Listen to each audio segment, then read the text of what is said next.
Good morning once again, ladies and gentlemen. It's good to have you in the capital city of Zambia, Lusaka. We call it home when you come here. I have the honor and privilege of being your master of ceremony. My name is Nawali Atlahakis.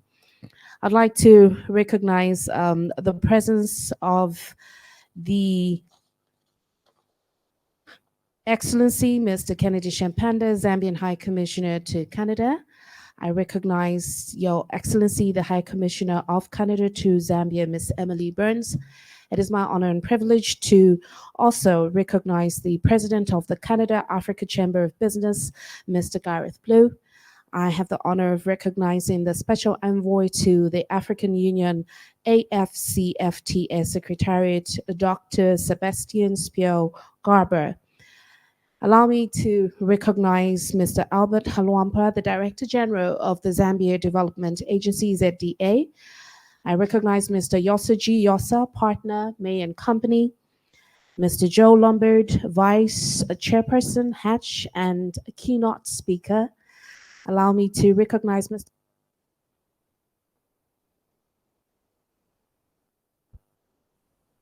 Good morning. Thank you. Allow me to recognize Mr. Gabriel Chitende, CEO and founder, Elephant Trade Services, DRC.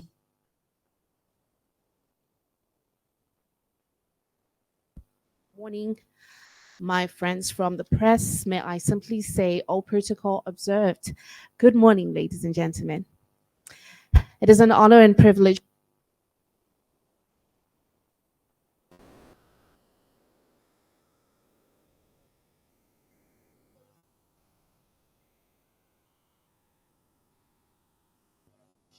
between Canada and Africa. Yesterday, Her Excellency Ms. Emily Burns, on the sidelines as we were preparing for this event,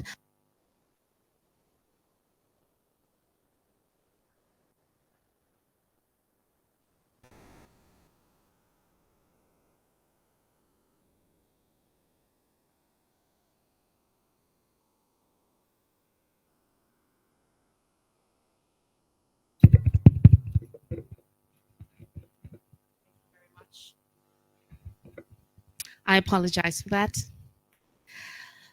I have the honor and privilege at this point of calling upon the president of the Canada Africa Chamber of Business to come through and deliver his remarks. He has a very rich bio. I will go into it as we go on into the program, but for now, perhaps for him to just welcome us and run us through the program, let us just welcome him, give him a round of applause.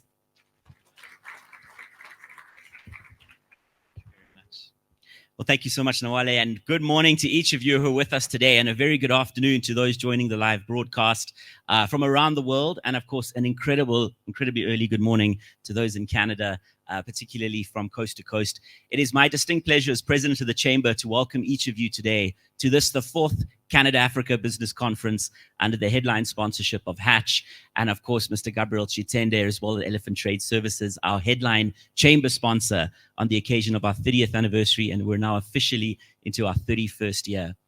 Zambia is a critical market, and as a chamber, we seek to speak to our members and to say, where next as we grow and deepen ties between two incredible parts of the world. And no doubt this great country is at the core of that strategy. And so what you see today is the culmination of work from an incredible number of players who are committed to this effort. Shortly, we'll be hearing the President's address delivered by the Minister of Commerce, but also this stage will be set up after the opening ceremony with, I think, some fantastic dialogue, some interactions, and we're going to hear not just the theory, but the practice of building, trading, and investing. And one of the best kept secrets, I believe, which will come out, is just the extent to which this great country of Canada has invested already in Zambia. So it's not a case of if, it's a case of it is done and what next as we grow this relationship. High Commissioner Chipande, once again, I'd like to recognize you, noting your leadership, and Barbara Coker at the Zambian High Commissioner in Ottawa, First Secretary for Economics and Trade. For a time, I was convinced that you were actually already for several weeks here in Lusaka because you took my calls at every hour. So thank you for your commitment and your leadership. High Commissioner Emily Burns, Prime Minister Carney's High Commissioner to the Republic of Zambia. Thank you very much to you and your team. And then, of course, again, to our sponsors, everything you see here today is delivered by those who believe in this, and they don't just say they believe in it. They put their resources behind it. They risk their time and effort. They build great companies. And to the Canadian businesses who are here, all 30, congratulations on your efforts. We couldn't be prouder. I'd like to also recognize among our other sponsors and members, 40 companies, Barrick, Mine Africa, and then the Mining Indaba. We do have a delegation there to Cape Town in February, and I'd like to recognize the leadership of the Mining Indaba team, as well as the Southern Africa Canada Chamber of Commerce, Mike Morgan, who's with us and has been a partner for a long time. As we wait for the minister to begin the opening ceremony, there are a couple of things that I think are important to underscore as well. First, on a practical note, the programs in front of you in real time have got the list of Canadian companies who have been featured, as well as the program being updated for any changes throughout today. It lists the panels as well as the messages that you see from key leaders and dignitaries. In terms of our partner sessions and some of the industries today, infrastructure, healthcare, mining are just a few of the areas that we'll be covering. And the opportunity after all of this to network, to come together and to celebrate so much of what you're going to hear today and what I believe we'll be hearing in terms of results in the years to come. That will be a moment that we have at the reception afterwards to celebrate together. If you have any questions, we've got a fabulous team that is around, that is committed to ensuring the success of this event, that can help you with connecting to companies you may want to meet if you have not met them already. This event is grounded in a very specific context. Not only the 31-year history of the Chamber, but the commitment to having the majority of our events on the African continent. In the past, since the beginning of last year at least, we've been in Zimbabwe, sponsored again by Hatch. Thank you very much, Joe Lombard. DRC, Gabriel Chitende, South Africa, Kenya. We've got plans for Tanzania, Nigeria. And I think this shows the commitment of Canadian companies who want to see this and realize this great relationship. Canada has an Africa strategy, and a number of you as members of the Chamber will convene tomorrow as we discuss that strategy, specifically what is the role of the private sector in delivering a program of action. Earlier this year, the Canadian government launched that strategy. We as a Chamber were privileged to be a part of it at that event, and already several commitments were made on that day, of which this conference is one of them. And as we continue building this relationship and furthering it together, I'd like to invite each of you to the Investing in African Mining program we run in Canada during PDAC, the largest mining-focused event on Africa anywhere in North America. So it'll be great to see you there during the PDAC program. With that, as we await for the arrival of the minister, I'd like to just also acknowledge, in particular, the fact that there are many people working behind the scenes on their respective businesses and companies who will be coming in and out throughout the program. I know it's an incredible commitment to make time to fly halfway across the world, but for those of you who committed to this project, that's just as par for the course. So a very big thank you for that. With those few words, we'll have a little bit of music in the background. Feel free to mingle. And at least I've saved you needing to hear from me again. Consider this my opening remarks, but our special envoy to the African Union, who will be introduced shortly, Sebastian Spielgabra, will be delivering the official message from the Canada-Africa Chamber of Business. Good morning again to everybody, and a warm welcome to the 4th Canada-Africa Business Conference. Thank you.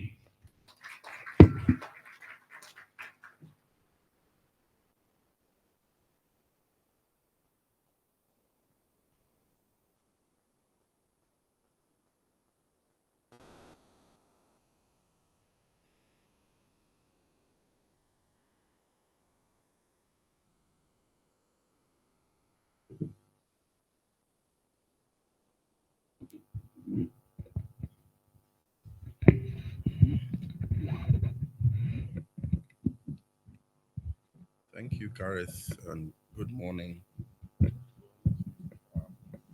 As Gareth said, we are still waiting the arrival of the minister who will be representing the president. So, make a few remarks while we're waiting.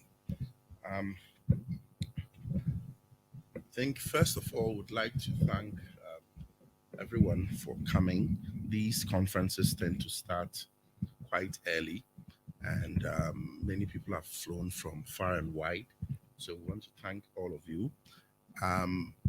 Fundamentally, I think all of us are quite aware that the world is going through great changes. In some senses, one could even argue that the changes we are seeing now probably having been seen, I mean, probably the last time we saw such great changes was maybe 1989, and before that, maybe in the early 60s. And basically, what we are seeing is that the trade and economic and political tectonic plates of the world are shifting. And to the extent that Canada, in a certain sense, is caught in between these tectonic plates. Does Canada integrate its economy further with the United States? In some senses, I think that has been the Canadian policy for the last hundreds of years, effectively. And the last year or so has shown that that policy is itself a risky one because it is subject to the vagaries of American politics. In a certain sense, Canada may also like to integrate its economy with Europe, but it's separated by a wide ocean. And in some respects, many of the complementary capacities that Canada has do not fit very easily to Europe. I mean, I can't see easily sending milk from Quebec to France. I don't think the French are sitting waiting for milk from Quebec, as an example. Then we've tried India. I know in the last administration, Prime Minister Trudeau made a valiant effort. I remember one day he even dressed a bit like I'm dressed, trying to get the Indians to have a better relationship with Canada. And unfortunately, that also in the end ended in recriminations. Then obviously there's the largest economy, effectively the largest growth economy, which is China. And at a structural level, Canada and China would like to get together, but they have completely two operating systems. It's almost like an Apple computer and something that is not Apple, right? Trying to integrate. So we at the Canada Africa Chamber, and we basically have inherited the great work.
Yet in Africa, you have this complementarity.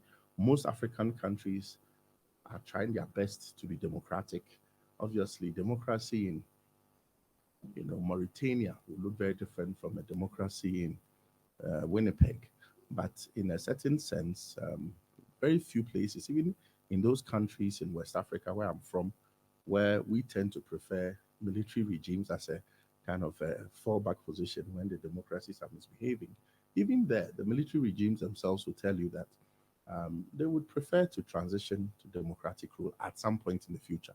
Nobody denies that that is the best way. So we fundamentally believe that the future of Canada lies in Africa.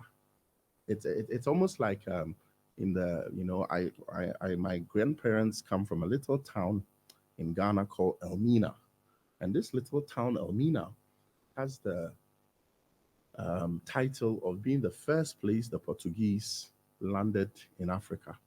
Okay, so 15 years ago when I started my company, I called it Damina to remind me that that was the first place foreigners or Europeans came and interacted with the people. And the first interaction was about trade.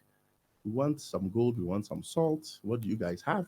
It was a silent trade, actually. They would come and they would leave their stuff on the shore of the coast, and those on the ships would also leave their things, and they would sort of bargain. I wish there were movies about this, but I'm sort of making a very important point in a very polite way. Our fundamental view is that Canada, a country of about 35 million people, in strict geopolitical tectonic terms, is, with all due respect, not spending its time wisely trying to, do big deals with China, with India, with the United States. It's good. There's no point, there's no problem there. But if you take the amount of time, the amount of resources that we are spending in that direction, and we think of the vacant resources, the very little amount of resources that we are in, and I don't mean resources just in finances, I mean also in time, spending on Africa, our fundamental view of the chamber is that that is misplaced. And I remember a few years ago when we went with Prime Minister Trudeau on his maiden trip to Senegal, I think that was very much understood. Ironically, Africa is the only policy in Canada where there is no distinction between the opposition and the government. And this is something that we at the chamber have worked very tirelessly to ensure. So today the train has moved and arrived in Zambia. And thanks to Hatch and Gabriel from Elephant Trade and others who year in, year out, pour resources to make this possible, because we fundamentally believe that when we think of our children and we think of our grandchildren, we have no doubt in our minds that our children and our grandchildren, and many of those of you in this room, would eventually be doing more business in Africa than anywhere else in the world, because fundamentally we believe that Africa and Canada are more structurally aligned and have more in common in the long term than almost any other two areas. So today we are really happy to be in Zambia. We look forward to hearing from the Zambian government. We will be very excited to see different business opportunities that will be presented and to discuss areas in which we can further this relationship. But I think all of us have a responsibility to encourage this. My role the last few years has really been helping to think about how we are integrating Canada's business and trade relationships with the new Africa Continental Free Trade Agenda. This is a huge agenda, which basically says after 500 years of all kinds of relationships between Africa and the West and the East, Africa itself should deepen its internal trade, much like Canada is also thinking about deepening its own internal trade. I mean, if we were to take Africa as a continent, if it were a country, it will be, obviously, it's much bigger than China. Its economy will be much more larger. Its natural resource potential will be 10 times more. Its population will be much more diversified, a more youthful population over the next 30 years. So I think it behooves all of us, in whatever company we work for, in whatever organization we work for, to become really brothers and sisters and support each other. So it doesn't matter if even in this room there's somebody doing a business you don't understand. To give you an example, I trained as a lawyer. I've worked as a political risk analyst most of my life, but I spent the last 2 years running a soccer team, and I know nothing about soccer. But when I went back home to Ghana in my community, I realized that this soccer team, which is over 100 years old, means a lot to the community. This soccer team is basically bankrupt. It had been in relegation 14 years. I called a few Canadian friends. We put in a bit of money, and in 9 months, we took a team that had been in relegation 14 years back into Division 1 and into Premier in 9 months. So, and I still don't know much about soccer.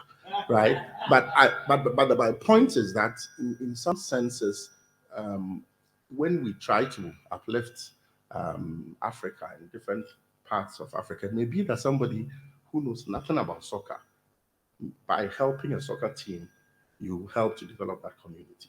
And it may be that somebody is doing something in this room that you don't really have an interest in, but by listening and by seeing how you can help them, it may very well be that that person becomes a sponsor for this conference in Malawi, or that person becomes a sponsor for this conference in Mozambique. So thank you to all and welcome, and let's open our hearts and minds to try and listen to each other. Thank you very much.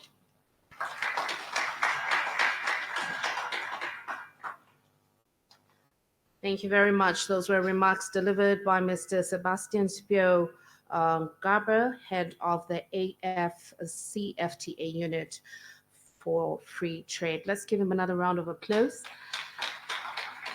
And just to appreciate the man that was standing before us, Dr. Sebastian Spio Garber is head of the AFCFTA unit for free trade at the Canada Africa Chamber of Business and former chair of the organization's board.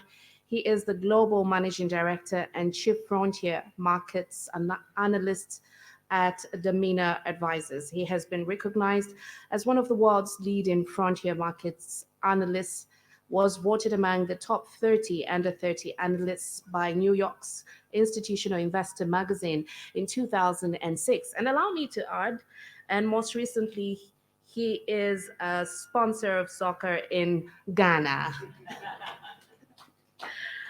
Ladies and gentlemen, I have the honor of now introducing our next speaker, our very own local delegate who has been playing a big role in ensuring that the relationship between investors and our country is formidable, and obviously it actualizes the necessary agreements that are set.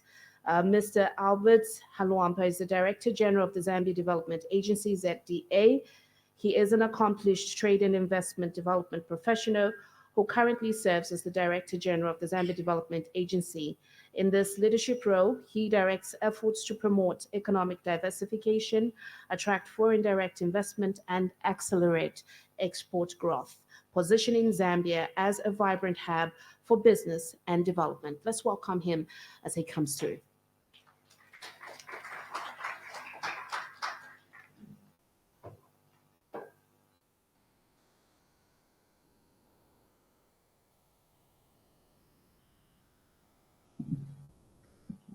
Good morning, everyone. So I'm not that tall. Trying to figure out. Okay. Yeah, thank you very much, and please, you're welcome to Zambia. I hope you're already feeling the hospitality, the friendliness, the peacefulness of this country already.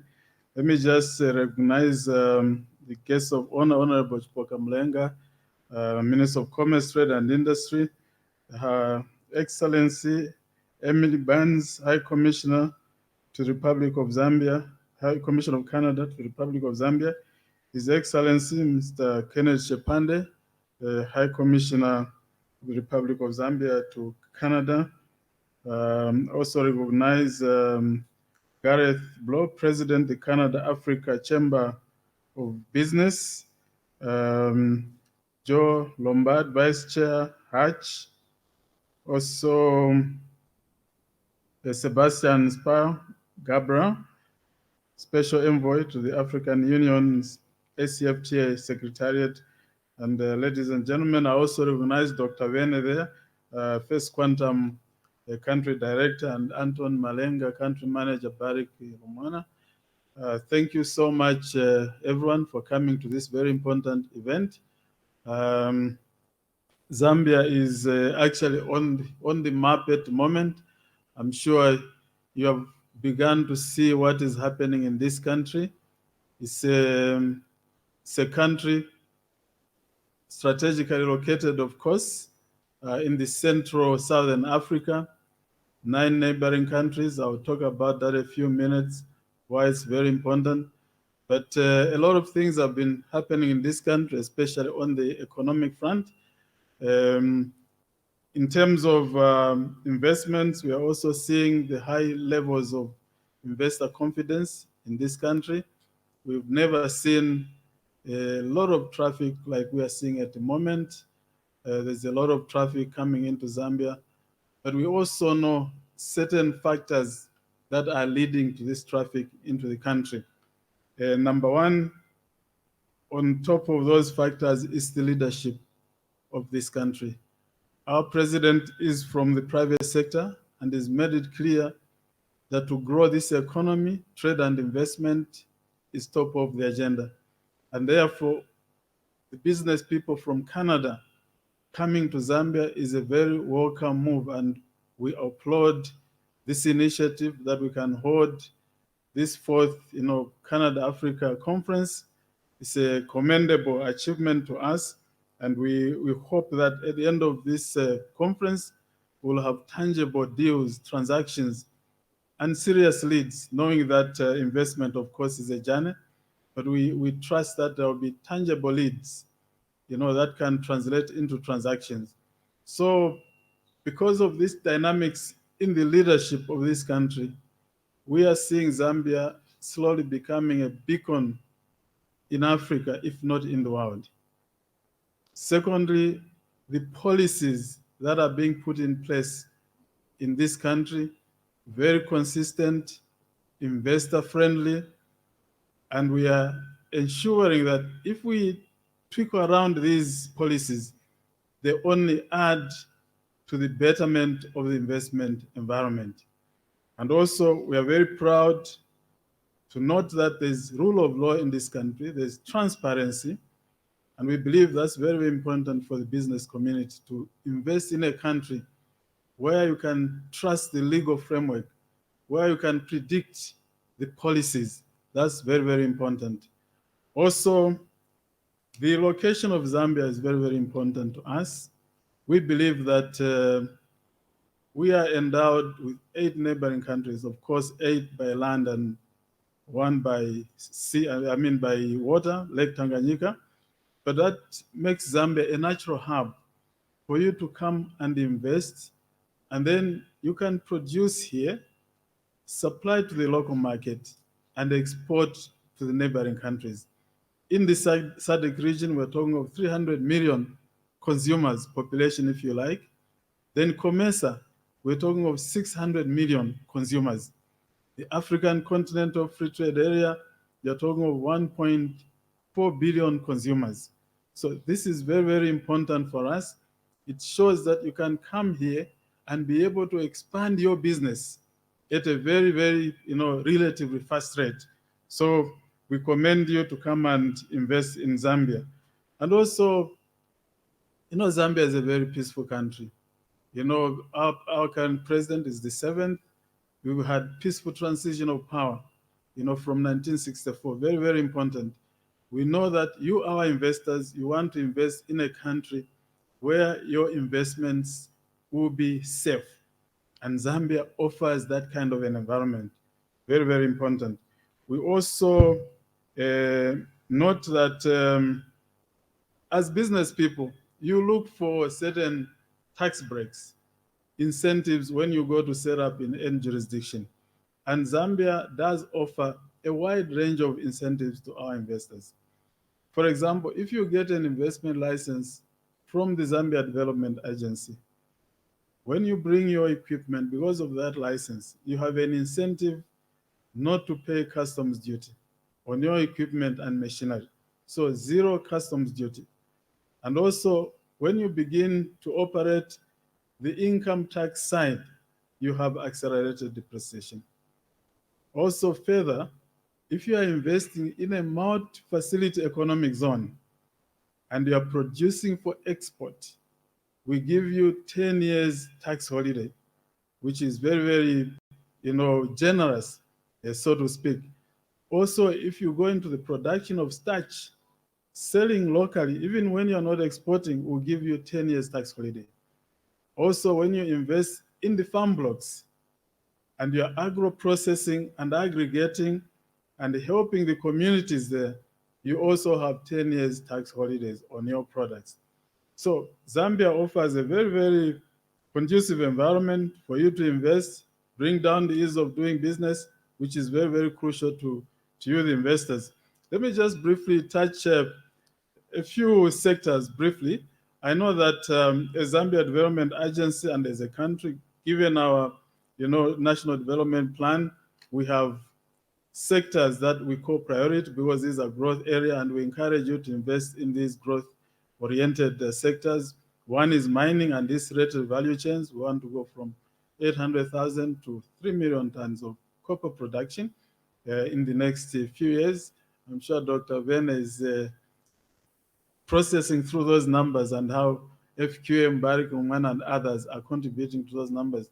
So there lies a lot of opportunities. Value chains contributing to climate change related issues, EV batteries, electric vehicle batteries, accessories,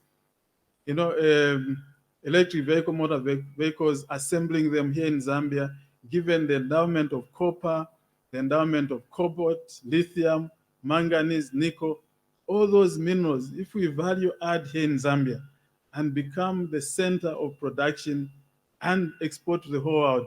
So it gives you a sense what Zambia could be. I always tell people to say, look, if we drive the climate change agenda, e-mobility, green revolution, meaning that at some point, even if we stop using fossil fuels by 50%, it means that by almost 50% of e-mobility will be sourced from Zambia and DRC, because in Africa we have the largest.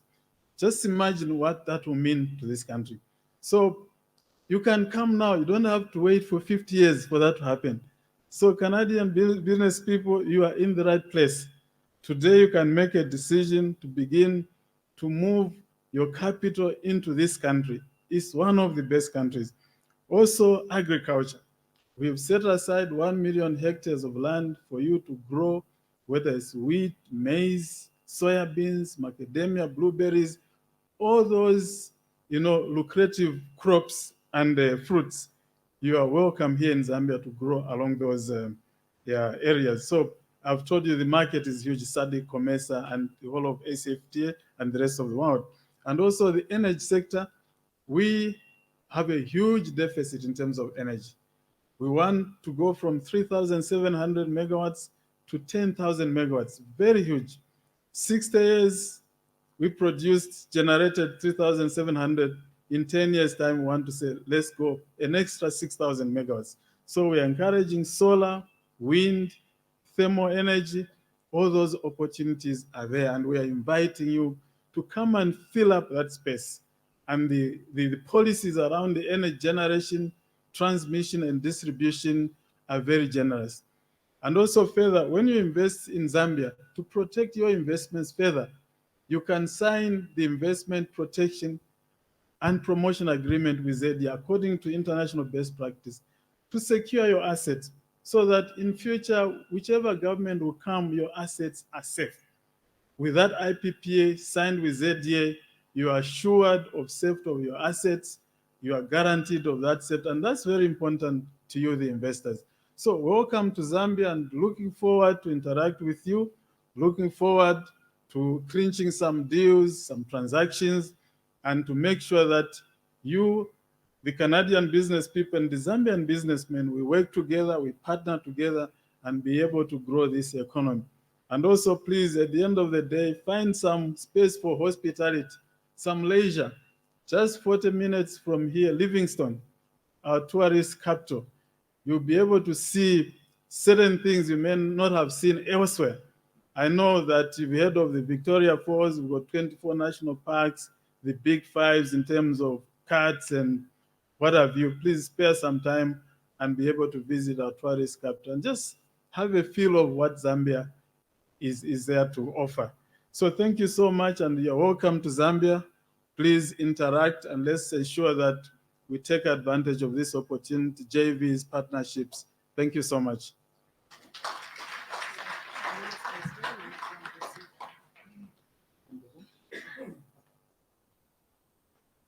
Thank you so much, Mr. Halwampa.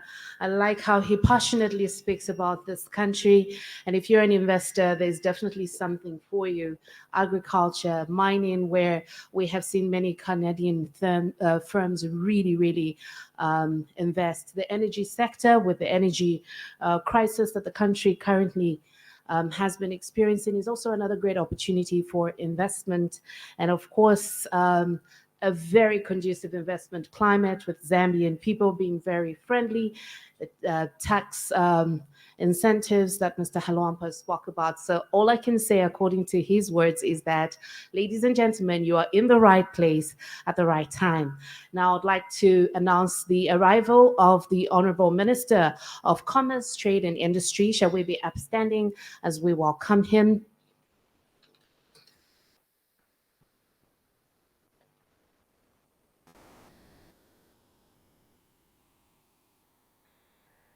And in line with our protocols, ladies and gentlemen, we will remain upstanding for us to sing the national anthems. We will begin with the Canadian national anthem, after which we'll have the Zambian anthem.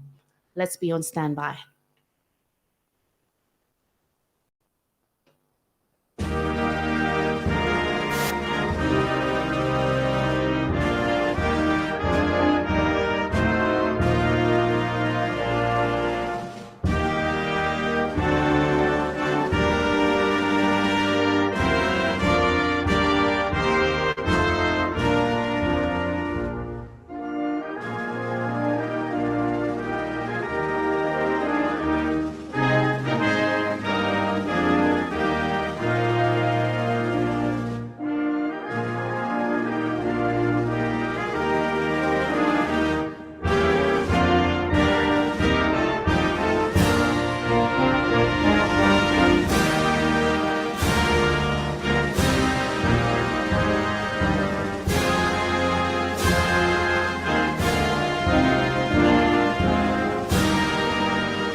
The Zambian national anthem.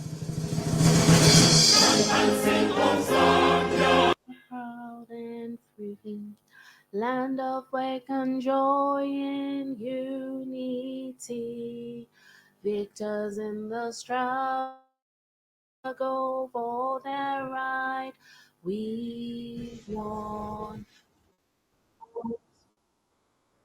Oh,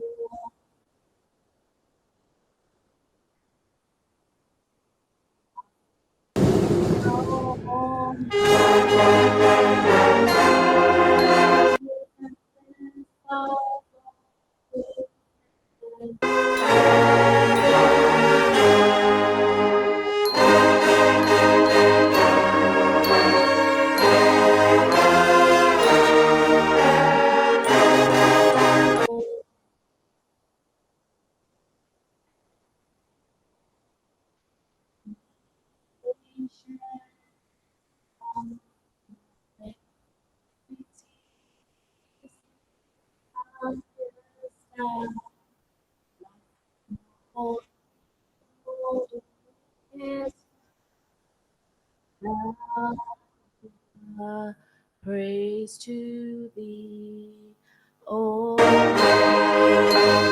strong and free.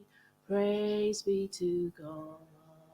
Praise be, bless our great nation.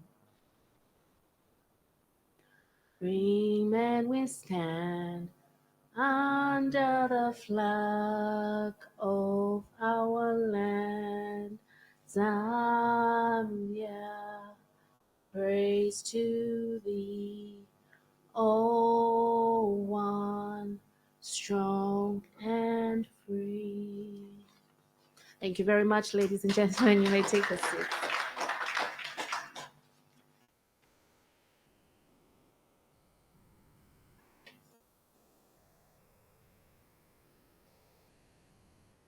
I recognize the presence of the Honorable Minister of Commerce, Trade and Industry, Mr. Chipoka Mulenga MP, who is also representing the President of the Republic of Zambia, Mr. Hakainde Hichilema. It is my honor and privilege to again recognize the Permanent Secretary who's present with us, senior government officials, Your Excellency, the High Commissioner of Canada to Zambia, Ms. Emily Burns, Your Excellency, Mr. Kennedy Shapande, Zambian High Commissioner to Canada, the President of the Canada Africa Chamber of Business, Mr. Gareth Blow. Pardon me for that. It is also my honor and privilege to recognize the Special Envoy to the African Union, AFCFTA, Secretariat, Dr. Sebastian Spiel Garber. May I simply also recognize all our esteemed delegates, the sponsors, and should I simply say all protocols observed. Good morning. Thank you once again, Honorable Minister, for gracing us with your presence. Allow me to go into the program and call upon Mr. Yosuji Yosa, Partner, May and Company, to come and deliver his remarks. Let's give him a round of applause.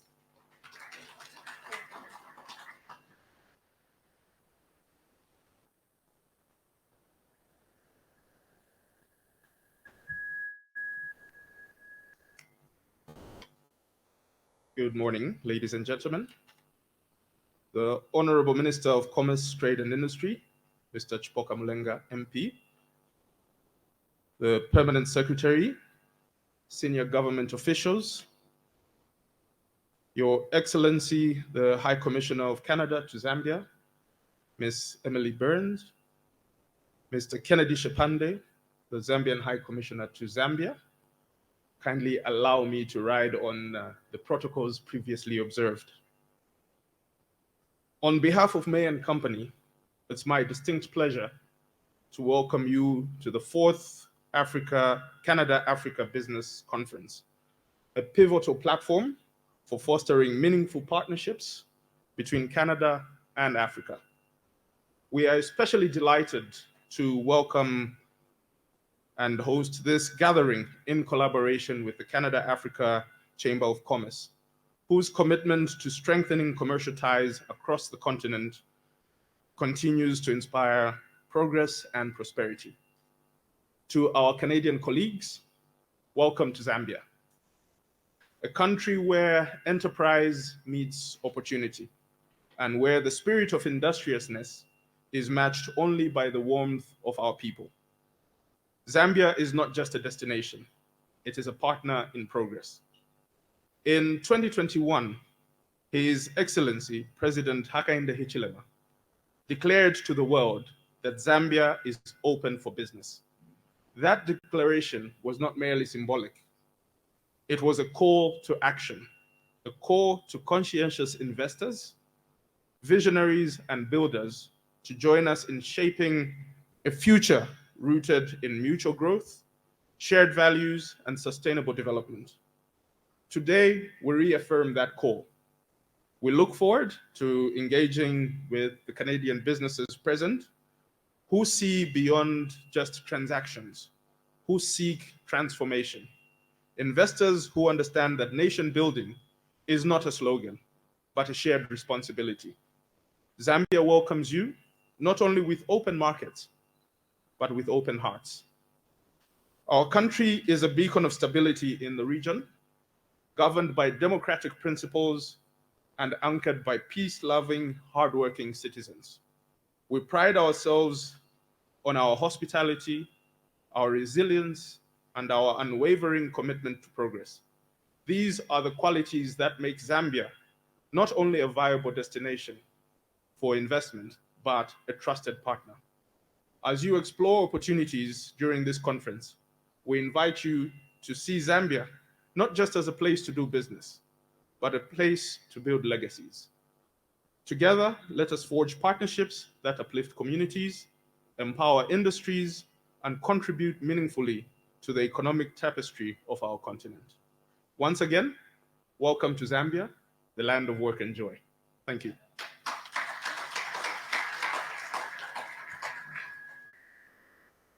Thank you very much, Mr. Yossa, for delivering those remarks. Later on, ladies and gentlemen, we will have a keynote address that will be delivered by the Honorable Minister representing the President. We will also hear from Her Excellency, Ms. Emily Burns, the High Commissioner to the Republic of Zambia. It is my honor and privilege to call back to the floor once again the President, the Canada Africa Chamber of Business, Mr. Gareth Blow. Let's welcome him. Well, thank you once again, Minister Molenga. Thank you for joining us on behalf of the President and the incredible importance that you've attached to this event, as well as to all the dignitaries who've been working behind the scenes, as well as our sponsors.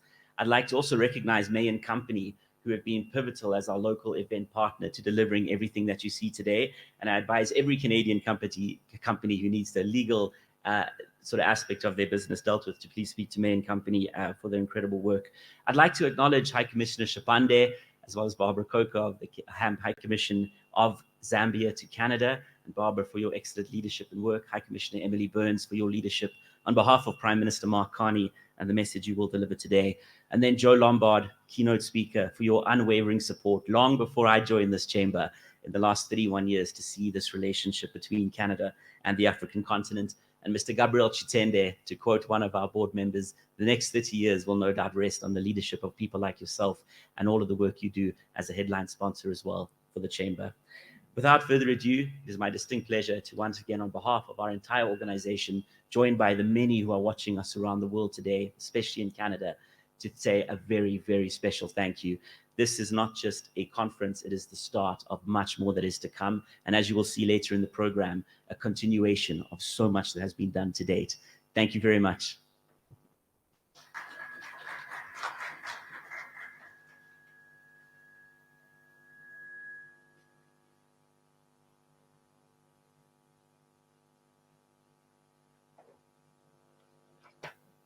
Thank you very much, Mr. Blow, for delivering those remarks. And of course, a very special welcome to the Honorable Minister. We're grateful. It is my honor and privilege to call upon Mr. Lombard, who will deliver remarks from the private sector. Let's welcome him.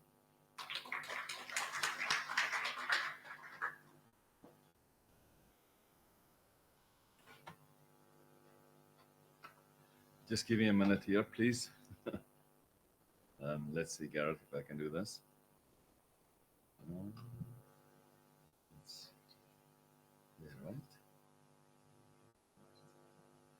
There we go. Well, good morning, each and everyone. I'm very excited to be here. All protocols are observed. I'm not a politician, so I'm a bit out of my depth here, but do recognize the minister and all government delegates that are here. We highly appreciate your presence here, and we're looking forward to interacting with everybody. I'm personally very excited to be here, representing Hatch and working with Gareth to set up this conference in Zambia has been something that we really thought was appropriate as the business grows, as Zambia also is open, as we have been told here, and our business is also growing.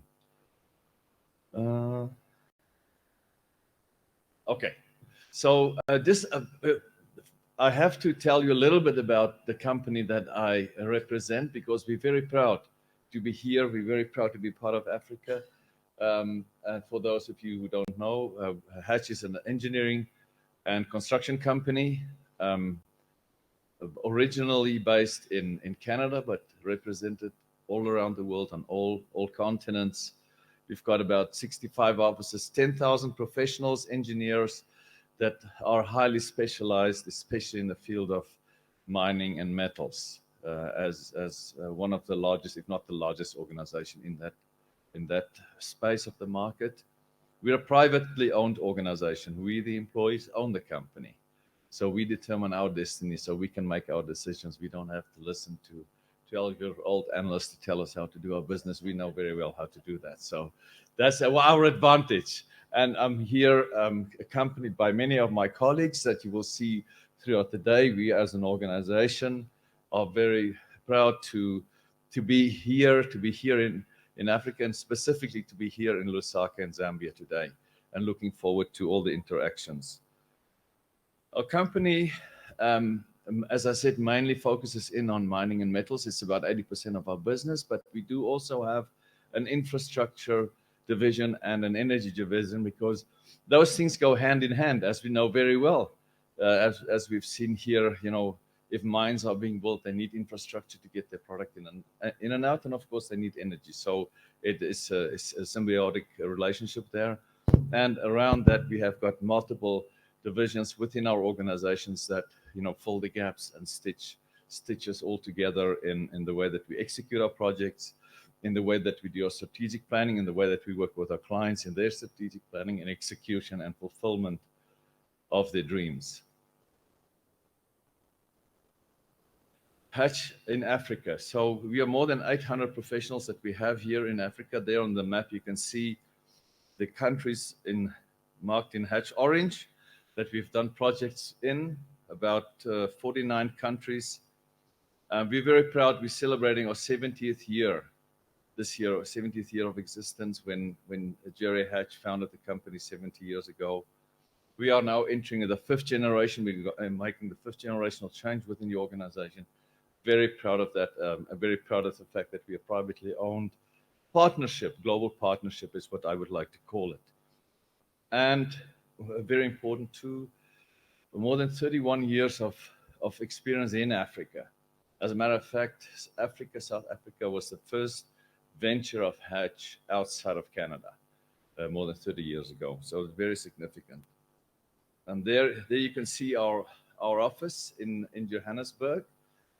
We have multiple offices throughout Africa as well, project offices where we execute our projects from. So this is just our office in Johannesburg, as I said. Personally, and I'm going to say it in front of my colleagues from that office, they know my favorite Hatch office. Not only the building, but also the people, and you will meet some of the wonderful leaders that we have in that office here today. I've just spent some more. We just had our year-end board meeting there, and it's always good to come back. For me personally, come back to my roots. Classic. We have leaders with optimism, resilience, and most importantly, a can-do attitude. Because this is really what we need in the world today, that you believe in yourself and that you can do things, even if it's tough. And now just a little bit of a personal reflection. I'm a child of Africa. I was born on the edge of the Kalahari Desert in a little town called Uppington many years ago. But I maintained my roots into Africa. My parents are still there. I've got still some family there. But I always yearn back to be, to my roots. Africa is such a diverse continent with so much to offer. If you think about nature, this is actually the thing I miss the most. The wide variety you have in the deserts, in the mountains, in the oceans, in the highlands, in the subtropical regions, in the animals that you see. I just spent, and some of these, the animal pictures that you see here are all pictures I've taken, so I'm very proud of those. Myself, I just spent a couple of days walking with some colleagues in the Klasiri Game Reserve in Mpumalanga, which was a wonderful experience, but also a humbling experience when you walk on foot and you're surrounded by a herd of elephants or a few rhinos staring at you. Then you realize that you're just a small human being, and that nature is still powerful. It's still very big. Yeah, and organizations such as the chamber that brings people and companies together, I think is an important role to play, and we as Hatch, of course, want to and will continue to be part of that journey as we expand our horizons deeper into Africa, which has got such a lot of potential, as we can see here. Just a little. Some of you might know these tables, but you can see all the various commodities and the the endowment that Africa has in these commodities is just amazing. And there are more. I mean, I think about iron ore that's big. Bauxite is up there. We haven't listed. The politicians and pardon me, Minister, have coined this phrase of critical minerals. Us engineers, mining engineers, we're very happy with that, by the way, because at least the world is taking note of something that we had predicted a long time ago. If you want to move the world, produce more cell phones, you need to do more mining. So, and we need to explore more, and we need to extract more. So a fantastic endowment, and I think the world is starting to understand that, as we see also, competing forces in China, in the US, in the Middle East, jockeying for position in Africa. Africa's got to be strategic and to decide which partners to use in this race, because that's going to be very important also for the future. And then, of course, all the private companies. Let's talk a little bit about Zambia. I'm here standing as a non-Zambian talking about Zambia and Zambia, but I can't resist. Zambia's got a very, very proud history in mining. More than 100 years of mining activities has been going on here in Zambia. Generations of people, Zambians and expats, have worked in Zambia to extract mostly copper, but other minerals as well here from the Zambian soil, very successfully. Very well endowed with other critical minerals, cobalt, nickel, manganese, lithium, etc. So, lots of opportunities for further development. And what I would like to do is just to share with you some of the, we're engineers. So we designers and we builders. So that's where I'm going to always fall back into. So I want to share with you some of the projects that we've worked on in this region, just to make it very practical, as we discussed before. Otherwise we just stay talking. So the first one I would like to highlight is the Lumwana concentrator expansion, a project that we're really proud of with our client Barrick. That's ongoing now. It's more than doubling of its capacity. A mega project in Lumwana that we are in the first steps now of construction. I visited that site a few months ago, and it's very exciting. And that was actually personally my first visit to Zambia, and I have to agree to what I heard here today. Zambia is a fantastic country with fantastic people, with amazing opportunities. And yes, I felt incredibly safe, and was a pleasure for me to even in the rural areas of where the project is developed, a wonderful opportunity. And trust me, I will be a great ambassador for Zambia as I travel around the world.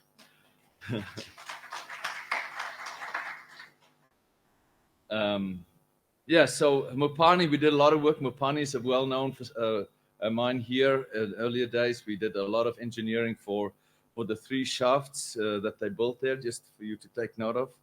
Those shafts are in operation, and there's some recent activity around Mopani with new ownership.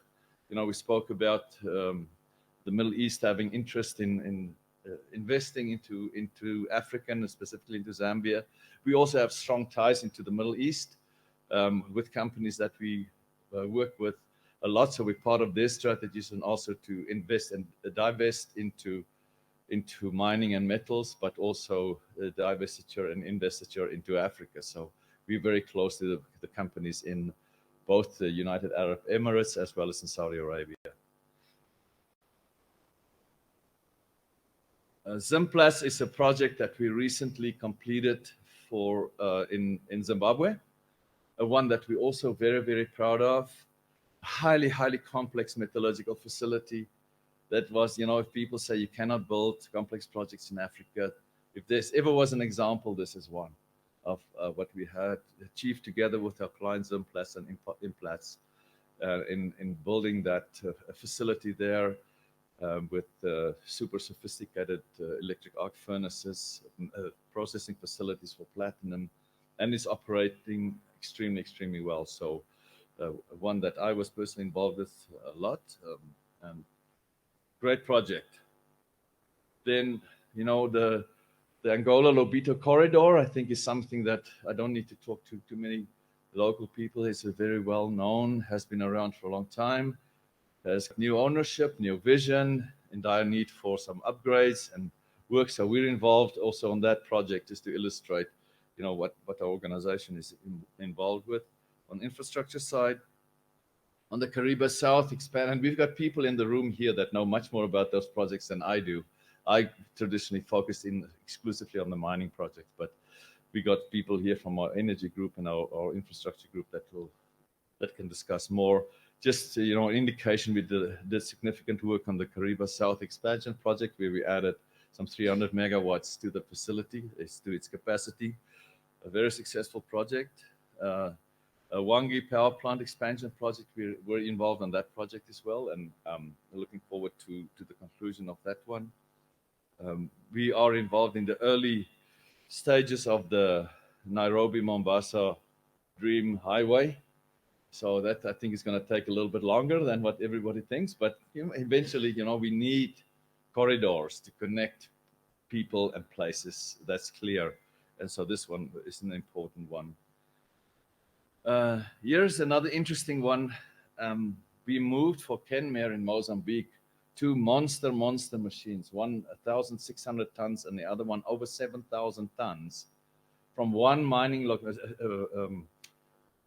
It's dune sand mining from one location to another location with no road. And if you can imagine, you cannot afford any mistake. If a 7,000-ton dredge gets stuck on a road, it's going to take a lot of effort to get it moving. So we are very proud of that project. It was developed during the middle of COVID, so we had some of our people in the north of Mozambique stuck on site for more than a year because they felt they were safer in the middle of the bush than being in the city with COVID germs flying everywhere.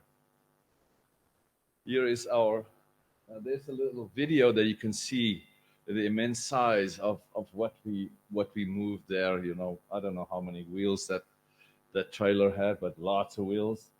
And you can see people are dwarfed against it. So very, very proud also of that achievement, which had a significant impact. And that's the other aspect I want to touch on.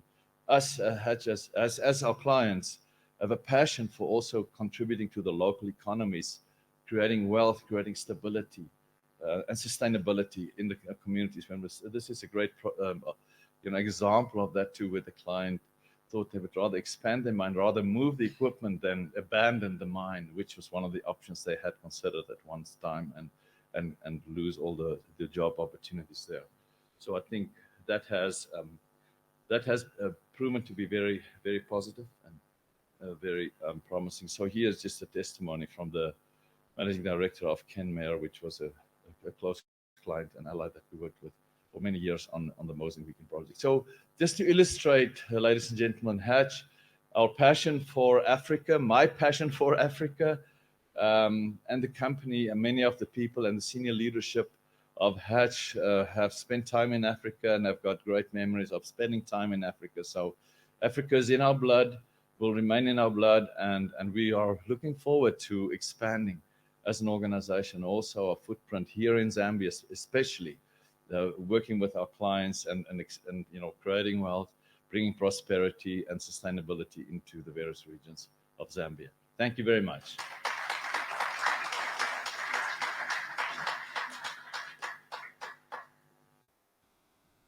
I think he deserves another round of applause. Thank you so much,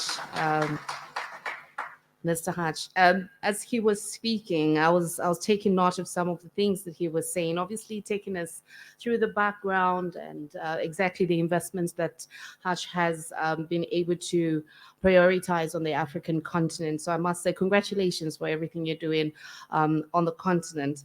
So he said two things, and I know the Honorable Minister who's representing the President did take note. One of the things that he said, I believe this is my quote for the day, I will run with it: believe in yourself and that you can do things. Please just turn to the person next to you and tell them, believe in yourself and that you can do things. The other thing that I took note of, obviously, he mentions the very fact that he loves the African continent, and it's been beautiful working in different parts of Africa. But I took note of him saying that, he will be a great ambassador for Zambia. Honorable Minister, I would like to request that please do have a conversation with the President to confer him with the title Great Ambassador for Zambia.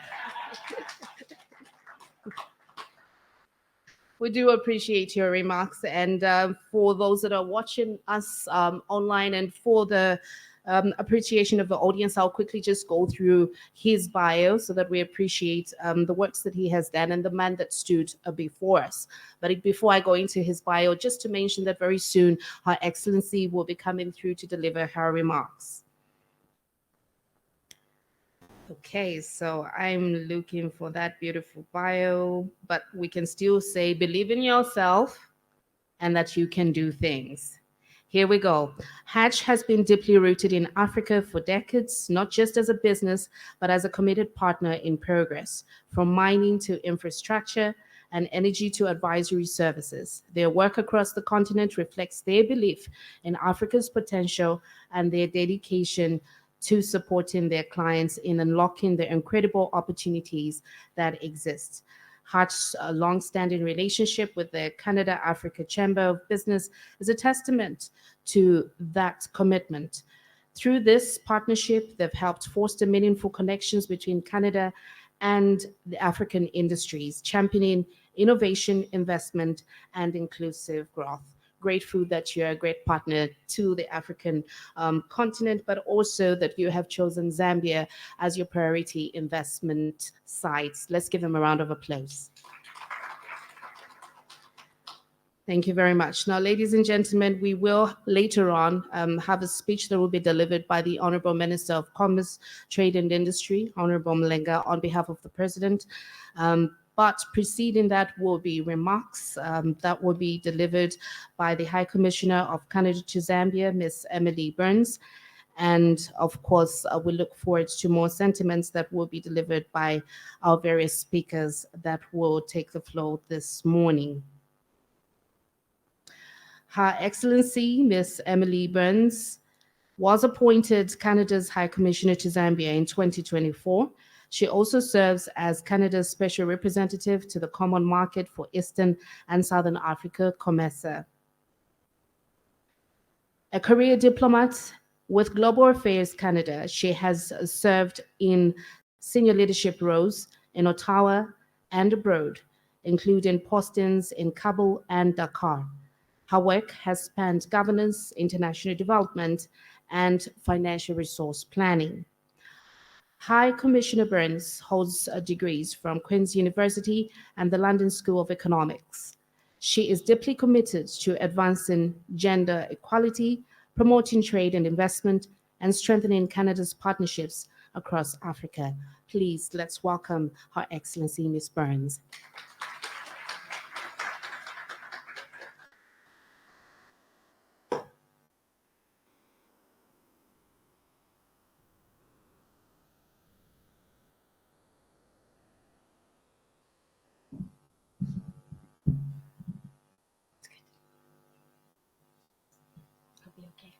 Thank you. Thank you. Thank you very much. It's my honor to acknowledge the Honorable Tripoka Mulenga, Minister of Commerce, Trade and Industry, Mr. Gareth Bloor, President of Canada Africa Chamber of Business, the event sponsors, Mr. Joe Lombard, Vice Chair of Hatch, Mr. Gabriel Chende, Founder and CEO of Elephant Trade Services, Dr. Sebastian Spio-Garbra, Special Envoy to the African Union AFCFTA Secretariat, Mr. Albert Halwampa, Director General of the Zambia Development Agency, Mr. Yosa G. Yosa of May & Company, representatives of the Government of Zambia, Canadian and Zambian business leaders, esteemed colleagues.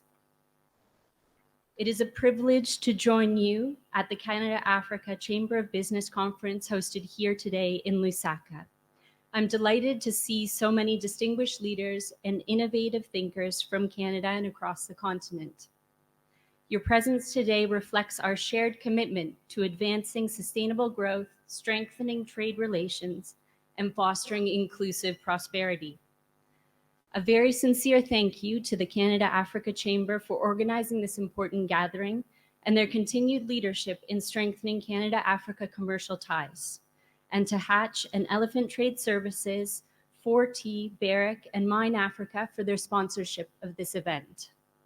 I would also like to recognize the invaluable contributions of the Zambia Development Agency, Zambia's High Commission in Ottawa, and our team at the Office of the High Commission of Canada, led by Cory Bangal and supported by Solomon Malimbo, our Trade Commissioner.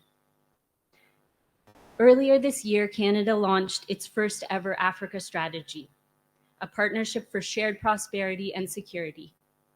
This was not written in Ottawa alone. It was shaped through 2 years of consultations with more than 600 voices, youth, entrepreneurs, civil society, and diaspora leaders.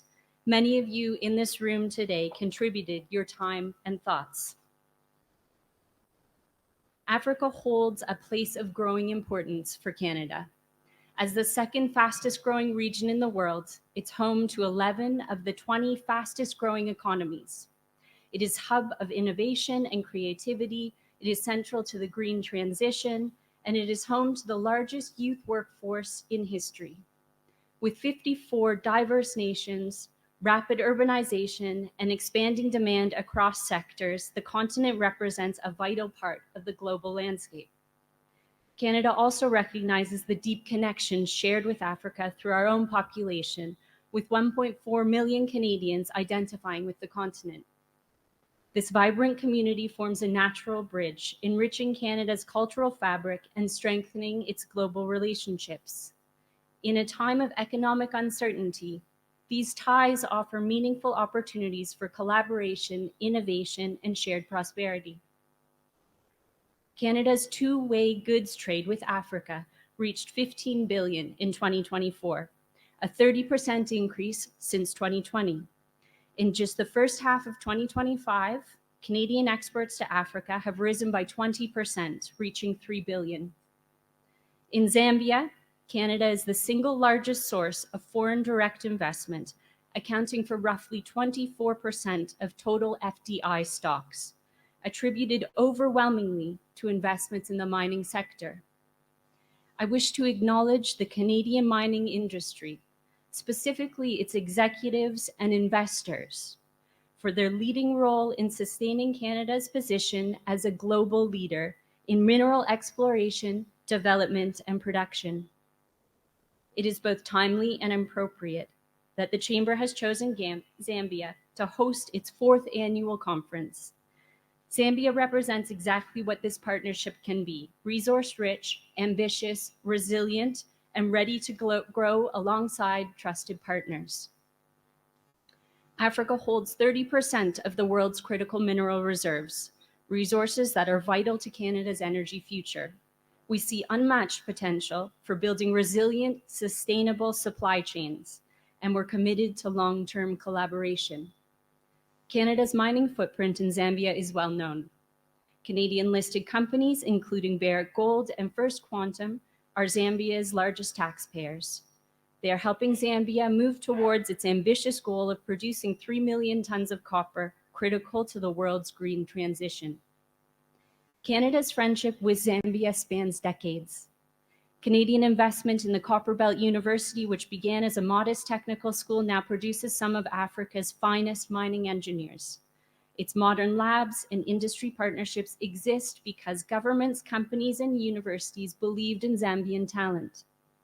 Across Zambia, the Cedar grain sheds, established decades ago, with support from the Canadian government, still stand, improving the storage and distribution of food staples, reducing waste, and feeding families. This is a quiet but enduring symbol of investment in our partnership. Today, Canadian expertise in genetics, seeds, and sustainable practices continue to complement Zambian innovation. Together, we are sowing the seeds of a future where Zambia can fulfill its vision to become the breadbasket of Southern Africa, feeding its neighbors, stabilizing markets, and creating prosperity in rural communities. Today, our partnership looks to the future. Zambia is adding hundreds of megawatts of renewable energy to its grid, freeing hydropower for households, and powering a growing mining sector. Canadian firms are eager to build on this progress by developing new projects that will further strengthen Zambia's energy security.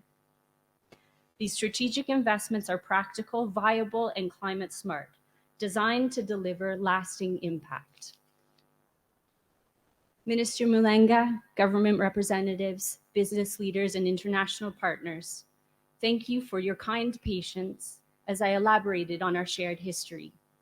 I believe it's important to reflect on the foundation on which our relationship is built. Looking forward, our Africa strategy points us towards a horizon of shared prosperity, where governments, businesses, and communities innovate together and measure success honestly.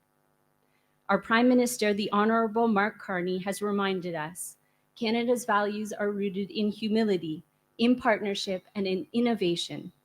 This is how we became leaders in mining innovation. This is how we are becoming leaders in clean energy. And this is how, together in partnership with Africa, we will continue to lead.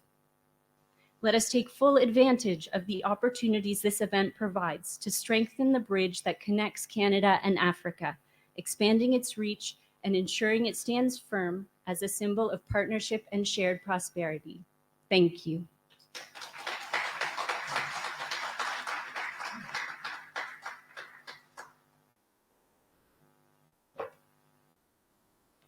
Thank you very much, Your Excellency, for those remarks. Let's give her another round of applause, please.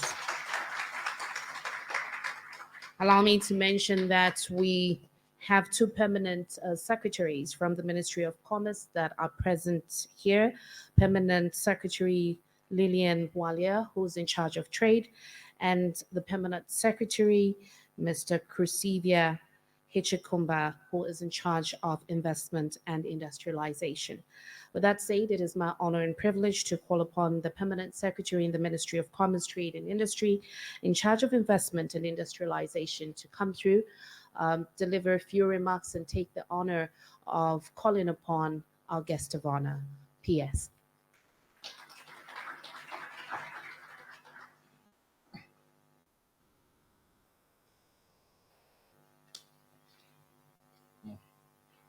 The guest of honor, who is represented by the Honorable Minister of Commerce, Trade and Industry, senior government officials present, the Director General of the Zambia Development Agency, Your Excellency, the Canadian High Commissioner to Zambia, Ms. Betty Burns, Your Excellency, the Zambian High Commissioner to Canada, Mr. Kenneth M. Shapande, esteemed business leaders and the captains of industry here present, representatives of the Canada-Africa Chamber of Business, private sector representatives and investors, members of the diplomatic corps here present, representatives from the international development partners, distinguished participants, members of the press, ladies and gentlemen.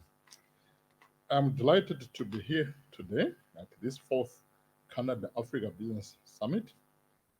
Though my role this morning is a straightforward one, allow me first to thank His Excellency the President of the Republic of Zambia through your guest of honor for taking time to grace this event. This shows the great commitment that you attach to private sector development in the growth of our economy. Distinguished invited guests, ladies and gentlemen, the importance of this forum cannot be overemphasized, as it provides a platform to deepen the relationship between our countries, as well as strengthen economic, trade, and investment ties.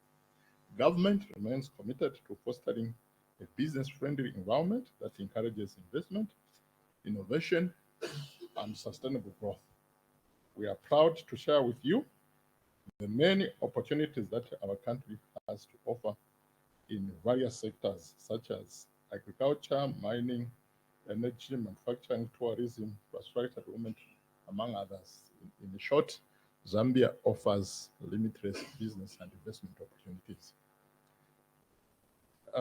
Guest of honor, distinguished ladies and gentlemen, under the visionary leadership of our President, Mr. Hakainde Hichilema, The government has undertaken significant reforms which are aimed at creating a much more conducive environment for trade and investment. This includes streamlining business registration and regulation processes, enhancing regulatory framework, and improving access to finance. Canada, with its advanced technology, expertise in manufacturing, and global reputation for high-quality products, is an ideal partner for Zambia in achieving this goal.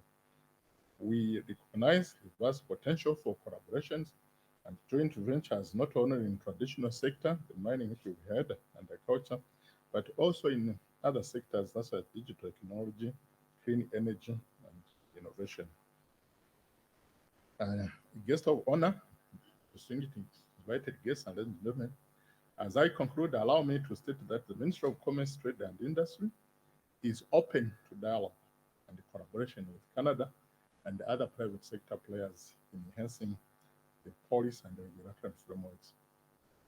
It is now, ladies and gentlemen, my singular honor and rare privilege to call upon the guest of honor through the Honorable Minister of Commerce, Trade and Industry to come to the podium and give his keynote address. Guest of honor, sir.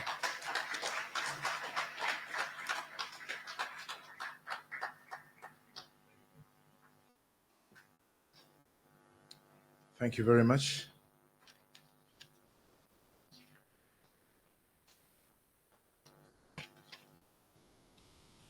I was carefully listening to the address by Her Excellency and the people that spoke before her. And I learned one thing, that she mentioned of Canada's support to the Copperbelt University and the labs. When I was there in the School of Mines, I was wondering who donated those equipments in our laboratories. I never knew until today, 20 years after I left university. So thank you, Excellency, for reminding me of our cooperation. I stand here representing His Excellency, the President of the Republic of Zambia, to deliver his speech. Again, I stand here as a public servant in the Ministry of Commerce, Trade and Industry. So I was supposed to call upon him before he was supposed to speak. So while I was seated there, I was debating to myself, should I speak as minister, then call upon His Excellency to read his speech thereafter? So I will speak, deliver my own in a few minutes, then read the President's speech as I have been assigned to do. But I do not have the powers yet to appoint you as ambassador. I have not yet been given that delegated authority. I wish to recognize Her Excellency, the High Commissioner of Canada to the Republic of Zambia, Ms. Pence,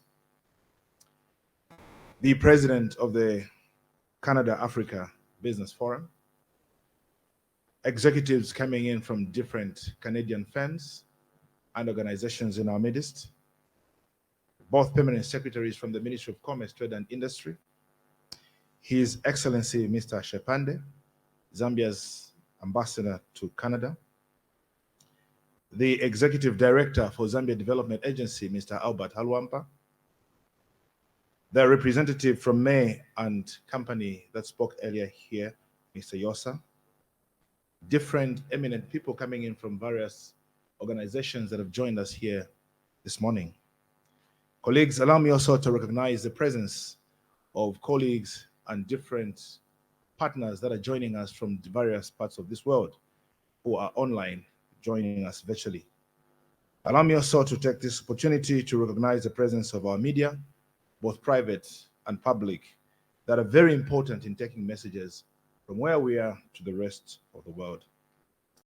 I may miss out recognizing other people, but please allow me to ride on the protocols that have been established earlier by other speakers. Dear colleagues, ladies and gentlemen, as Minister of Commerce, Trade and Industry, responsible for investment in our country, I do not take it lightly that we are having this event today, Canada-Africa Business Forum. This could have been held in any other part of the world, any other part of the continent. But I want to thank Your Excellency. I want to thank you, Mr. President, and every person that is here, Zambia Development Agency, for settling for Zambia as a destination for hosting this forum. I want to thank you, and we don't take it lightly as a country. We respect your decision to do this. We are very grateful. And we do not take it lightly again that of all the places, Lusaka was chosen to be a host to this. On behalf of my government, Mr. President, take this message to the Prime Minister, who I know is working tirelessly. We've been following what he's been doing, given the geopolitics at play, to make sure that everything is done right for Canada and the rest of the world. We are very grateful and so thankful that we are here in Lusaka. So welcome to Zambia and welcome to Lusaka.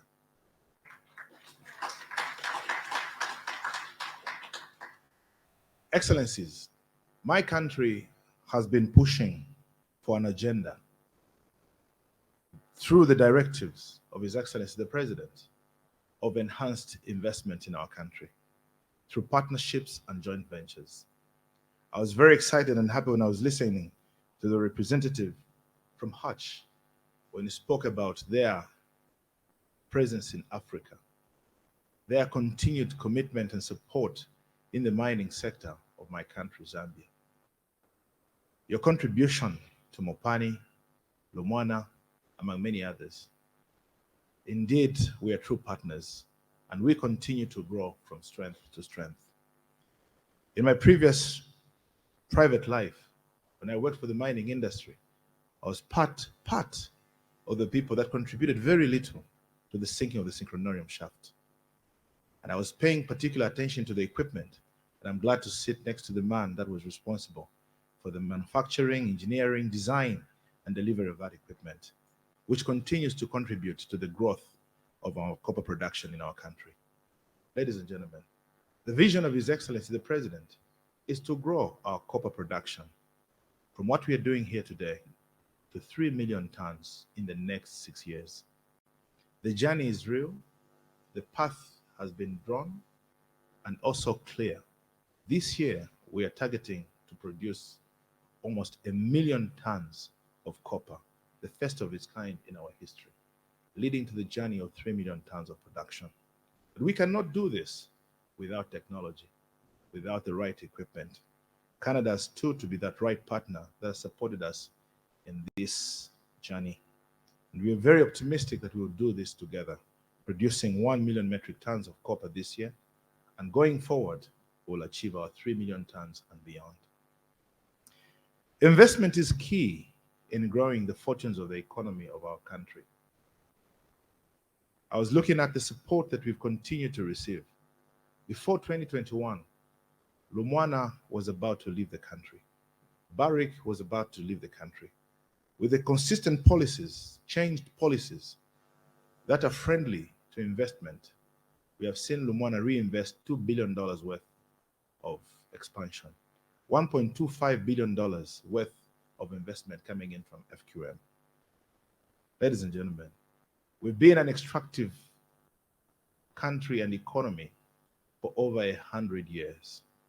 And we are very grateful for the support that we've continued to have. Ladies and gentlemen, partners and friends are those that blend in the vision of their colleagues and their friends. We need, Your Excellency, to have a shared vision, shared success. And we're very happy that you have chosen to reinvest in our country, which has created more jobs and contributing to the growth of our economy. Not very long ago, our currency was volatile. It was unstable. It has stabilized. Our inflation is dropping. A number of things are getting better.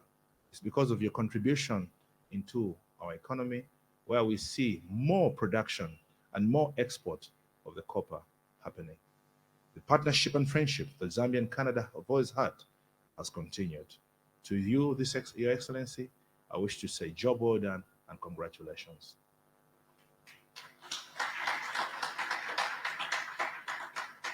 Your Excellency, dear colleagues, the President has made his policies clear and straight to all of us, and we need your support and engagement in this.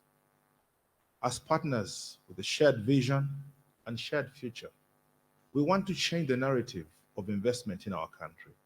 And I'm very happy today that we are having the Canada Africa Business Forum, and Zambia is hosting.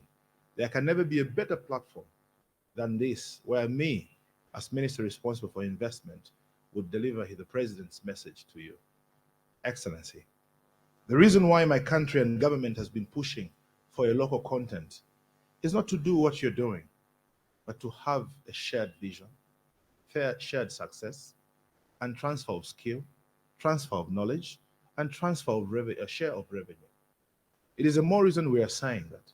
We are happy and proud of the $2 billion investment in Lumwana, $1.25 billion of investment in FQM, in Mopani and others. We will always depend on each other to succeed. But there should come a time now. I was admiring when the boss here from Hutch was showing me a very beautiful office that they have in South Africa. We love it where it is and we ask you to keep it there. But we need something that we're asking from you as Zambia. Value addition is something that we are calling for now. We've been extracting for over 100 years. It has brought us to where we are, and we don't see it taking us beyond this. Extractive. It will keep us to where we are for the next 100 years. But we strongly believe we need to go beyond what we are, where we are. And the only way we're going to go beyond this is when we partner and we do joint ventures. Your Excellency, of the $2 billion that Lumwana has invested in Zambia, only 5.8% of that was given to the local contractors and suppliers and value, among other jobs that were done. Almost 96% or 94% was done by Canadian firms, Canadian contractors, Canadian suppliers, and partly South Africans. Maybe it's because of the office that you have there. But we love it where it is. We just need to do something new and different here. When you look at the $1.25 billion, it's almost the same. 4 to 5% of Zambians participated in that. His Excellency, the President has said, we need to change the narrative. Friends that have a shared vision and shared growth path, share in resource, share in revenue. How do we do this? Our call to action has changed as a country. We don't wish to come to Canada and ask for aid. We're asking for partnership in investment.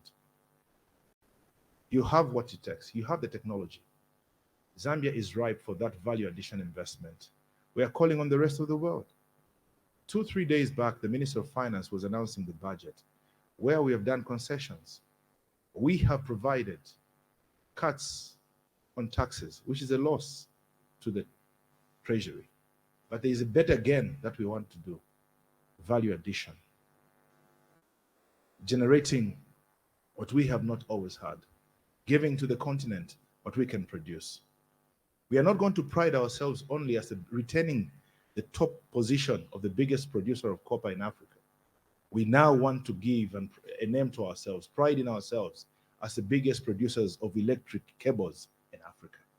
We can only achieve this in partnership with our long-time friends. Canada has always had our interest, not only for business, because they're our friends. While there are geopolitics changes in the world, you've still been stable with our friendship. You've still upheld your policies with ourselves.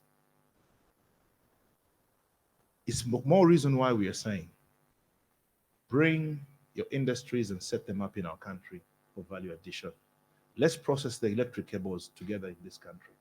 Through that, we create new jobs, we create businesses, and we create more opportunities.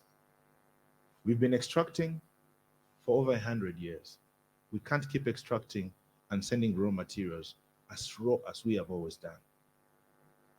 We are very proud, but we still know we can do better with our trade. We're trading less than $600 million. We can do billions of dollars in trade between the two of us. But to achieve this, we don't only need to give you raw materials, while we import machinery and equipment to extract the raw material. We are proud of the raw equipment you have sent to extract the raw material. We'll be more proud if you send equipment and machinery to process the raw material into finished products for your market and the rest of the world. So, Your Excellency, and Excellency Shapande, let's have a conversation on how we can develop and improve our investment portfolios from where we are to value addition to satisfy the other markets. Ladies and gentlemen, I wish to make a call to all of us that Zambia is ready to partner and invest with Canadian business owners. We need to do this business together, but at an improvement level, going into value addition. What is most important to us right now is energy. Every single day when I wake up, the president is telling me, Minister, whom have you spoken to today to bring energy investment in our country? Your Excellency, thank you for highlighting that need to us. It's a living reality to us. Energy is a challenge to us. We are calling on new investors. While you set up your investment, let's look for alternative sources of energy. Canada, I've observed, you've gone way, way, way above development in the energy sector in hydro. You've invested in green energy sectors. You've invested in nuclear energy. One of the Canadian firms that is invested in Zambia is producing uranium for us. We have a crisis in energy. You are producing uranium. Can we set up a nuclear reactor to produce energy for ourselves? That will help our country achieve it. And the good thing is, it's a Canadian firm that's producing uranium. So we can do this. You have the technology. Ladies and gentlemen, with these remarks, as Minister of Commerce, Trade and Industry, allow me to call upon His Excellency, the President, to address us. I am honored to be in your company today to participate and address the 4th Canada-Africa Business Conference. It is indeed a great privilege for Zambia to host this conference, which seeks to explore key topics that will enhance our mutual interest. Allow me to take this opportunity to warmly welcome all Canadian government officials, business leaders, public and private sector representatives, African counterparts, and development partners present here today, physically and virtually. Zambia and Canada enjoy cordial bilateral relations, yet our bilateral trade and investment levels are still relatively low. Zambia and Canada and Africa at large have a growing partnership, which could result in economic development. This entails that there is need to strengthen our economic ties, not only at policy level, but also at private sector level, and grow partnerships between our business communities.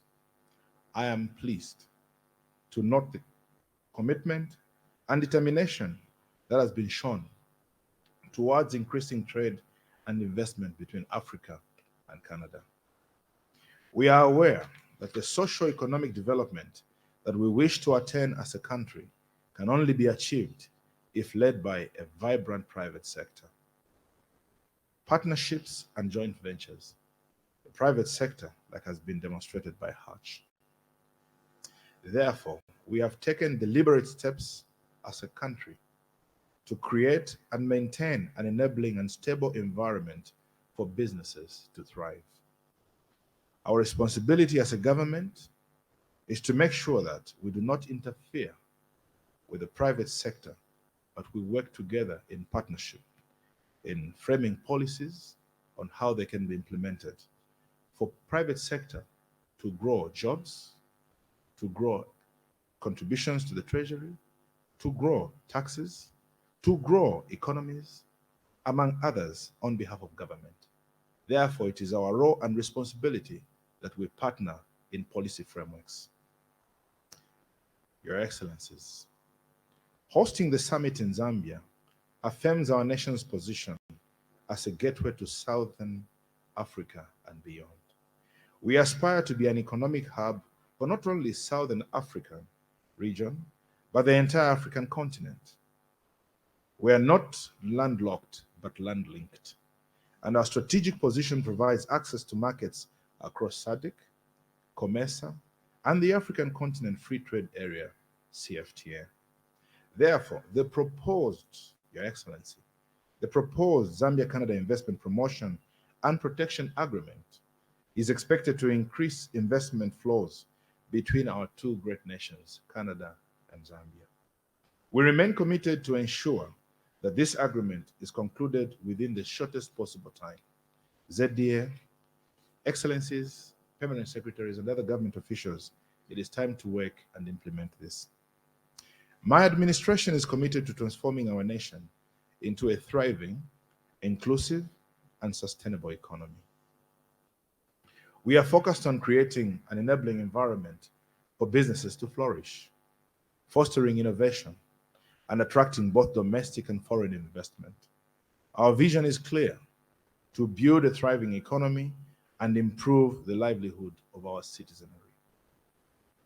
To achieve this transformation, we have implemented comprehensive reforms aimed at improving the ease of doing business, enhancing transparency, providing a robust platform for public-private dialogue forum, PPDF, and ensuring policy consistency. These reforms create the foundation of meaningful partnerships with investors who share our commitment to sustainable development and mutual prosperity. The mining sector has for decades been the livelihood of our people.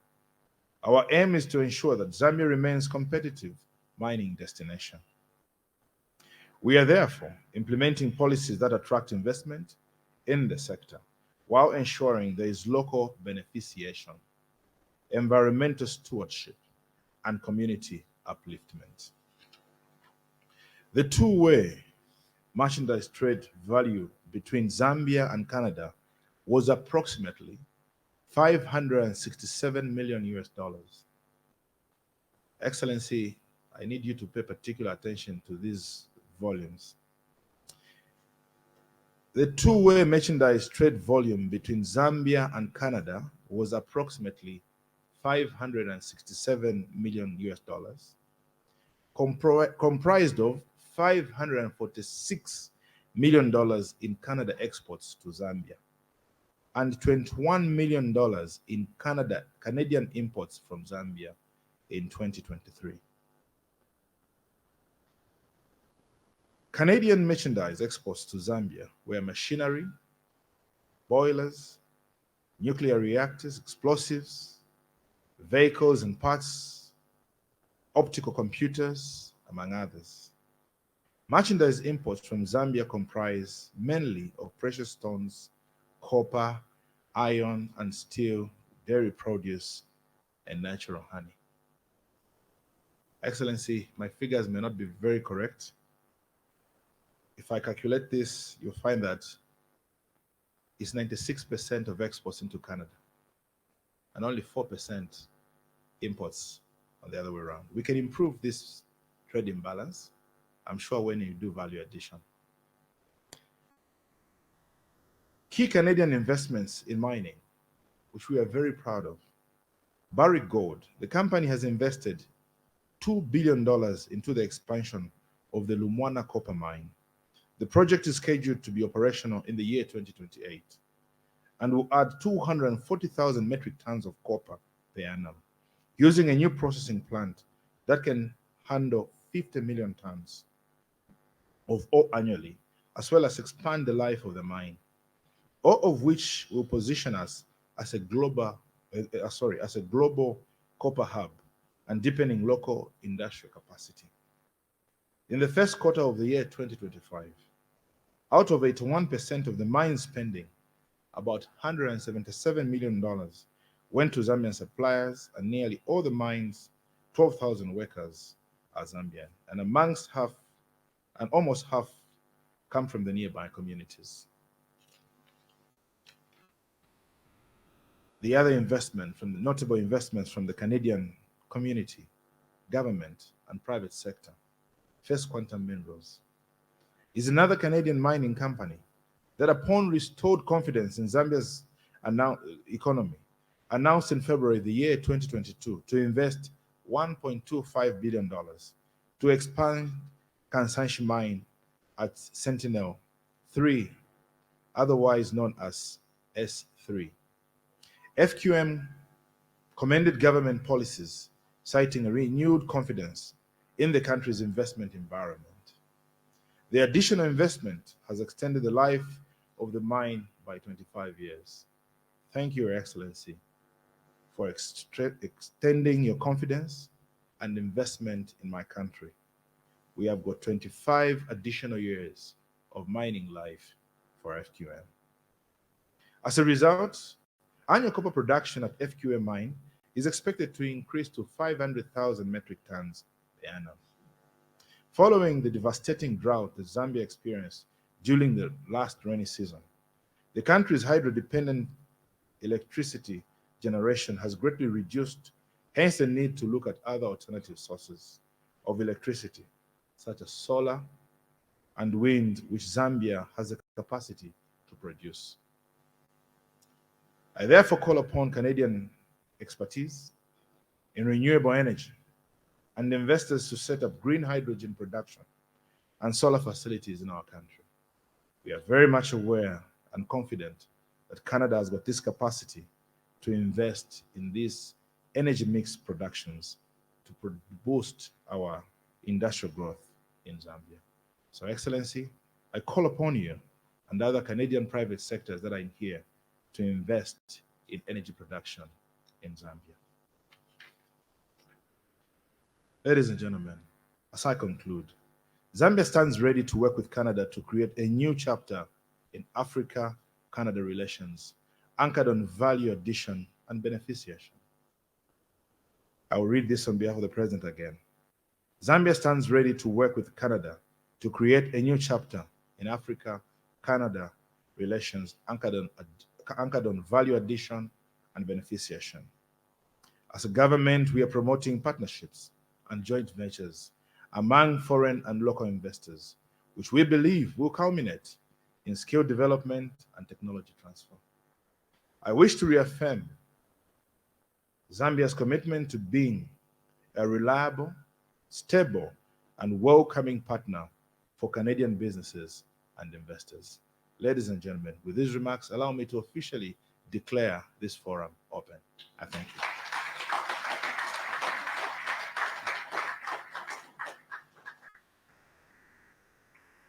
Thank you very much, Honorable Minister, delivering those remarks on the occasion of the 4th Canada-Africa Business Conference right here in Lusaka.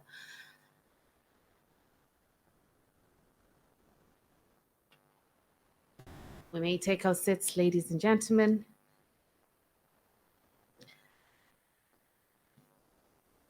We will now proceed to the next item on our program, which is a photo session. Honorable Minister, I will invite you. We will take them in clusters, so I will be guiding how we will proceed. But I have the honor of inviting you to the stage. Your Excellency, may you please join us as well as we take those pictures. My colleagues, you may take position in readiness for those pictures.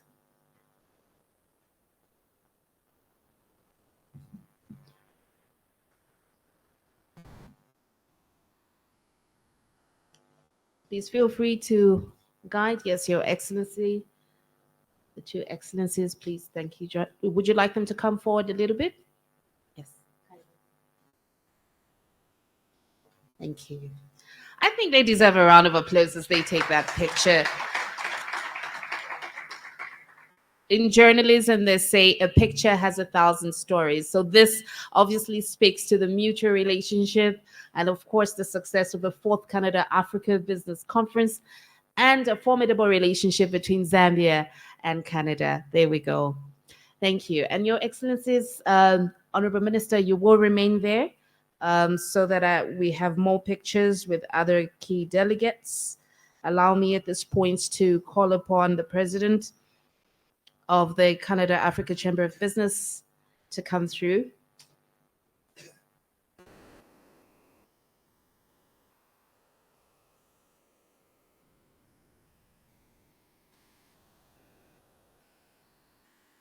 Thank you very much. Please remain there. I would like now at this point to join this particular photo session, Mr. Sebastian Spio Garber, Mr. Gabriel Shitende, Mr. John Lombard. Please do join them in this picture.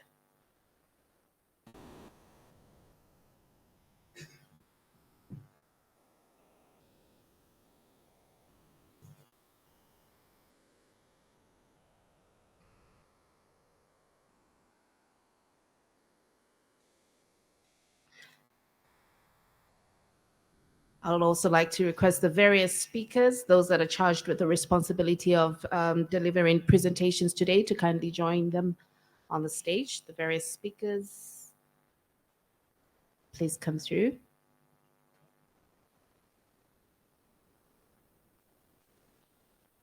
And those that have spoken earlier, the ZDA Director General, Mr. Halwampa, please join us. Permanent secretaries, please come through.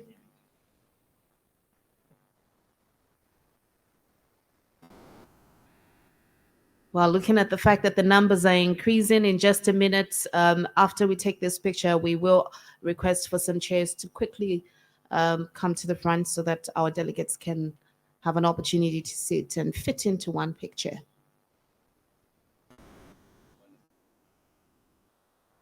All right, so Your Excellencies, please just come down and the hotel will help us with the sitting arrangements. For now, it's okay? Thank you. So those are the joining. Right. There we go. Thank you.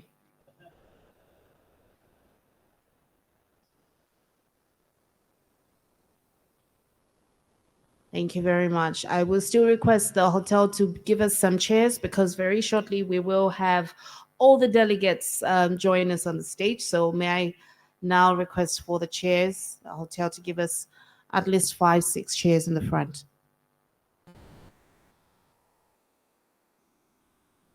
So lastly, after the setup is done, we will have all Canadian firms join us for the picture.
Thank you very much. So after this picture, I would like to request the Canadian firms, there we go, to come through, and you will join right on the stage in readiness for the last picture.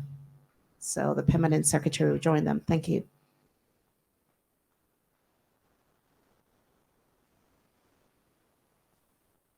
We will now have the Canadian firms. Please join. I'm not seeing so many smiles.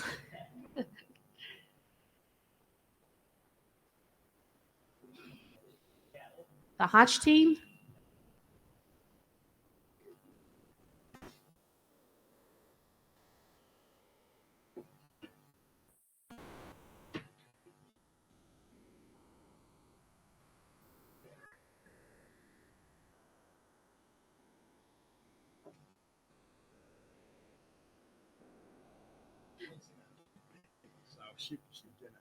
Okay.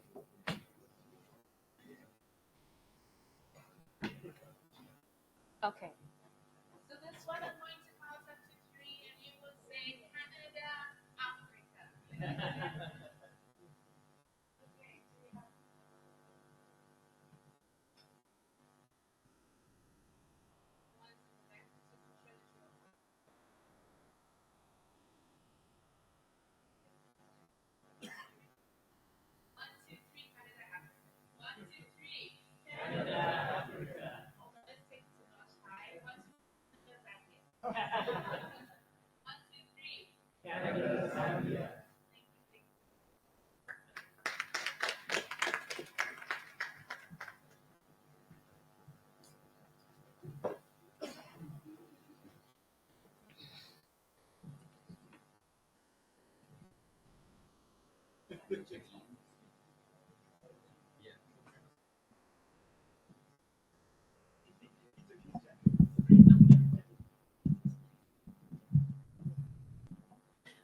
So, ladies and gentlemen, very shortly we will be requested to be upstanding as we permit the Honorable Minister to leave.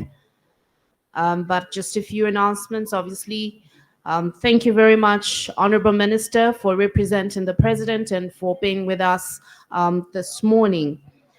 As we close the first part of our program, which is the opening ceremony, I will at some point very shortly request that we stand to allow for the Honorable Minister to take leave, after which we will have a tea break for a few minutes, and then Gareth, the President of the Canada Africa Chamber of Business, will take the floor and lead us into the next section, which is the panel discussions, beginning with a focus on Canada, a global partner in natural resource development. So let's look forward to what we have the rest of the day.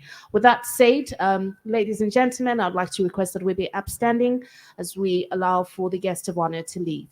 Thank you.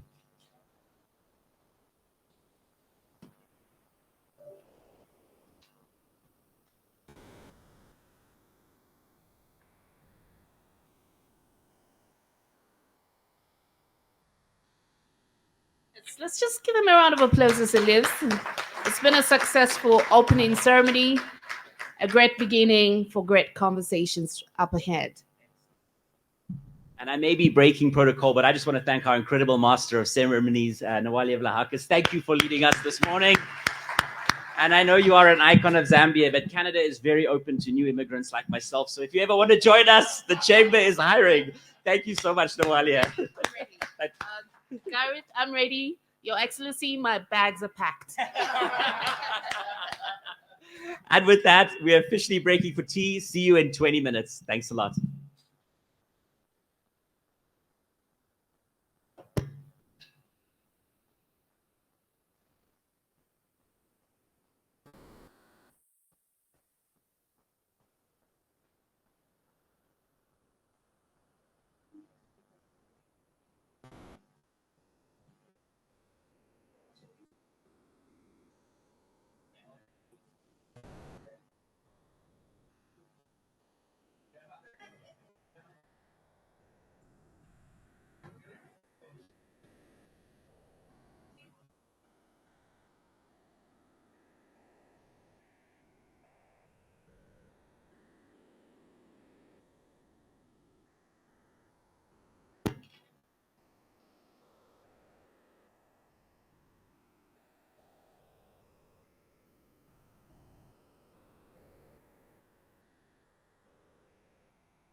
Dignitaries, ladies and gentlemen, we are beginning in 2 minutes. I invite you to kindly take your seats. To those coming in from the tea break, warm welcome back. And we will begin in exactly 2 minutes with Welakazi Tlele of Hatch.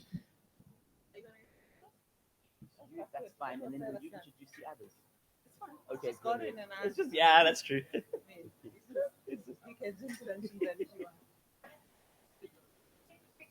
Okay, brilliant. Okay, thank you. And,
so,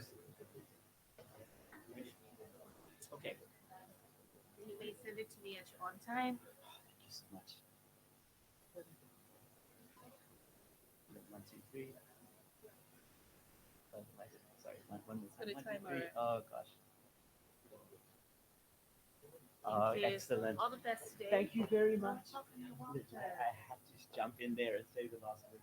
You did great. Thank you so much, and all the best with the rest of the day. You're here until tomorrow. That's right. Yes, that's right. You're going to offsite to the line, that area. Beautiful place. Yeah. Yes. So thank you very much. Amazing Yeah. hospitality. All the best. Wonderful. Take care. Good morning again. Welcome inside. I invite those who are still in the corridor just to make their way in over the next minute or two and take your seats as we'll begin our first panel on the critical role of Canada as a partner in natural resource development, not only across Zambia, but indeed across this beautiful continent. Welcome back, everyone.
Well, welcome back, ladies and gentlemen, to our first panel following that opening ceremony, which I think was very, very special. Thank you to members of the press and the media. And of course, welcome back. It's getting to a more reasonable hour for those joining us in Toronto, but I see it is still 5:05. But thank you to those who've been with us from the start. And what a pleasure it is to welcome back somebody who will moderate the next session that is well known to many of us, particularly those who've been attending our events online and who were with us most recently in Zimbabwe last year. Our next session, led by Welekazi Cele, is a session that's going to focus on the key role of Canada as a global partner in natural resource development. Welekazi Cele has been leading at Hatch as the regional director for mining and metals, and she has engaged with some of the best global minds and endless opportunities, in her words. I would like to say that for those who engaged you, they engaged one of the best minds. Welekazi, we are so proud of what you've been doing as a leader on the continent, as someone who has taken the role of Canada and Canadian business and as a key individual from Johannesburg, has been leading in the region with the top clients serving Hatch, dealing with a number of matters pertaining to innovative solutions that tackle some of the challenges we have heard about and will be hearing about. I am very, very pleased as well for the incredible panel that you have assembled as our moderator today. Arnie Weisenberger, Regional Managing Director for Africa, India, and the Middle East at Hatch. Dr. Godwin Bean, Country Manager at First Quantum Minerals. This is a session that's going to look at Canada-Africa projects as a case study as we explore the role of Canada and its African partners in mining excellence, which has been enabled by Canada's world-class financing capabilities and, of course, our project partners. Without further ado, it's my distinct pleasure to hand over for this first session of the conference in terms of panel discussions to Welekazi Cele. Thank you so much. Thank you, Gareth. Thank you for those kind words and very kind introduction. Honorable members, distinguished guests, ladies and gentlemen, good morning. It is my great pleasure to welcome you to session 1 of the conference. This is the exciting part of the program. This is where we have meaningful conversations and meaningful exchanges. So welcome to all of you. It is indeed a privilege for me to be here personally in Zambia, a nation that stands as a beacon of mineral wealth, ambition, and global relevance. We gather at a moment of immense opportunity for Zambia and Africa. You have heard this morning from all the speakers. Mine is at the highest level of strategic relevance, some are arguing. And for those of us who have been in the industry for quite some time, if I look at the heads of some of the people in the room for a very long time, we would argue that it's always been important and we've always understood it's important in advancing human progress. And perhaps we have not done a great job of communicating that to the rest of humanity. But now, hey, we're here. We at the center of the table. We are at the highest level of strategic relevance.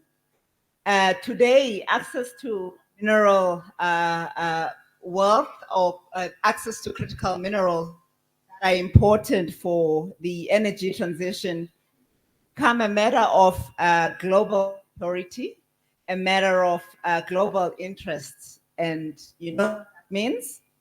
It means despite all of our problems in Africa, problems of abject poverty, problems of inequality and rising unemployment, we remain a continent and nations that are alive with stability.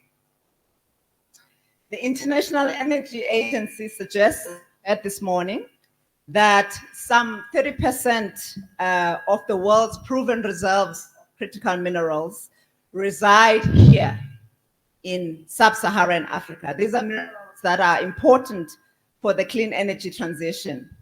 And with over 60% of Africa's population under the age of 25, according to the World Economic Forum, Africa is not only rich in mineral wealth, we are also youth rich and therefore potential rich. This unique demographic and geological endowment present us with a generational opportunity to build inclusive, sustainable, and innovative economies. Zambia, of course, is a prime example of that promise. Zambians under the age of 25 are at 65%. This makes Zambia one of the youngest economies globally, and that is opportunity. Zambia is a significant producer of cobalt. Zambia is a leading supplier of emeralds and also home to vast reserves of gold, uranium, limestone, and of course, there's the hydropower potential from the Zambezi and Mbuwe rivers.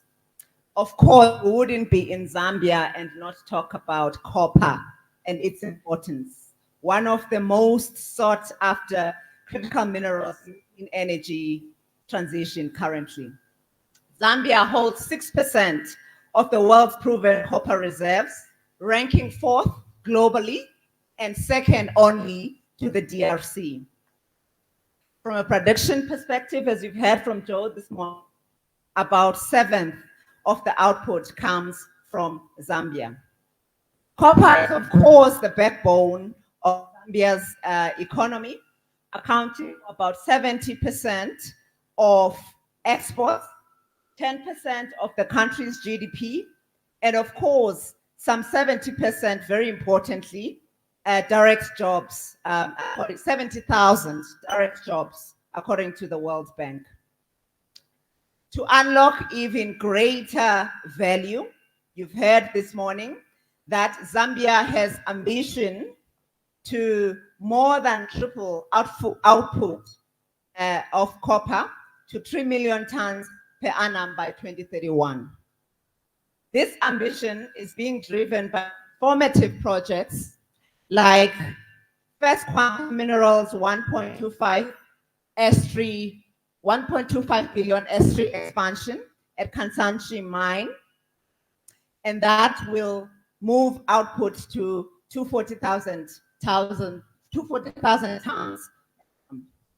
Sentinel mine, of course, has already been contributing to Zambia's aspirations, and it is also operated by First Quantum.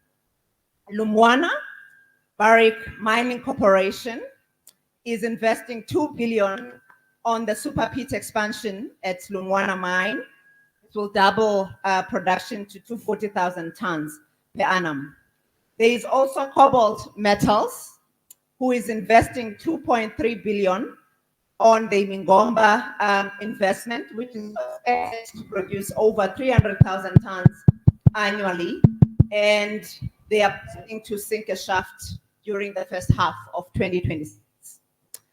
As you've heard this morning, Mopani and KCM are under revitalization with the new investors for Mopani coming from the UAE. There is investment there that is looking to revitalize that operation. And of course, you heard from the Honorable High Commissioner this morning that Canada's role in Zambia's journey has been pivotal. According to the Toronto Stock Exchange, Canada is home to about 40% of the world's publicly listed mining companies, many active in Africa. Zambia currently holds the largest concentration of investment currently active in mining companies in Africa. This is significant. This, of course, is led by listed companies in the Toronto Stock Exchange, like FQM, like Barrick Mining Corporation. Ivanhoe Mines, another TSX-listed company, is expanding exploration in the northwestern part of the Copper Belt. This conference, therefore, and this session in particular, are a celebration of this partnership. I am joined, as you have heard, by Godwin Bene, Country Manager for FQM, and Annie Weisenberger, who is the Regional Managing Director for Hedge. based in Johannesburg. We are here to explore the role of this partnership in shaping mining excellence through 4 key things. We first look at mining excellence in terms of its definition. We then get to mining excellence in practice, where we explore the delivery, sustainability, and its measurement. We then get to policy navigation and geopolitical adaptations, and we get to the financing and enabling role. Let's dive in, gentlemen. Mining excellence seems to mean different things to different stakeholders. Investors may focus on return on investment, and they may be worried about risk management. At the same time, host nations are worried about development, sustainability, and meaningful inclusion. And I underline meaningful inclusion, shared value. And so, is it even possible, gentlemen, to harmonize this definition and therefore interests? Would that help guide a more effective collaboration, I wonder? I get to you, Mr. Bene. Maybe let's start with FQM on this issue. What does mining excellence mean for FQM? Sorry about that. Wait a minute. I need to turn it off Thank first. you. Just at the bottom. It's on, that's the problem.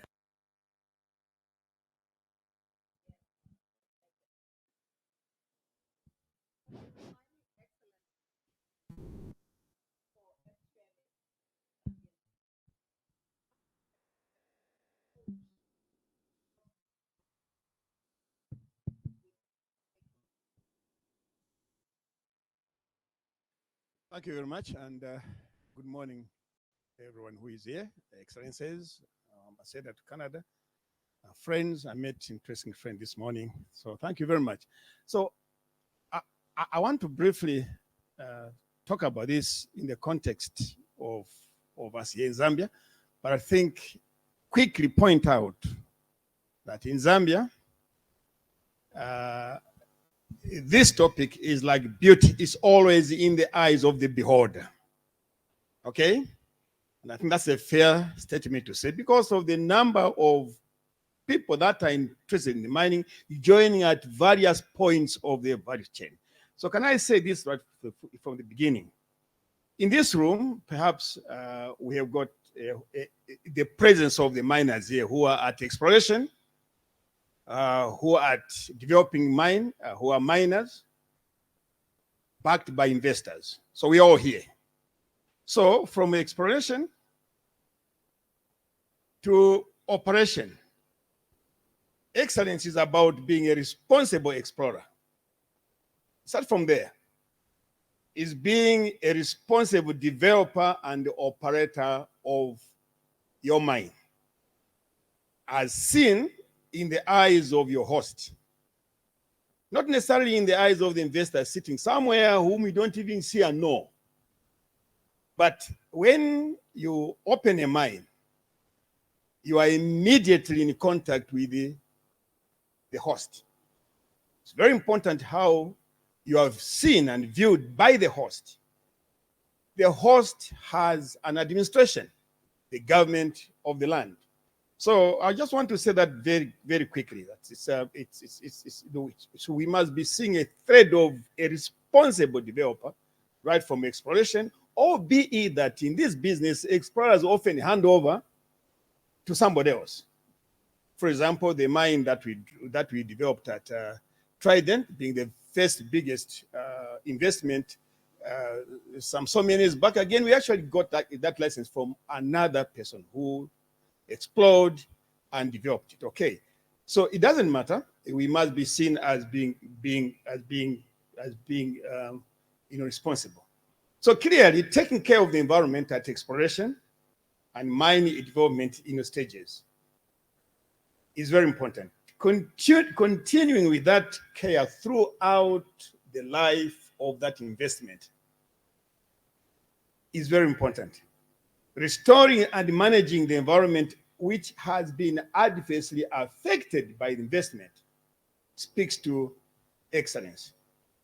Protecting the environment undisturbed. Now let me explain here.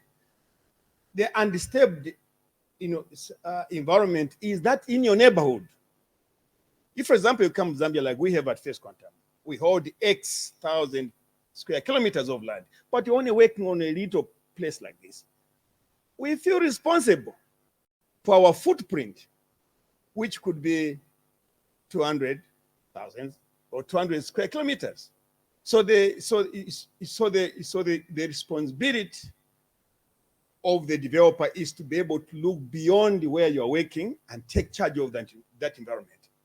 Protect it, so when you leave, okay, they will say there was an excellent operator here. See, very little was disturbed. See, so much was restored. Okay, it's all about having a good name. Right at the start, having a good name in the life of your mind and having a good name after you leave.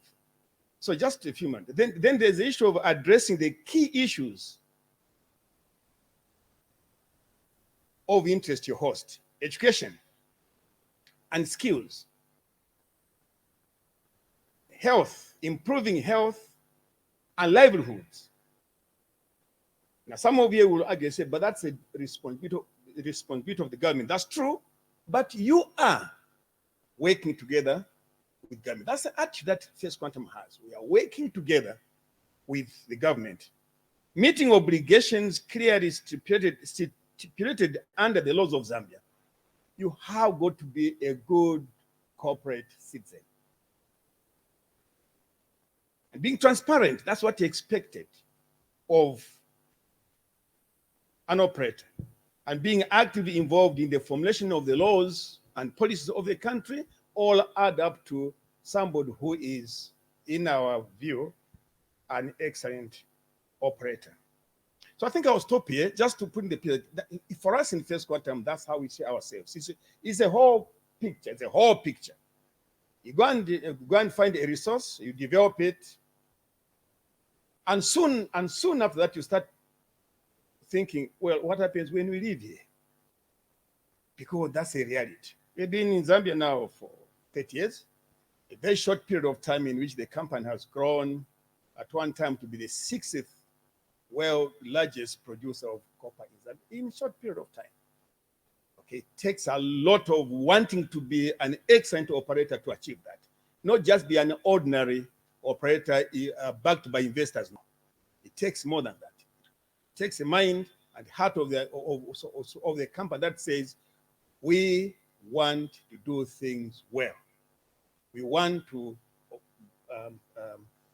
be able to be viewed properly in the eyes of our host communities and the host administration. So if you are jumping at the end of the value chain, your definition of excellence will be different. I would like us to start right from when you start and walk in our forests to when you are taking metals away to port. That's a chain that we want to look at. This is an excellent operation. Very insightful, Dr. Veni. Very insightful. It's in the eyes of the beholder. That's what I've noted. Let's get to Hatch then, Annie. How does Hatch ensure that the services reflect both international rigor and are grounded in local contexts? Right, thank you. First of all, I'll admit I'm a bit competitive. So I asked Welakazi to put me second so I'd have more time to prepare. But I see now you don't want to come second after this gentleman to my left. I can't answer questions like that. So I want to talk a little bit about excellence, mining excellence, and especially the application of technology or innovation to achieve mining excellence. As you've heard, Hatch started out as a Canadian company. 70 years ago, we'd become a global company. And I think we've come to appreciate technology and innovation from a global point of view. But we also like to then understand how to apply it locally. what we do find is that when it comes to working, all of our clients really are interested in our core services, wherever we are, whether it's in Zambia or Australia or North America. What's different is the specific context. So it's what are the challenges of a specific operation or mine, or what the opportunities are. So our job as consultants, our job is to understand those differences so we can customize a solution. So I want to talk about two types of operations. One, let's say an underperforming operation. It can be anywhere in the world. The client might have to go to a back to basics sort of approach. And they might need to then even think about a low capital investment to address basic issues like skills shortages or the need for training. The same applies to a high performing operation wherever it is in the world. Those same innovations or technology advancements can be used not for a back to basics improvement, but to take a really good operation to a great operation. Again, the point is location doesn't matter when you're implementing efficient technologies. So I'm going to give you a quick example. It's interesting and it's relevant for today's times. Hatch has developed a artificially intelligent or AI-driven flotation twin for concentrators, which can be applied to copper concentrators. Now, for the underperforming operation, that digital twin can be used almost as a means to train your employers or your employees. It can be used as a means to mentor them. So you almost have a digital mentor walking the floors, giving guidance to your operators, so that they get 24 hours of training, and they're given advice on how to intervene to make the operation more constant and more consistent. On the flip side, there are operations that are high performing. Some operations in the world have PhDs working on the floor. And so this digital twin is really there to squeeze percentage points out of recoveries and out of grades and that sort of thing. So different applications, and yet the same the same technologies applied to different locations, different geographies. So what's the takeaway? It's all operations, regardless of location, regardless of skills, can benefit from technology and from innovative solutions. Thanks for that, Annie. Very interesting. I'll stick with you, Annie, and let's get now to mining excellence and what it means on the ground in terms of its delivery, sustainability, and measurement. How is excellence delivered and sustained across projects at Hatch? And what mechanisms help to scale it across the region and across clients? So I'm taking a different approach or a different view to this. I'm following your question, but one thing I wanted to talk about is something that I think is maybe overlooked, but it's very, very important globally. And it's about excellence in safety. And my colleague, I heard you respond. I think it is what is most important to our miners and to our operators, and it's central to our thinking. So, and I should say health and safety. It needs improvement everywhere, and I think we all need to pull together and look at it. My colleague here will also talk. I'm sure there are procedures and training that goes on, and there are a lot. You can use technology to improve safety, but the one thing that really moves the dial on safety is culture, right? So it is culture from the top down and from the bottom up. It's the culture of everybody in this room when we talk and think about safety.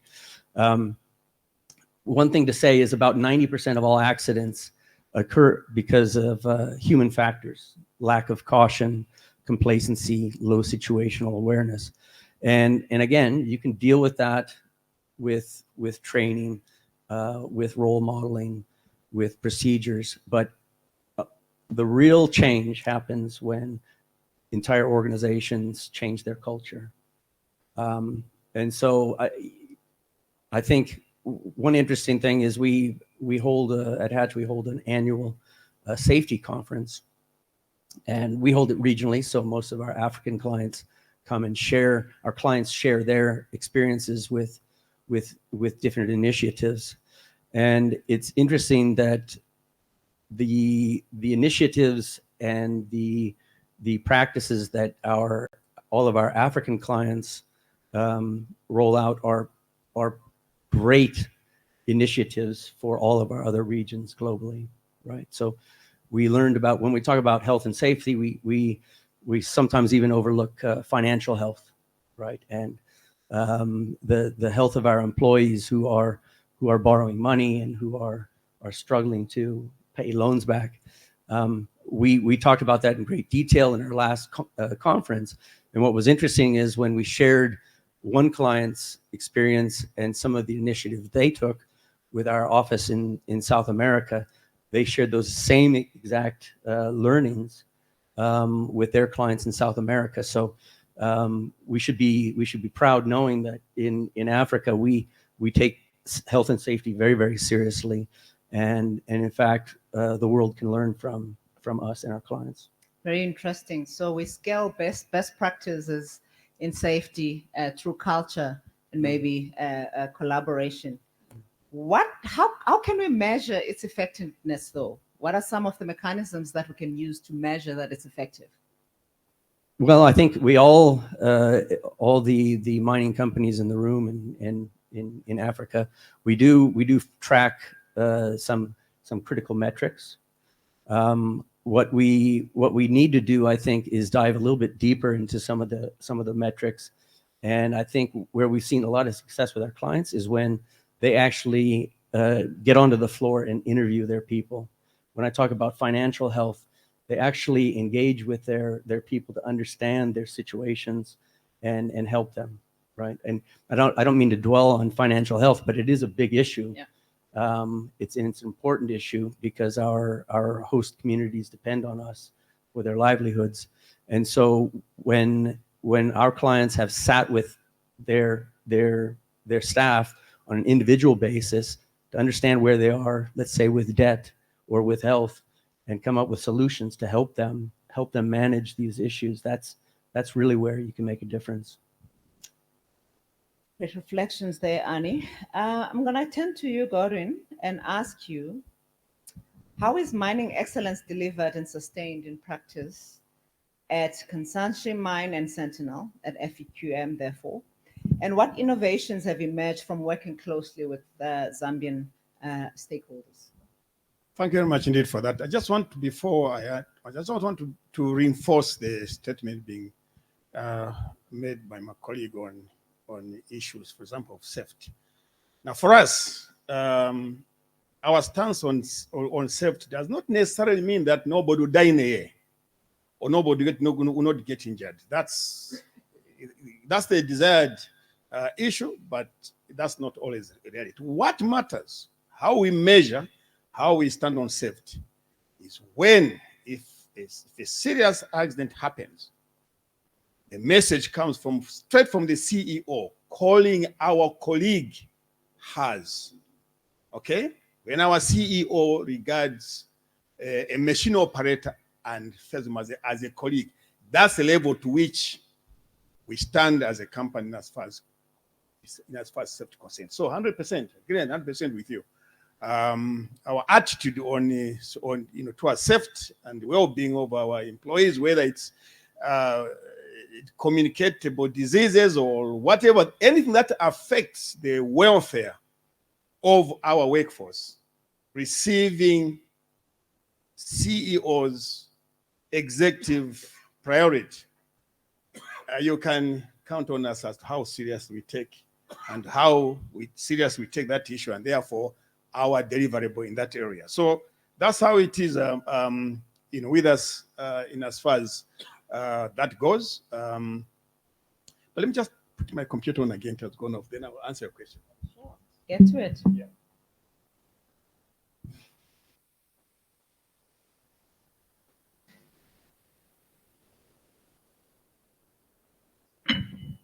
Okay, so, and again in this room, in the audience of this, we jump on the mining story at various stages, but we, in the thick of operations, we go from A to Z of operations. If you're an investor in this room, remember, at the end of the day, there are the people that may regard you as invisible because we don't see investors. We see executives. So what happens in the boardroom? The boardroom attitude speaks to how efficiently a company operates. So, in as far as deliverables are concerned, let me go back a stage before I come to your question. I think for us in First Quantum, apart from the issue of the safety, when you come to timely delivery of projects, I think we stand well. Cost effectively, that's what investors are interested in. First Quantum has delivered every single project cost effectively and on time. Adherence to environmental, social, and corporate governance principles is a measure of how we perform. And of course, not leaving anybody in our community. If we were to take you to one of our operations and we tell you how much money we spend on the environment, you would want us rather take that money to go and open a new mine. It's the kind of money that we would very easily want to use to open a new mine. But that's our attitude because it's a serious delivery. So our joint effort with government is very clear in areas where we can do that.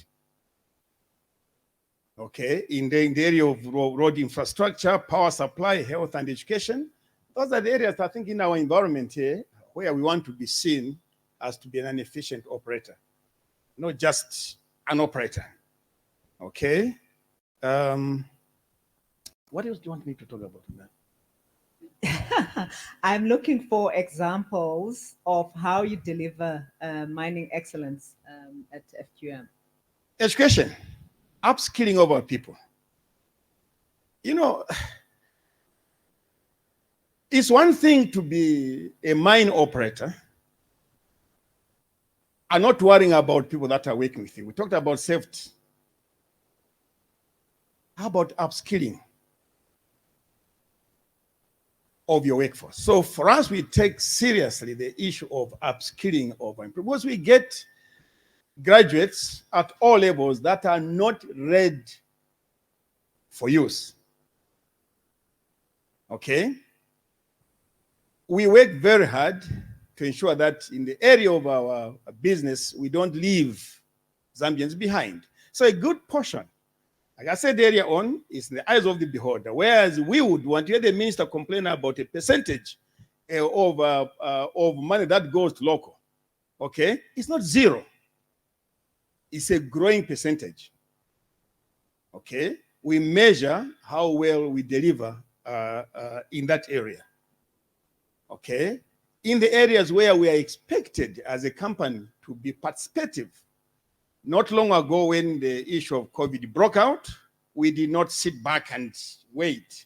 We were in the forefront working with government to ensure that our people do not die and we don't close the mine.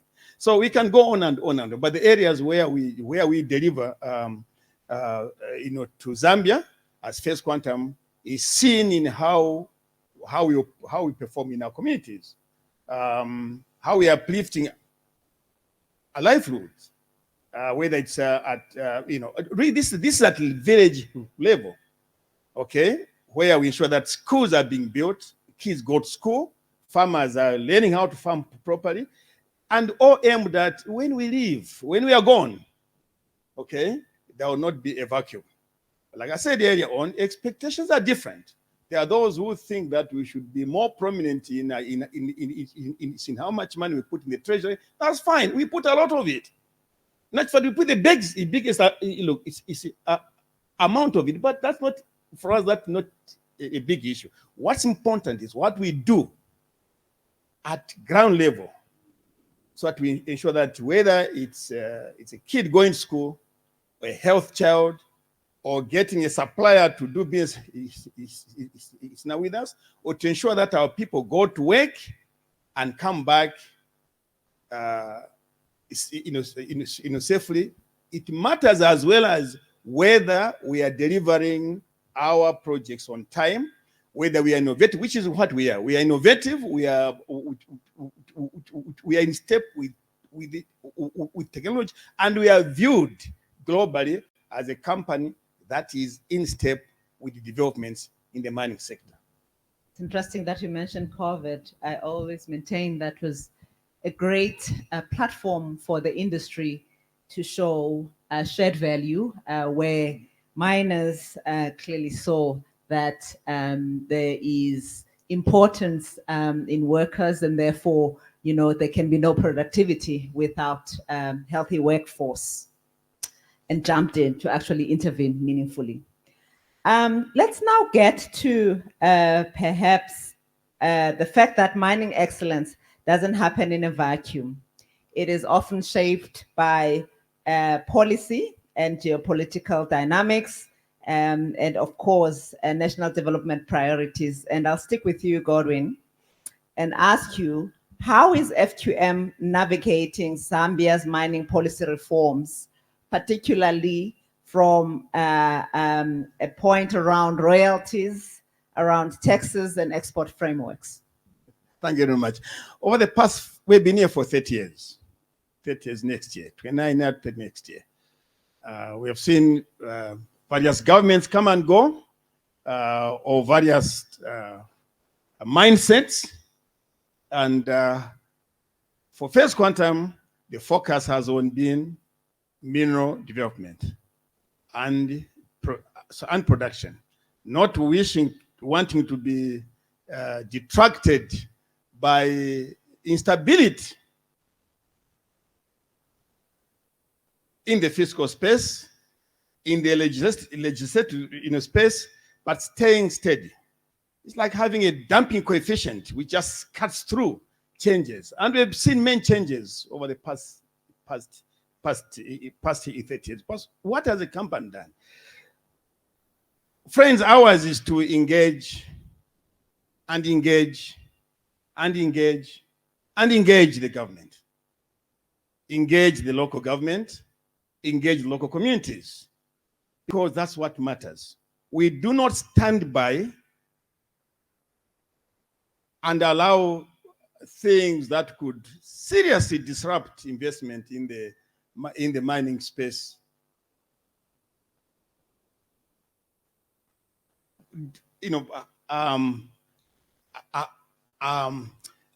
take place. So we engage boldly, but always with the long-term view. Please understand, a country like ours, the government has every right to make reforms to police and the regulations. That's the government preserve. And we can, nobody in this room or anywhere can stand against that. No. So, with that in mind, our job is to ensure that whatever changes happen in any regulatory space, the outcome is that is good for the industry, it's good for Zambia, it's good for the communities, it's good for the investors. These three things. So that the investors can remain confident that Zambia is a good place to go to. So that the community can continue to say it's a good thing to have development in the mining space because we are benefiting. And it's good for the government to say we are getting revenue into the treasury because of the investment in the mining sector. So ours to keep an eye, very steady eye, on changes that are always proposed or often proposed in the regulatory or fiscal space, and engage government to ensure that the outcome does not hurt the industry in the eyes of the investor, and consequently disadvantage those that would have benefited from it, our communities. For example, if you come to where we're very present in the communities, very present. So any changes that that affect our operation actually hurts the communities more than it hurts investors in First Quantum. It's the communities. So where is that? So where is the attention? It must be in the areas where we operate. So I'll repeat this, that while the investment in climate is certainly better, much better than it has ever been. However, we are still work in progress in that area, and ours is to engage. We are open, engage government in an effort to help, so that at the end of the day, when a law is made, when a regulation is made, it's good. It's good for the government, it's good for the country, I mean, for the companies, it's good for the investors. Because if we don't do that, you might end up having laws being made that on one hand seems okay to Zambia, but actually are hateful to the investors, are hateful to the mining industry. We are at a stage where we are on a growth trajectory. Want to keep that way. So we must make sure that whatever it takes to keep that trajectory up, it keeps going. That's where we engage. Boldly you engage indeed. Very boldly. I want to get a little bit controversial and say that it's just quite bold of FQM to state publicly that it contributes more to Zambia's public finances than any other mining company. Do you want me to answer that Does for that you? align with the debates around fiscal fairness, transparency, and equitable value distribution? You want me to answer for you? No. How does that align with current debates around fiscal fairness, transparency, and equitable value distribution?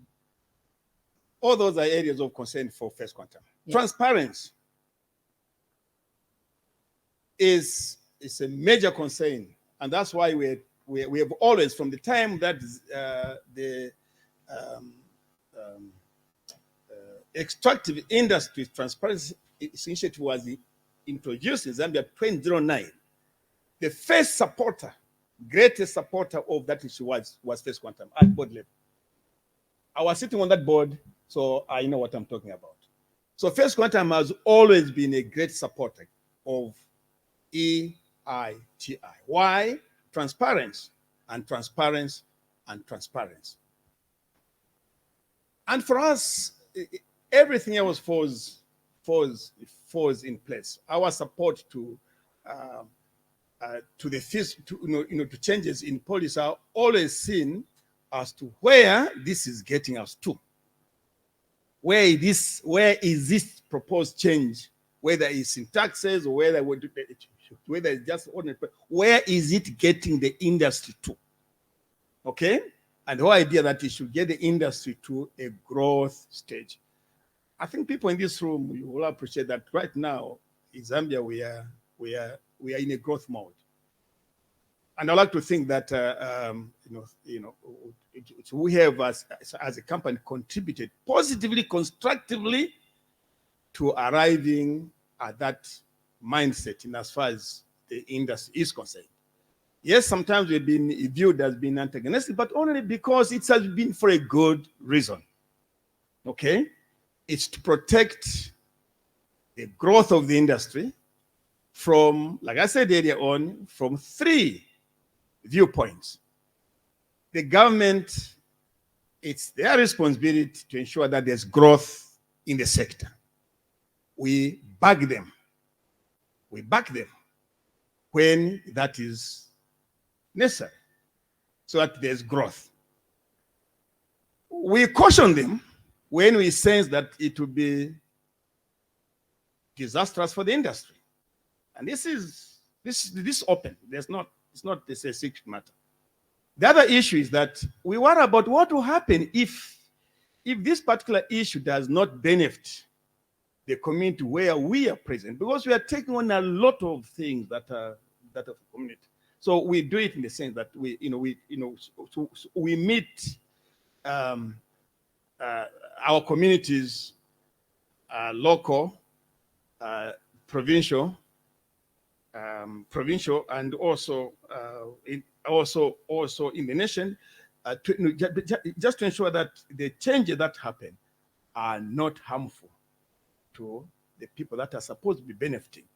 There's the element that's been talked about now of local content, for example. We are not against it. We just want it done properly, because it's extremely important that local business suppliers and commercial people do benefit from our presence in the country. Don't know whether I covered that up, but that's what it is here. Thank you very much. Indeed, communities are at the center of your decisions and engaging robustly with the government. Annie, I'm going to turn to you and ask you this. Would you say that there is sometimes a tension between client-driven project demands, timelines and budgets, and so on, versus long-term sustainability and development? And where there is tension, how does Hatch navigate this tension? That's a good question. And I think, first of all, what I want to say is I don't think that client-driven project demands and local development priorities are mutually exclusive, because I think both ultimately serve the client's long-term requirements. And when I think about what project success looked like 30 years ago, was a project that was on budget and on schedule. I think that's half of what makes a project successful now, because unless, if you have a project, a $1 billion project that is on time and on schedule, but you haven't delivered anything or left a legacy behind with the host community, I think you're only halfway there. I think that is what FQM is saying about their projects. What needs to be done is it needs to be planned, though. Just like any project, it needs to be planned up front.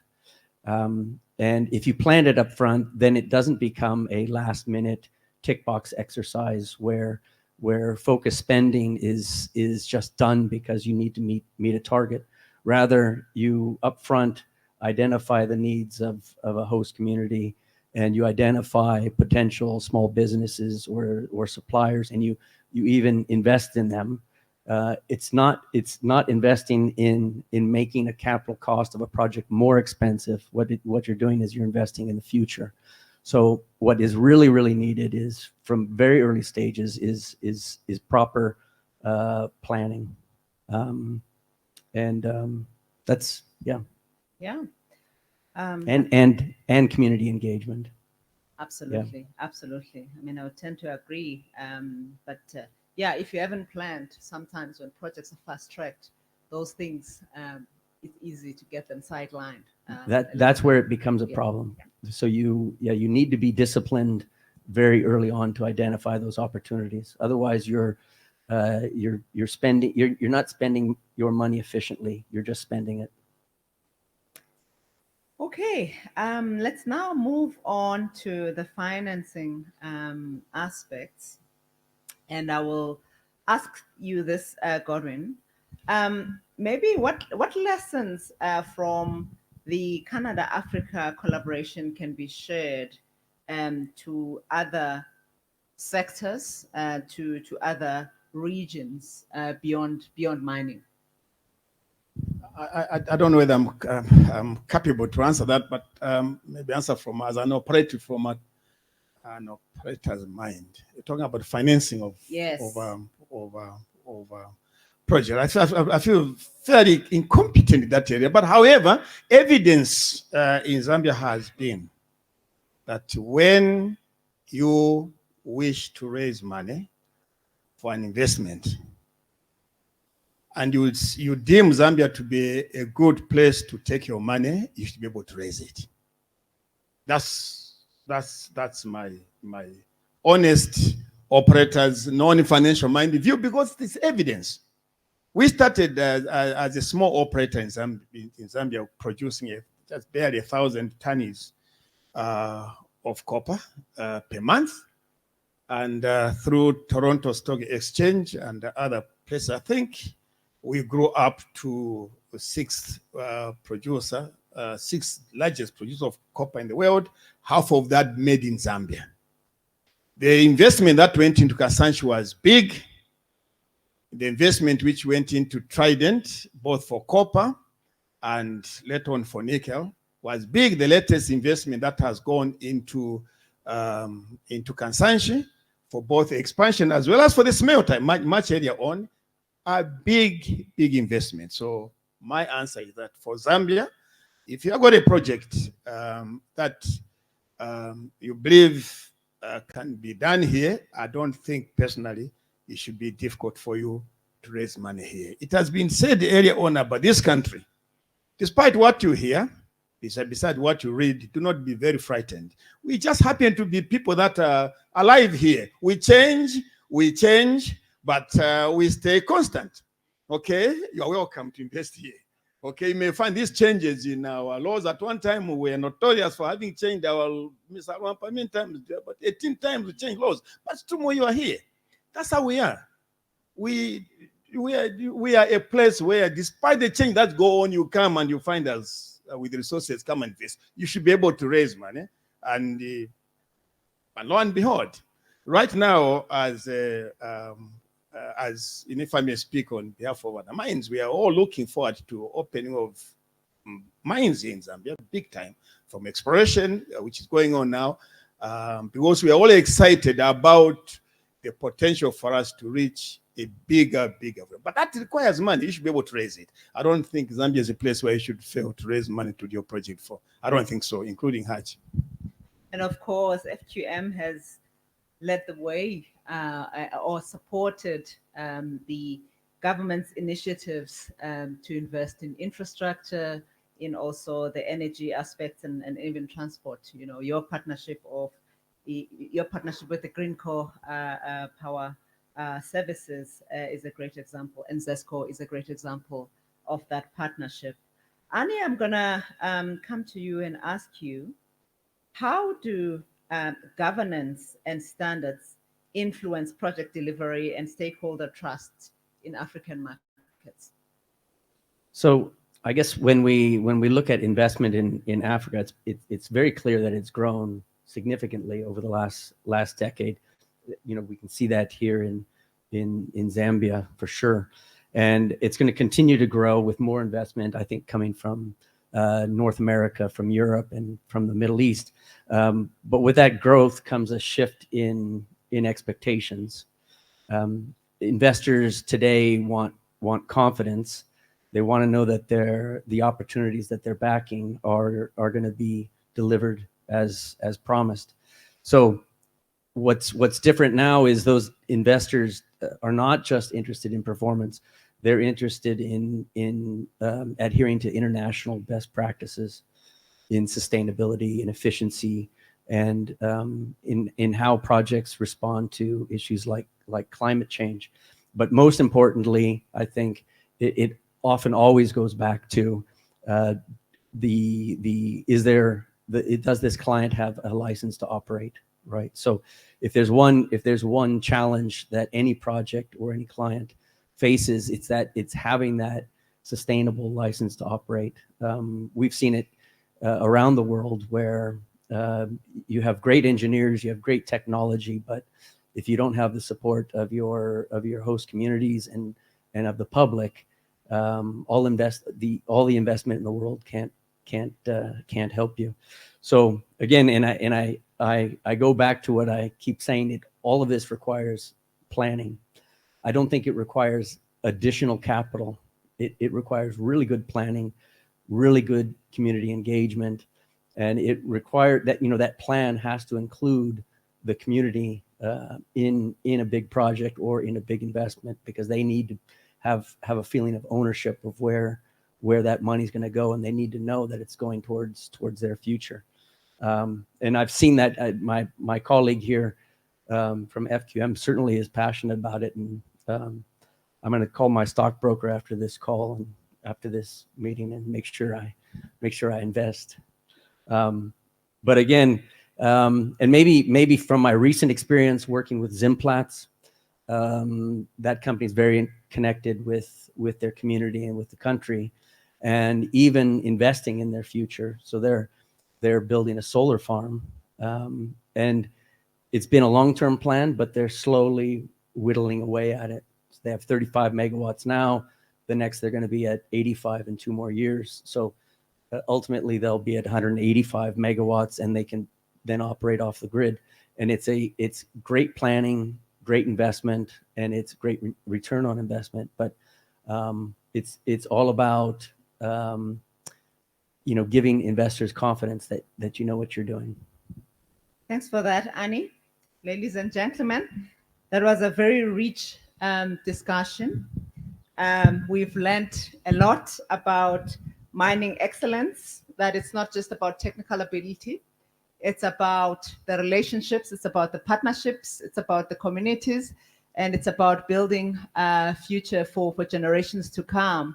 With that, gentlemen, I'm going to invite you to have any last minute remarks. I can see Godwin, we're very eager to have that last word. I'm going to hand over to you, Annie, and I'll let Godwin have the last word. I think that's a good idea. I think it's what is interesting in my career is, and I think maybe Joe Lombard touched upon it, is it's a new era right now that we're experiencing, and I think having been back and forth into Zambia for 20 years, it's really exciting seeing what's happening here. And maybe for the first time in my career, it's actually, I'll call it cool to be involved in mining, to be involved in something that actually can have a positive change on the world and be a part of this energy transition. And maybe I'll just quote somebody fairly famous. They said, "Believe in yourself and you can do things." That sounds very familiar. I feel like I may know that person. Over to you, Godwin. Thank you very much. Look, thank you very much for allowing us to ramble along. We don't this. I don't do this very often, but I just want to take the opportunity as we conclude, just to so that you as you go, you fully appreciate what First Quantum is and does.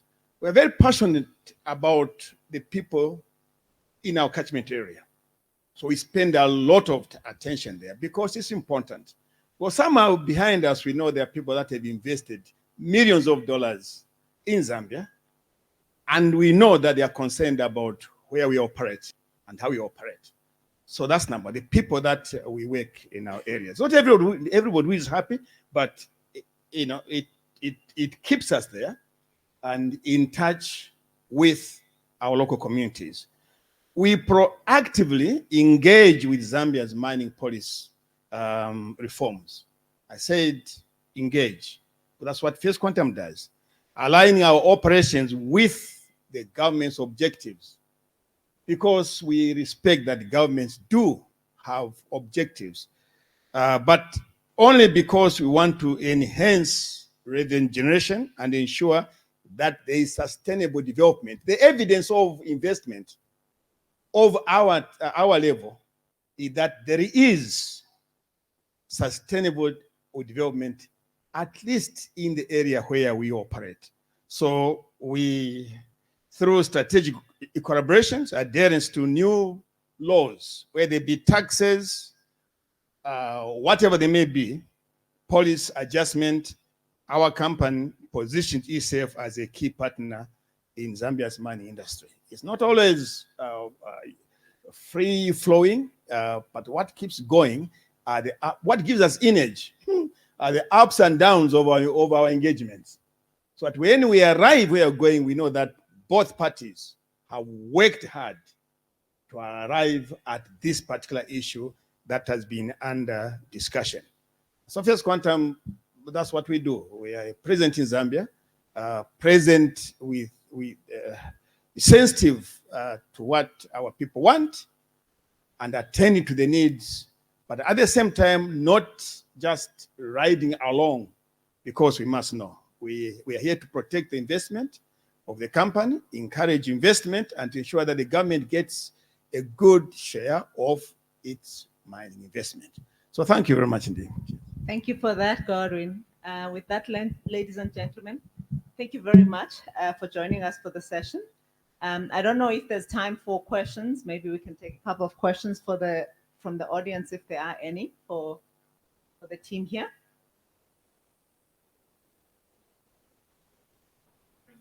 No questions. Exactly. Thanks. Thank you very much. Welekazi Pele, Arnie Weisenberger, Dr. Godwin Bean. What a fantastic panel. Congratulations on the incredible achievements and the contribution, not only to Zambia, but to the Canada-Africa relationship. We're going into our financing panel. We've heard a lot about returns and investing, and of course, it's key that a lot of this needs to happen. Now, in preparation for this conference, I had just a few meetings, and Corey van Gaal is one of those engagements. And this particular session comes out of a recommendation from the Government of Canada through the High Commission and others that this is a critical area of collaboration, financing through things like joint ventures and other means and structures in order to develop innovating financing models. And it's my great pleasure to call upon the moderator of this particular session, Tahona Chagwedera, who I had the privilege of meeting last night for the first time, to join us on stage. And I'll then also be calling up each of the panelists for this session. From the African Development Bank Group, Rabul Juwajoru, welcome Caesar Sawale, Chief Executive Officer, Pangea Securities, and Lucas Robinson, Principal Advisory at Renew Capital. Tahona, a warm welcome to you. I know you lead a number of items. You're focused on strategy, client engagement, and many other roles at Hatch. But importantly, you're here to facilitate, I think, a session that's going to be key for a lot of the future projects and investments that we'll see as a result of this conference. Welcome. Thanks so much, Gareth, for the warm introduction and kind introduction. I guess maybe I might ask my panelists to join me on stage, and then we can start our session.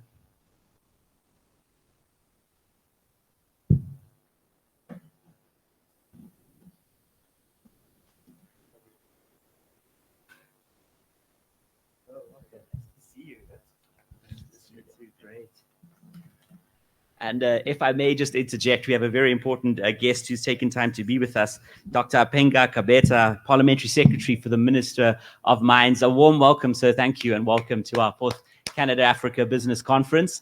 And certainly the great work and achievements of Zambia are on full display in this critical sector. Tahona, over to you, sir. Thanks so much, Gareth.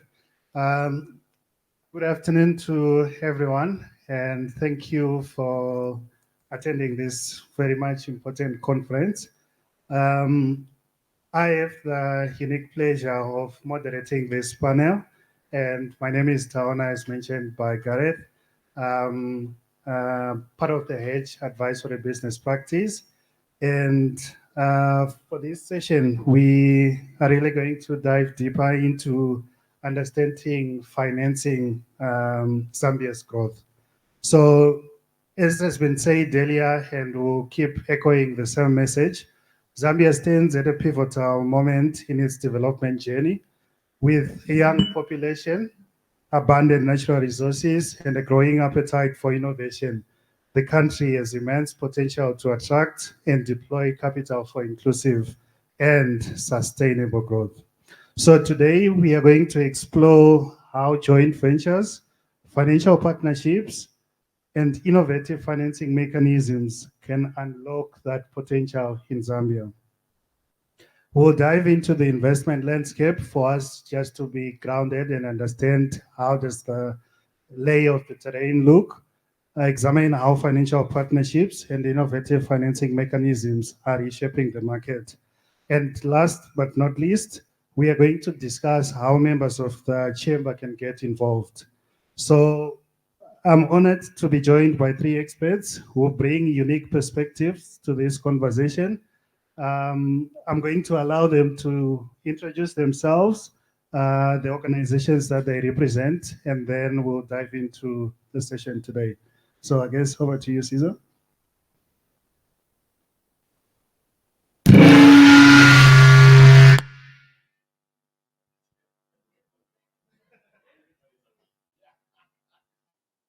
Good.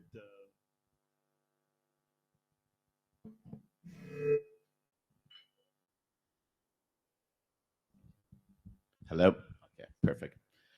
Good afternoon, everybody.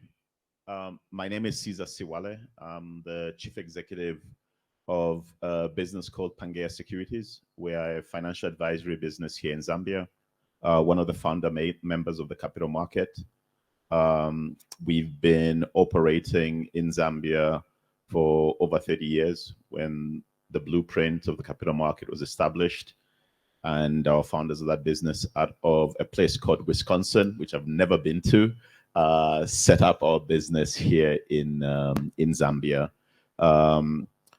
The business is very entrepreneurial. We've gone from participating in privatization in the 1990s to riding the wave of the 2000s, which today, with hindsight, which is always great, I argue that we missed that big boom of the mining sector in the 2000s, probably together with Anglo. I don't know if Anglo is here because they had left, but there was a great boom in the mid 2000s in Zambia from a mining perspective that Zambians didn't participate in.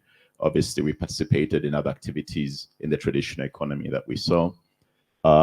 Challenges of the 2010s saw us become more of an M&A type business, and we've done a lot of M&A work in Zambia off the capital market, which was a great evolution for our business. And to attest to that, we had Renaissance Capital then buy out our founders. And the irony of that, the Russians bought out the Americans. In 2010, to consolidate, we then bought the business from the Russians.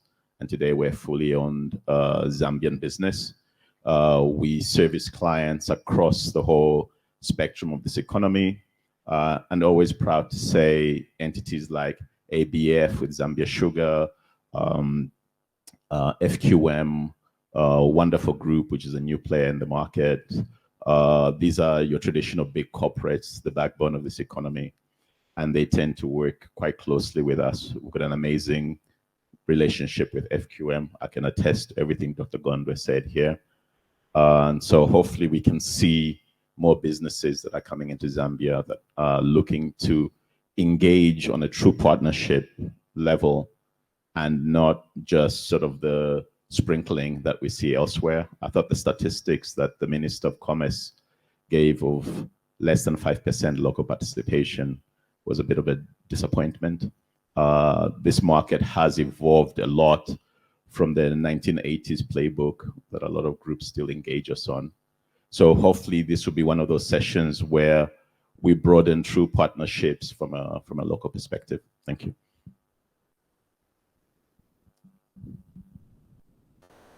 Good afternoon. My name is Robil Droju. I'm the country manager for the African Development Bank. So I'm based there in Lusaka. For those of you that don't know the African Development Bank, this is the foremost African development finance institution. We're owned by 81 countries. We call them regional and non-regional member countries, all the 54 African countries, and some 27 non-regional member countries, including Canada. So I guess that's why I'm here to talk to you about what the bank can do for the business community in Canada. Thank you. Good afternoon, everyone, or good afternoon. My name is Lucas Robinson. I'm the principal responsible at Renew Capital for our advisory services and portfolio. We're a Pan-African early stage investment firm, primarily focused on the tech-enabled asset light category. We've got 50 companies in our portfolio at the moment, from Morocco to Ethiopia, Tunisia to South Africa, and in many parts in between, including here in Zambia. All right. Thank you so much for the nice introductions, gentlemen. So maybe we can kick off our discussion for this afternoon. My first question is to you, Robil. From your vantage point as a multilateral institution, how do you assess Zambia's, or what's your assessment of Zambia's investment climate or landscape? Thank you very much, Talman. Just to put things in perspective, so the real GDP growth of Zambia in 2023 was 5.4%. it dipped a little bit to 4% in 2024 due to the drought that's never been seen before in the country in 40 years. 2025, it's projected to go to 6%, and 2026. Now, put that in perspective, I don't think there's any other economy in Africa that's doing better than that. So I'm not going to tell you whether to believe in the investment, what is happening in Zambia. I'm just putting those numbers out there. Now, in 2022, the IMF board approved an ECF of about 1.4 billion for Zambia after looking at homegrown reforms that Zambia has put forward, okay? Believing that those reforms will actually help to turn around the economy of Zambia. Since then, Zambia has actually implemented 92 reforms in different sectors since 2022. And it has also been able to restructure 94% of its debt that it defaulted on in 2021. So it gives you a perspective of where Zambia is actually heading in terms of the investment climate. And that is why since then, even the IMF has done 5 reviews of the economy of Zambia, and successfully, all these 5 reviews have been successful.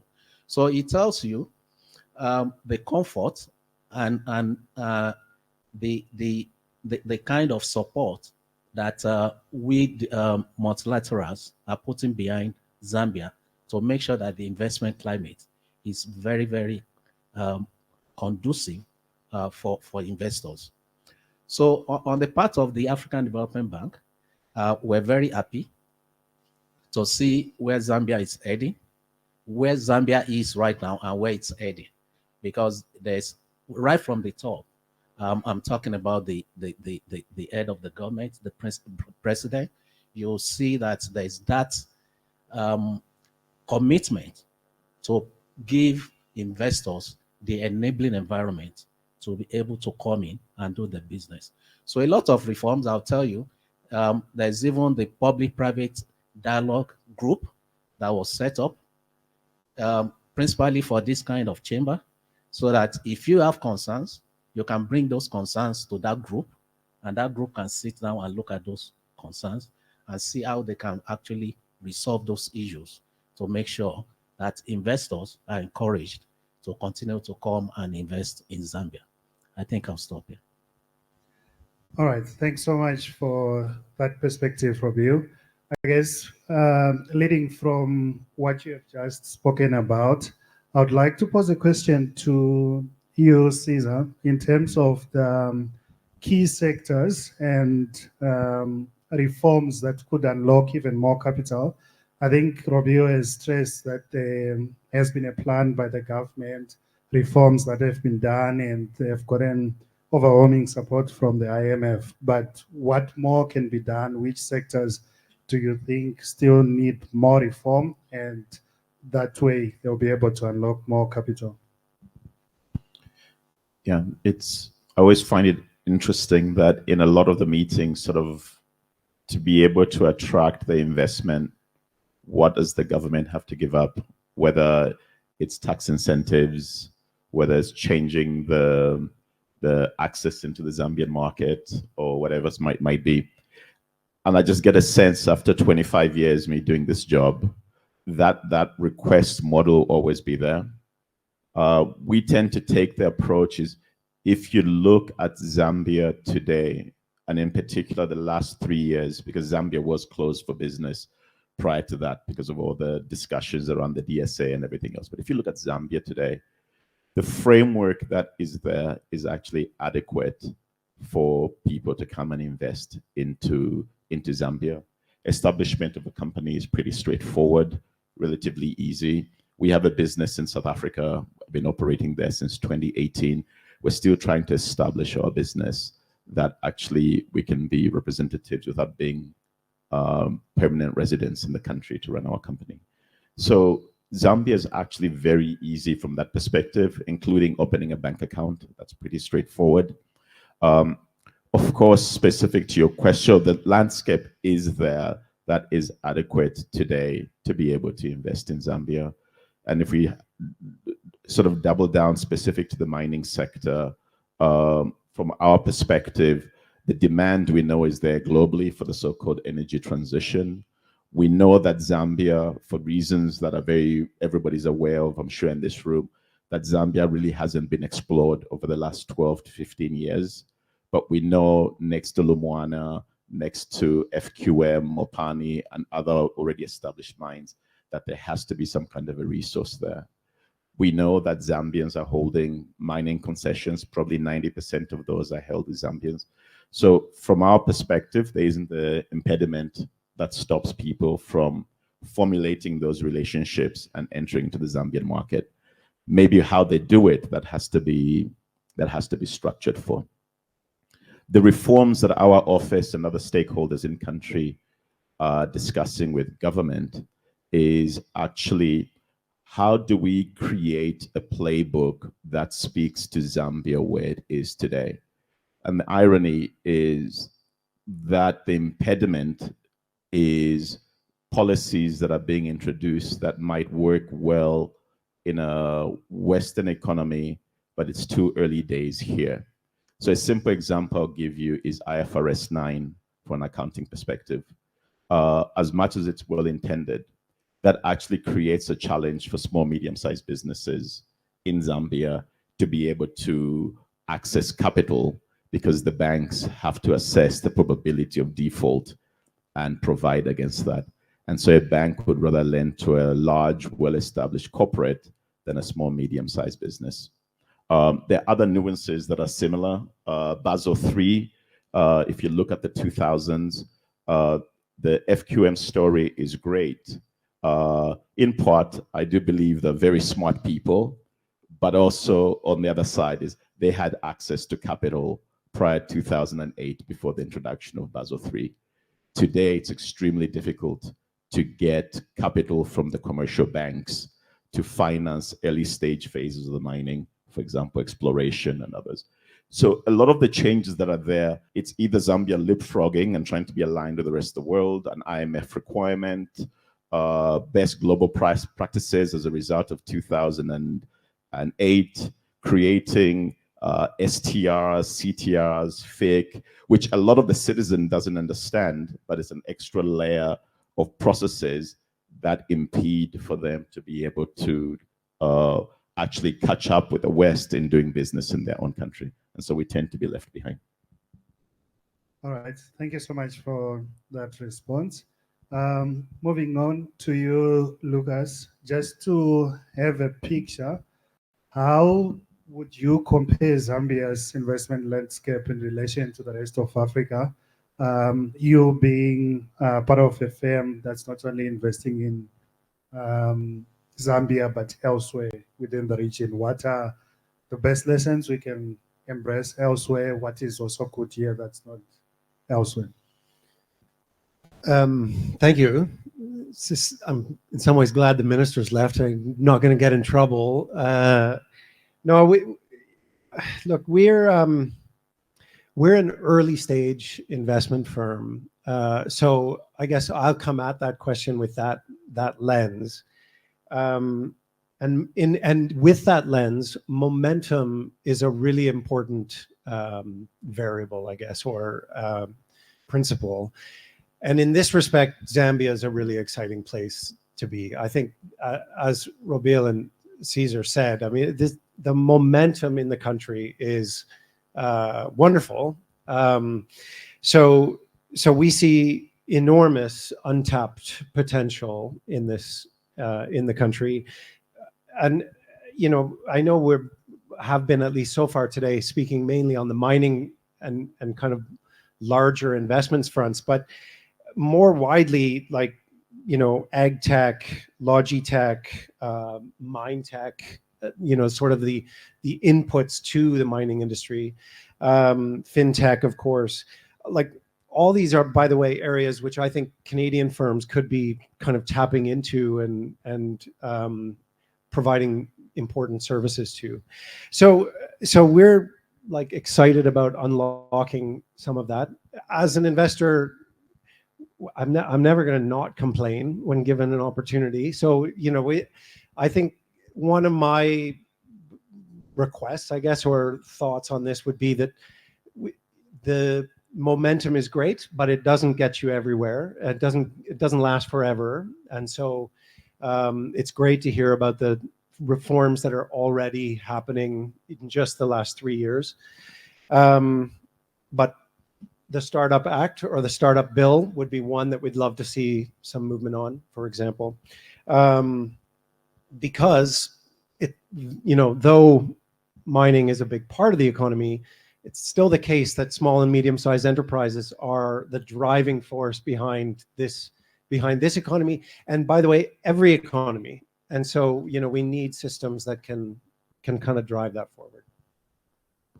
All right, that's an interesting point, Lucas. I'm going to drive you a little harder on that one. So you spoke about what the peripheral industries, so to speak, that still need the support. So back to my question, comparison-wise, how are other countries helping the advancement of the SMMEs, and what are some of the learnings that you have seen there that can be implemented in Zambia? Just briefly on that. Yeah, well, I mentioned the Startup Bill. There are several countries in Africa that are pursuing that kind of legislation, and I think that's helpful. And along with those bills are often some changes or adjustments to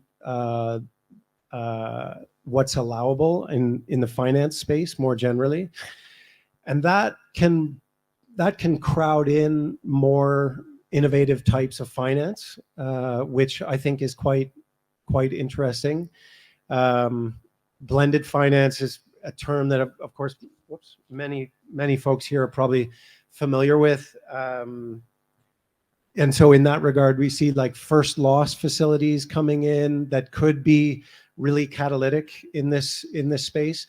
But in order to do that, you have to allow for small and medium-sized enterprises to really even just like get in there. Like as Caesar said, sorry, like they can't access bank loans at the moment. Like unless they're willing to put up their private house, it's really a challenge. And so making those kinds of things possible through innovative finance mechanisms, I think could be important. Yeah, maybe, well, let me stop there. I think could probably go on that front, but. That's all right. Thanks so much, Lucas. So I think that leads us to our second question, right? You briefly hinted on it. I think we can all agree that blended finance has often been cited as a tool to scale development. So my question to you, Caesar, is how is Panga Security, how are you leveraging blended finance structures to support scalable investments in Zambia or anywhere else in the region? And what sort of partnerships or instruments have proven to be the most effective? Oh, thanks very much. We say in the office that we do a lot of MacGyvering in this space to be able to service, especially the local entities, whether it's here in Mozambique, South Africa itself. But it's still a journey that's very challenging. I think what we've been able to do quite well is leverage off the relationships that we have with the large corporates, as I described earlier. So, for example, we've got a supply chain financing business. We were able to go to the big corporates, in particular in the mining sector. One of the first that came and signed MOUs with us was FQM. We went to Mopani, Copperbelt Energy Corporation, given the relationship they already had with Pangea Securities. And then off those MOUs, go and raise capital from the likes of TDB and some of the domestic financial institutions so that we could service the SMEs by discounting their invoices that provide a service to the mining sector. And by having those invoices assignable to us, the view a TDB would take is that they're taking a CEC or an FQM risk, for example. We have done the same for larger infrastructure projects. At the moment, the so-called new copper belt is northwestern, which is where Lumwana or Barek is. You've got FQM in that area as well in Kalumbila. There's an access route that's being developed through a border post called Sakabinda into Kolwezi, Ivanhoe. But you go in that area and there's no road really to speak of. Complete nightmare for the trackers that go through there, which is a nightmare for the communities. We are working with FQM in doing a 371 kilometer road in which FQM came forward and effectively did the project prep. That project would not work without their support. And the work that's been done in there to prepare it to be bankable is world-class, with a combination of teams that are both in Zambia and out of the South African market that have done this long enough. Today, the project is underwritten, the debt is covered. I'd be happy to know, actually, African Development Bank is one of the parties that's in that particular project, together with DBSA and IDC. And then we're talking to the various infrastructure funds for the equity component. The Zambian government, very quickly in that 3-year period, was opening up to give a 25-year concession to the promoters to make this happen. And again, FQM's role in that is not to make some big financial gain on the road, but to open up that part of Zambia, which everybody knows is going to have a lot of activities. There's a lot of exploration there. The guys that are doing energy projects like Western Power, they call me all the time to get on with it because we take 10-15% off the cost of their project. The tourism with the wildebeest migration in that part of Zambia is now not a $3,000-$5,000 experience, but it can be opened up that everybody else who can't fly or do the fancy holiday be able to drive down and experience one of the few wonders in the world. So that will be an approach we have.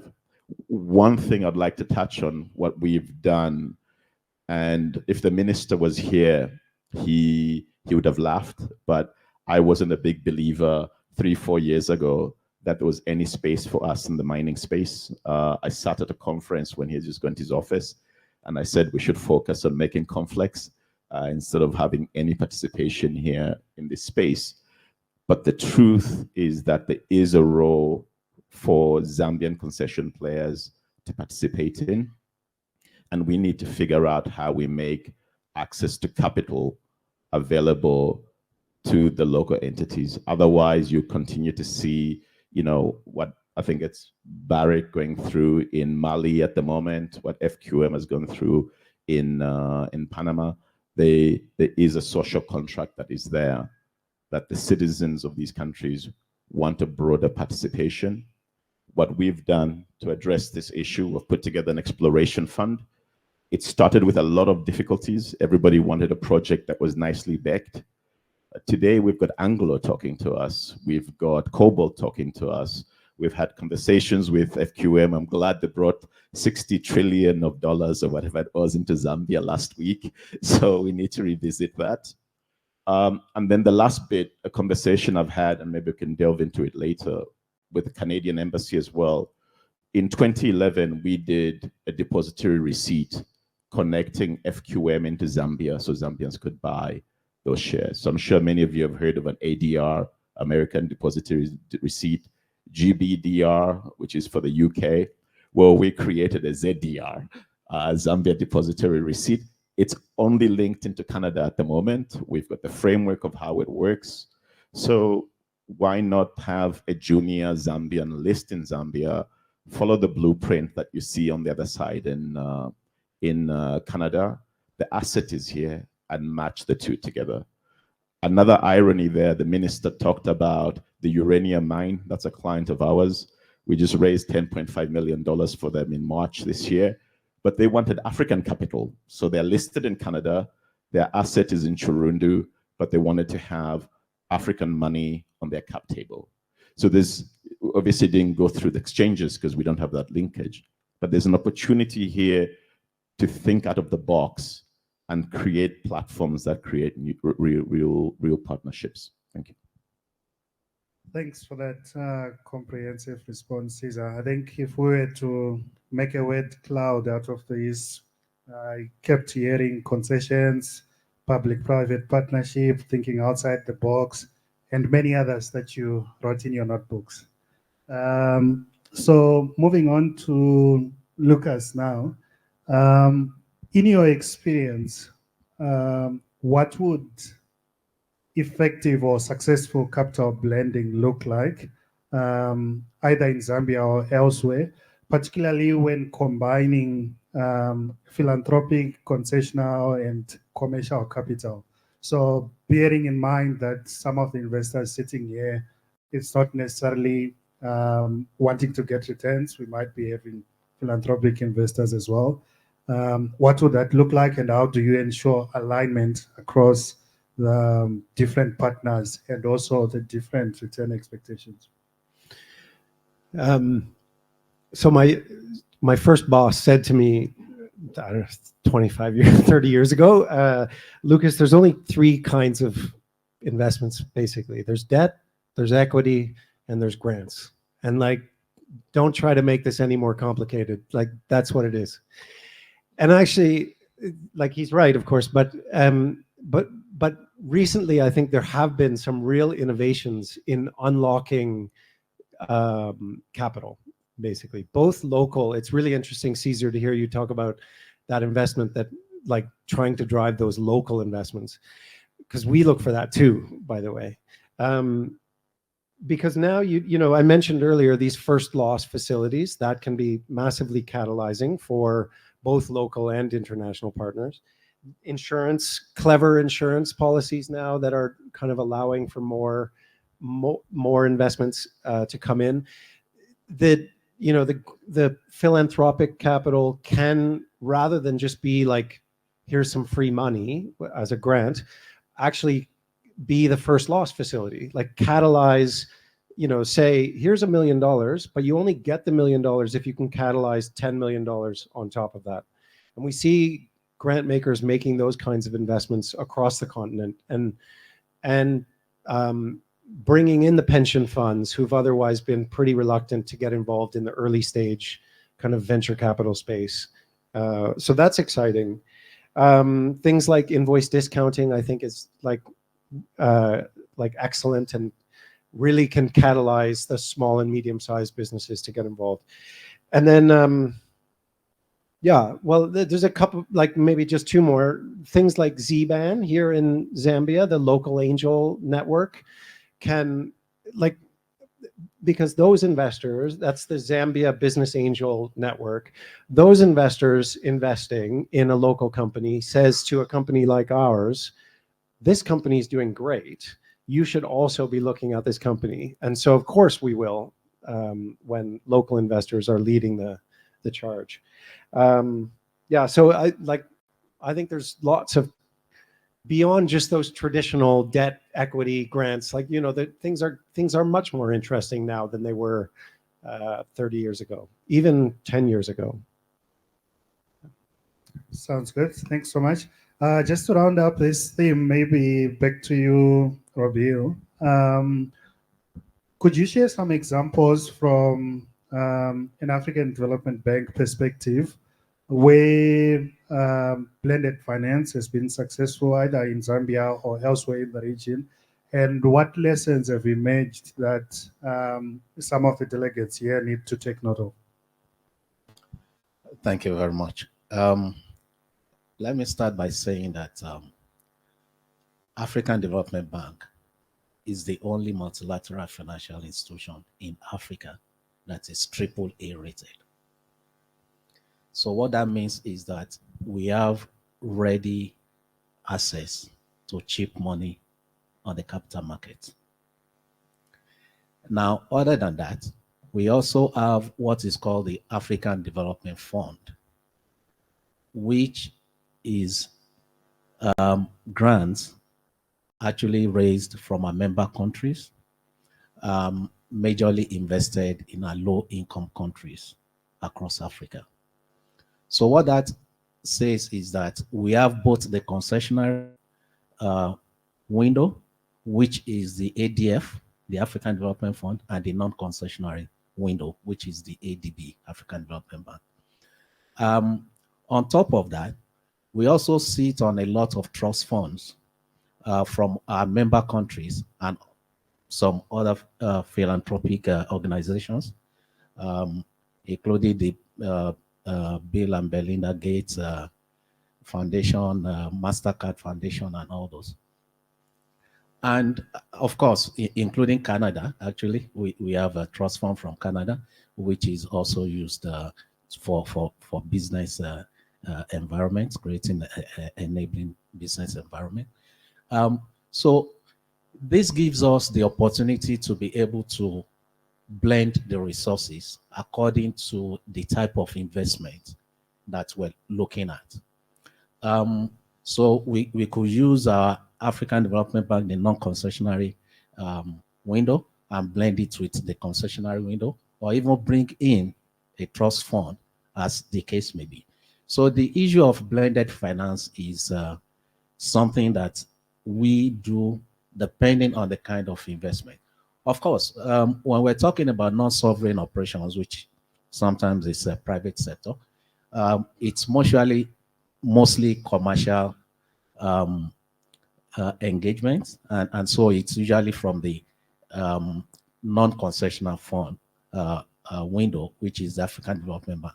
However, if there's need for us, I'll give you an example. If we were looking at a very low income country, like a country or even a country that's a fragile country, let's say like Mali, and we have a power plant that's supposed to be invested there, and we're looking at it, and we're looking at the fact that the tariffs might be too high for the eventual users. What we do is that we tap into some of the trust funds that we have to actually blend the non-concessionary funding that we're providing to the non-sovereign operation investors to make sure that the tariff is brought within what can actually be borne by the users of the end users. Now, other than that, what we also do is that because I had Lucas talk about force loss and all that, we have quite a number of guarantees in the bank that we also deploy to give comfort to investors. We have what we call the partial risk guarantee. This kind of guarantees investors that if the government defaults on any of the things that they said they would do in a concession, then the government can be held liable. We also have what we call the partial credit guarantee, which also kind of guarantees put in place a guarantee for the credit to ensure that the investment is commercially viable. And so we have quite a number of tools in our box to ensure that we can deploy blended finance across the investment landscape. I think I'll stop it. Now, coming down to Zambia, of course, I don't want to be specific because most of you are in the private sector space. And when we talk about private sector investment, we also talk about non-disclosure agreements. So I don't want to be in a place where clients are telling me you're disclosing what we told you. But we have done a number of guarantee investments in Zambia here. And we're still looking at some of them, not only for the private sector, but also for SOEs, state-owned enterprises. I think I can talk about the Lobito corridor. This is also an investment that we all know is a very, very big investment. Looking at something in the region about 6 billion. Of course, a lot of players are coming to the table. A lot of the bilaterals, US I don't want to mention names, a lot of people. So we also leveraging on a concessional window to actually raise a lot of funds for Zambia to be able to participate and sit down around the table as a government to have voice in that investment. I think I've stopped. All right. No, that sounds good. And thank you for your inputs, all three of you. So just briefly, just to tie the bow on the issue of blended finance, I think we all briefly touched on these innovative financing mechanisms. Maybe I'll start with Lucas again, just specific and briefly before we go to our next round of questions. Are there any specific innovations outside of what we have spoken of, or that are idealistic, that they might be coming across as idealistic, but there is value underpinning them that could be implemented in Zambia, that are already starting to see some green shoots elsewhere in Africa? I don't know about idealistic, but they're, and certainly not out of reach, but we've seen some really interesting experimentation with revenue-based financing models, which I think is, especially for seasonal incomes, can be really powerful. The guarantees that Robil mentioned have unlocked massive capital across the continent. Embedded finance is an area that we're looking at really closely these days. It's I think like just an explosion waiting to happen, and in some country contexts, the regulatory environment's not quite allowing for it yet, but it'll, I think, inevitably get there. Green bonds, nature bonds, that kind of thing has been kind of interesting lately. Joe mentioned earlier this, like the beautiful nature that exists across the continent, but especially here in Zambia. And I don't want to say monetizing that nature, but unlocking the value that's stored in that nature, I think could be quite exciting. Yeah, there's some regulatory sandboxes across the continent that I think could, you know, as we start looking around for other examples, I think could be quite interesting. Alternative credit scoring mechanisms. You know, sorry, Robil, I'll take your phone. The value in these, like, this is where business is happening now. The idea that a 23-year-old is going to buy $1,000 laptop, this is not, they're buying a $400 phone and doing far more powerful calculations on that phone than I'm doing on my laptop. So, you know, I think that's driving a lot of this, a lot of the innovation now. So API connections into government, where's that information being held? Who's able to access that information? Transparency as a theme came up on the last panel. I see those as being like, you know, and then of course we're impatient, right? So it's, it's like, yes, I know it's happening, but it's not, you know, it's not happening fast enough, basically. Yeah. Thanks for that, Lucas. Then to you, Robil, do you have anything to add? Anything that's on the horizon with the bank or that you're already doing in terms of innovative financing mechanisms? Well, there's always something new going on. There's always something. Like Lucas said, the world is not stopping by and just, you know, slowing down for us. The things are always coming up. Things are being thrown at us, and then we just take them as they come, and we also try to be ahead of the curve. I mean, I had Lucas talk about the green bond. Quite a number of bonds that at the group level that we actually have involved in. But let me talk about coming down to Zambia, because I had Cesar mention this issue, and it has to do with the domestic capital market in Zambia. What we have also noticed is that most of the investment, or most of the domestic investment, has to do with local currency financing, which of course we're talking about SMEs. They were saying that the cost is prohibitive, and then these things that they have to, all these criteria that they have to go through and all that.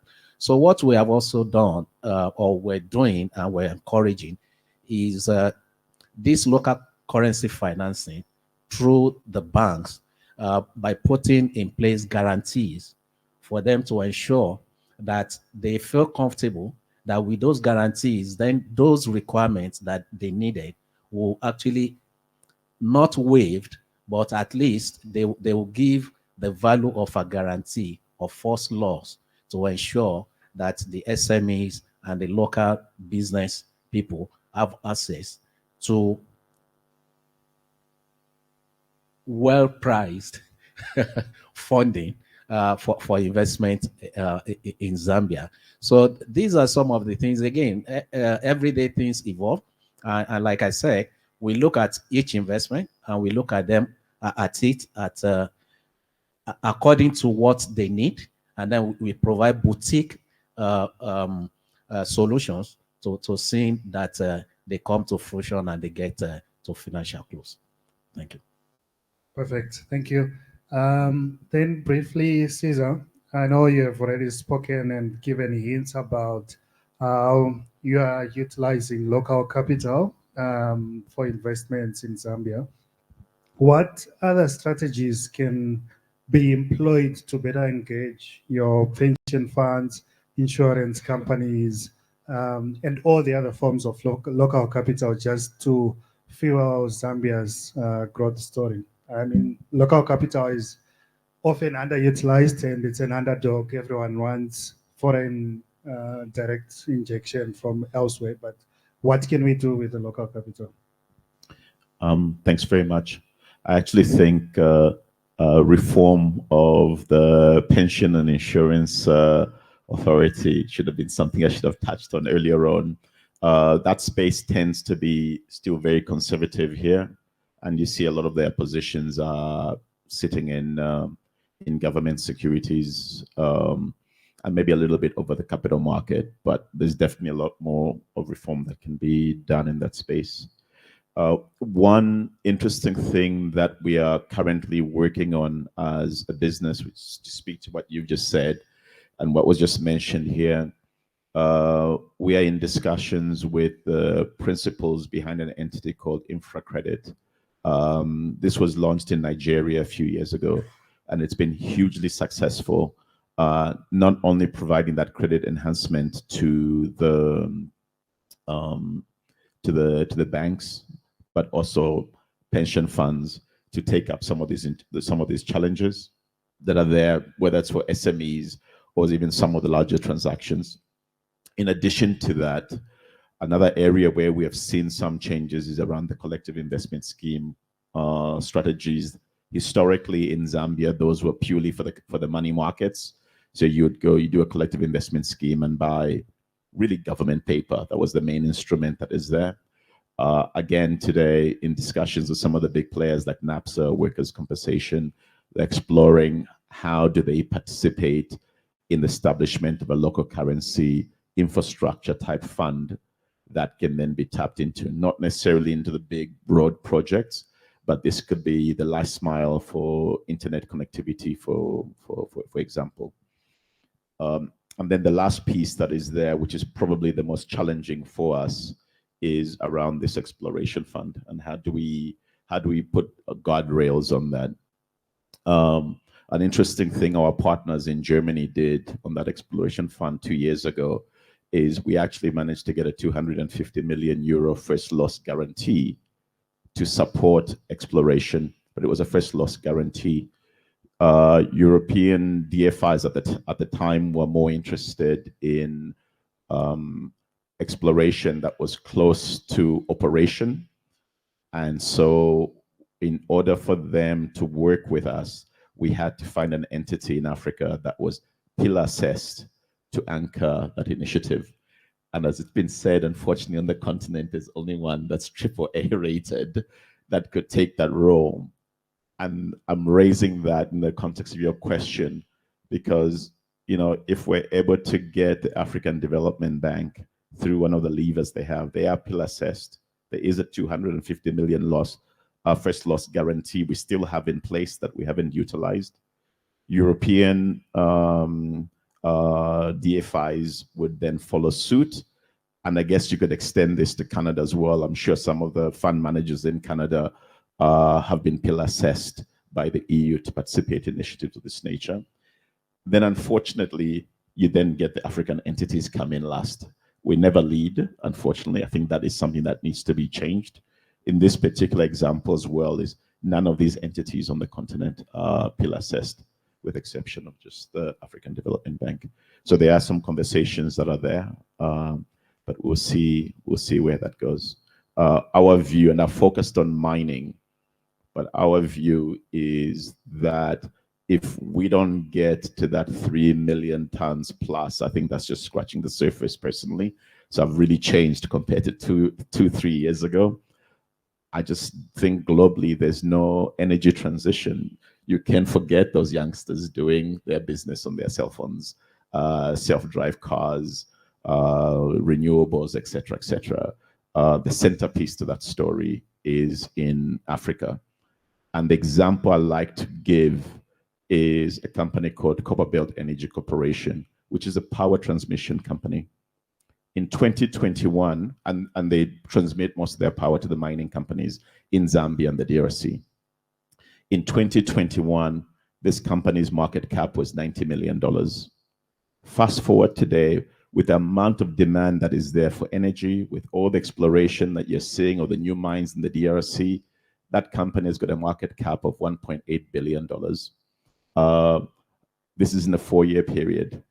Some colleagues told me that it was not real, it was fake. Obviously, as a trader, as a broker, we trade that stock. And my response was, NVIDIA is trading at 86x, 86 times earnings. CEC is trading at 1.8 billion. It's trading at 12 times earnings. So what am I missing? And of course, the argument is that it's a utility, but it's not take anything away from Kenya, but it's not a Kenyan in Kenya.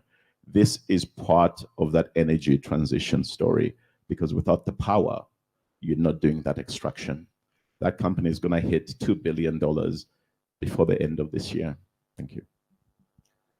All right, thank you. I think now we need to start rounding up our discussion.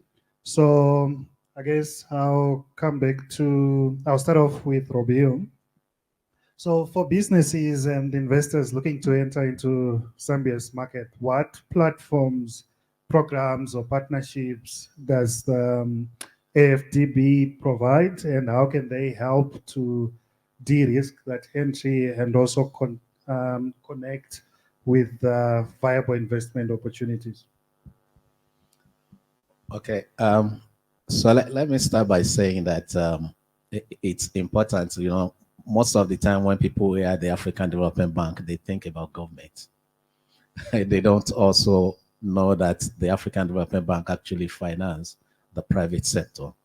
So let me put it out there. We have a whole private sector complex that deals with all sectors of the economy, including mining, except the upstream. We don't deal with mining. We deal with mining downstream and beneficiation. So that probably explains why we're not looking at that exploration fund that you talked about. Now, I haven't talked about that. I haven't said that. Let me also state categorically in terms of Zambia. We also noticed, because of the debt situation of where the country was a few years ago, and what we have been able to do with them, the multilaterals, ourselves, the World Bank Group, to get them to where they are today. We also note that we don't want them to come back to where they were a few years ago. So what we have done in our ongoing country strategy paper, our focus is actually private sector-led investment. So we have a new country strategy paper for 2024 to 2029, and it has 2 pillars: private sector-led investment in infrastructure. And we're talking about infrastructure in the energy sector, transport, water, and sanitation. And the second pillar is agricultural value chain, which is investment in agriculture. So So any of these sectors that we can be engaged in Zambia, as far as private sector is involved. Now, we like I said, it's not like we cannot look at mining, but we look at the downstream and the beneficiation part. So if there's something that you think we can do together there, let us know. Definitely we look at it. Now, in terms of, because we're not a commercial bank, right? We're not doing this. We're not encouraging investment in African countries because we want to make money.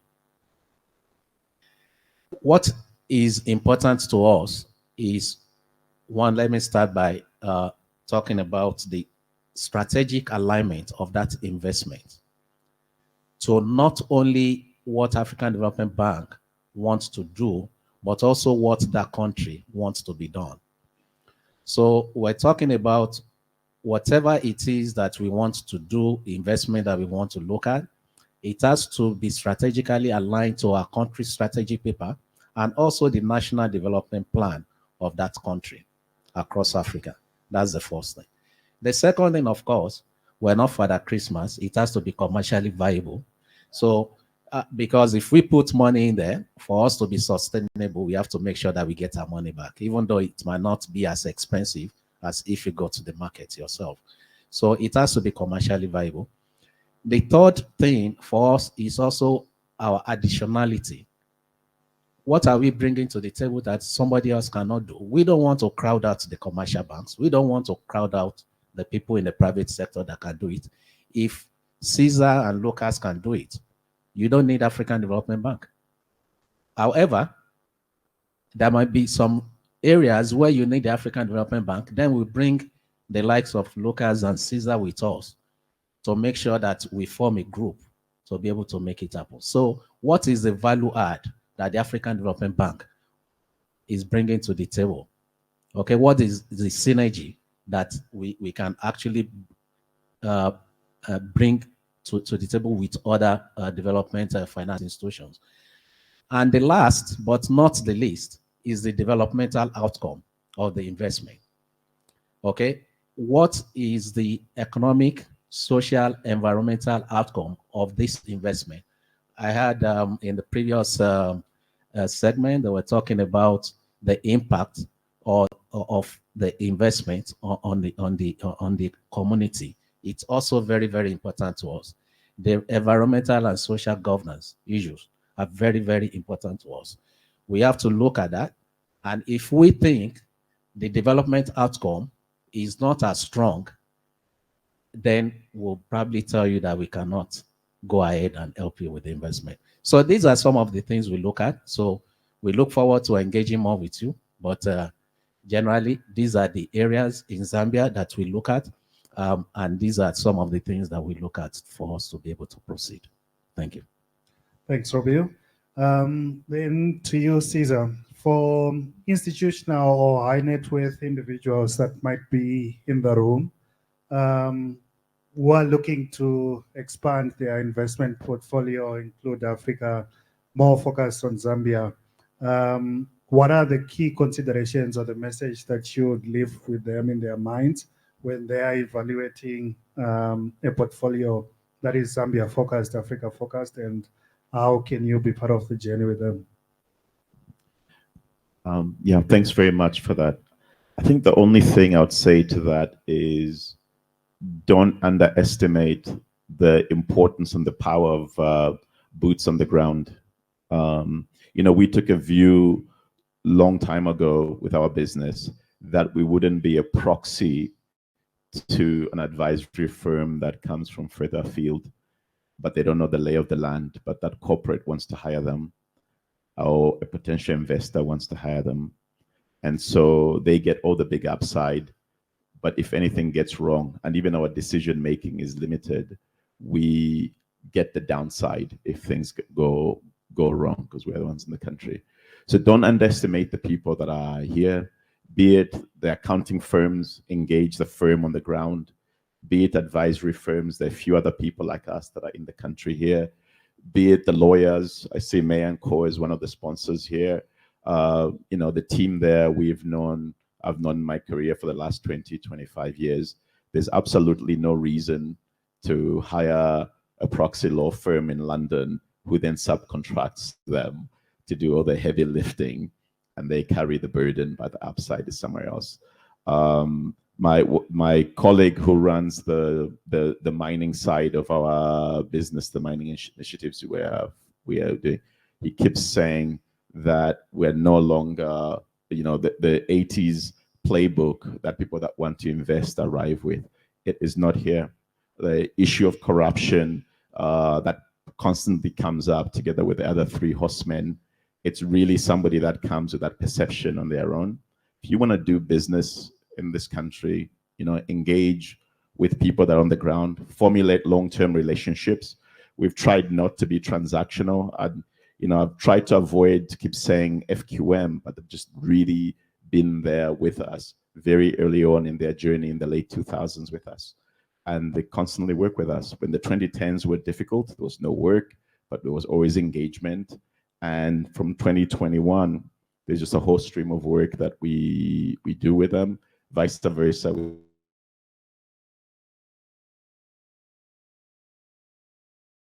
question goes to African Development Bank and equally to, is it Wale, something like that? I'm sorry if I didn't get your name clear. Caesar, yes.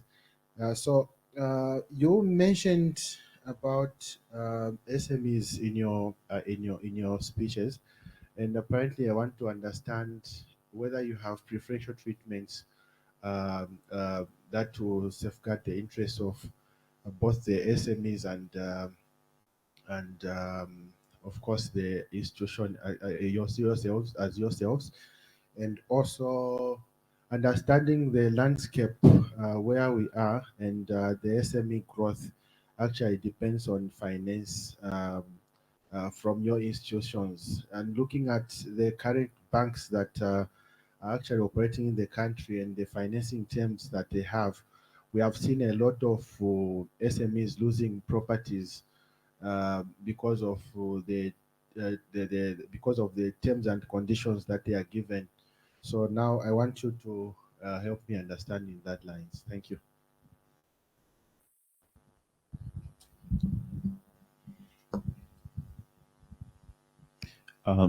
Thank you. So my reference to SMEs was in the context of invoice discounting.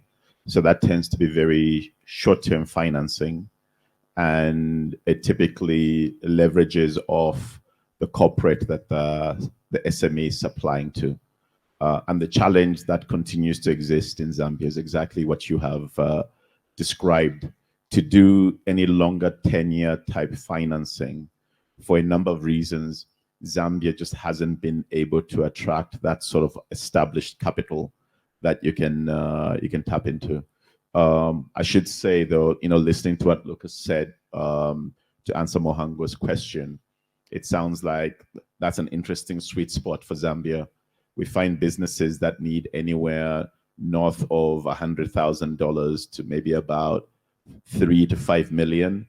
They're so-called the forgotten middle. That's what we call them in our office. There's nobody to provide capital for them.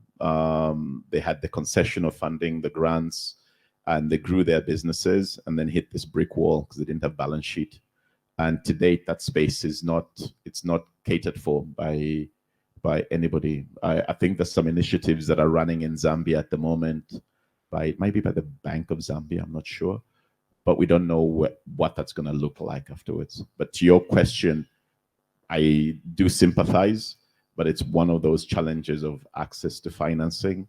And also briefly, we touched on it with this initiative out of Nigeria with the infra credit.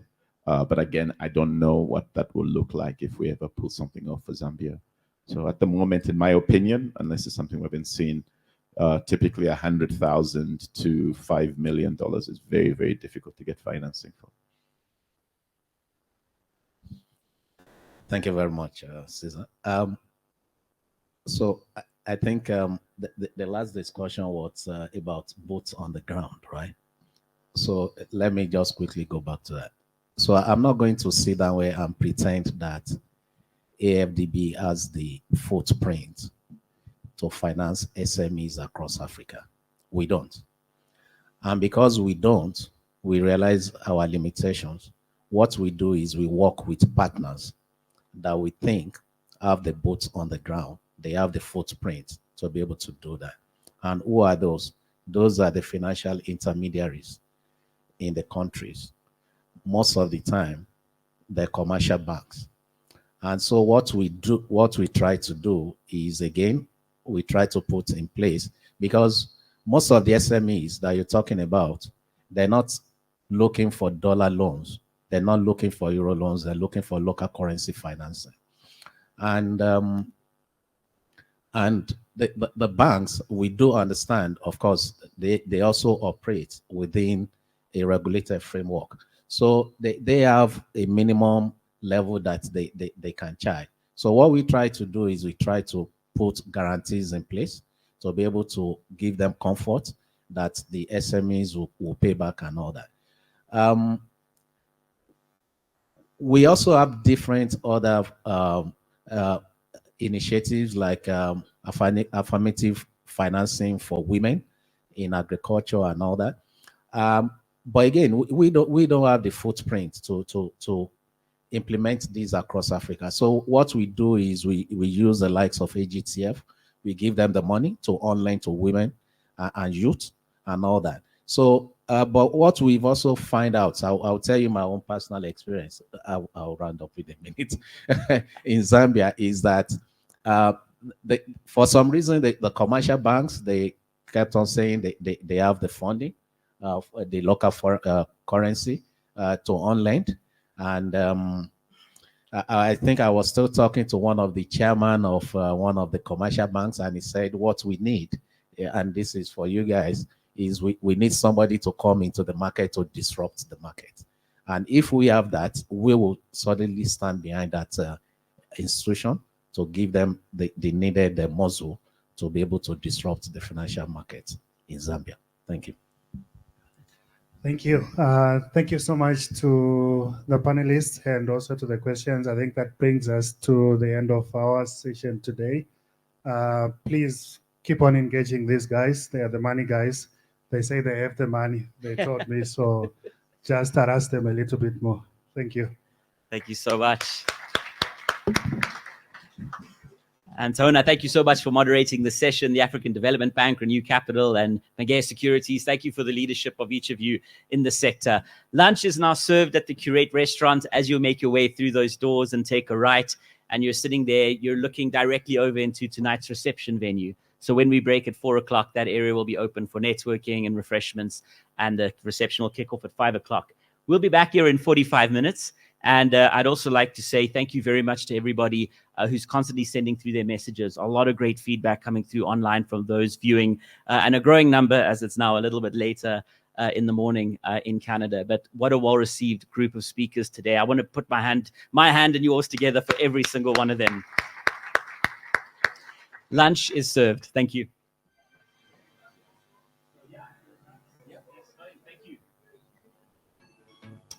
Welcome back to each one of you. I invite you to take your seats. Thanks for the great discussions that were happening during lunch. And I'm very, very excited to kick off our third and final panel as part of this program as we enter into the afternoon portion of the 4th Canada-Africa Business Conference. It's just gone after 2:15 here in Lusaka, and still nice, bright and early after 8:15 in Toronto. Wonderful to see each one of you. We've got a fantastic panel lined up, and it is very appropriate that at this juncture I invite another celebrity of the great company Hatch, our headline conference sponsor, and that is Craig Simmer, who serves as Regional Director of Infrastructure for Hatch across Africa, Europe, and the Middle East. A warm welcome, Craig, to take the floor. And alongside Craig are excellent speakers joining us from NMS Infrastructure, as well as Hatch as well. Welcome. So good afternoon, ladies and gentlemen. Welcome to what's called the graveyard shift. But I guess some of you got your sugar levels up. You've had some food and someone's getting some coffee, so I'm sure we'll get through here. I also just want to recognize any elected office bearers. I'm not sure who's still left in the room, and also any dignitaries that I may have missed. I'm also riding on the protocols that have been observed earlier on. So welcome to the third session. I think our third session today is looking at how other sectors could benefit from the success that we've seen in mining, or the current mining boom in Zambia. I'm joined by two esteemed gentlemen who'll do a full introduction later, but I'll just do the short introduction. Firstly, with Charles Joos, my colleague from Hatch. He looks after Hatch's power business in this region, which is Africa, India, Middle East. And I'm also joined by Mark, aka Ian, who's unfortunately, Mark couldn't be here. Unfortunately, he had to attend to somewhere else on the continent, but I'm told we have a very able replacement in Ian McLean. Ian's from a company called NMS Infrastructure. And again, we won't dwell on the introductions now. Ian, you guys will tell us a little bit more about what you do and what your company does. But we also have an apology, unfortunately, from Yvonne. I must get her name right. Chikova, yeah, who's from the SA Power Pool. She also had to pull out at the last minute due to some unforeseen circumstances. So she passes her apologies on as well today. So the topic we're going to talk about today is really around how are other sectors in Zambia benefiting from the minerals resource or mining boom. And I think some of the context behind that is we've seen over time, and I think it was mentioned aptly by the minister earlier today, that the other parts of sectors in countries where there has been a minerals boom, whether it's mining, metals, or oil, haven't actually seen the multiplier effect of the booms in a lot of the countries.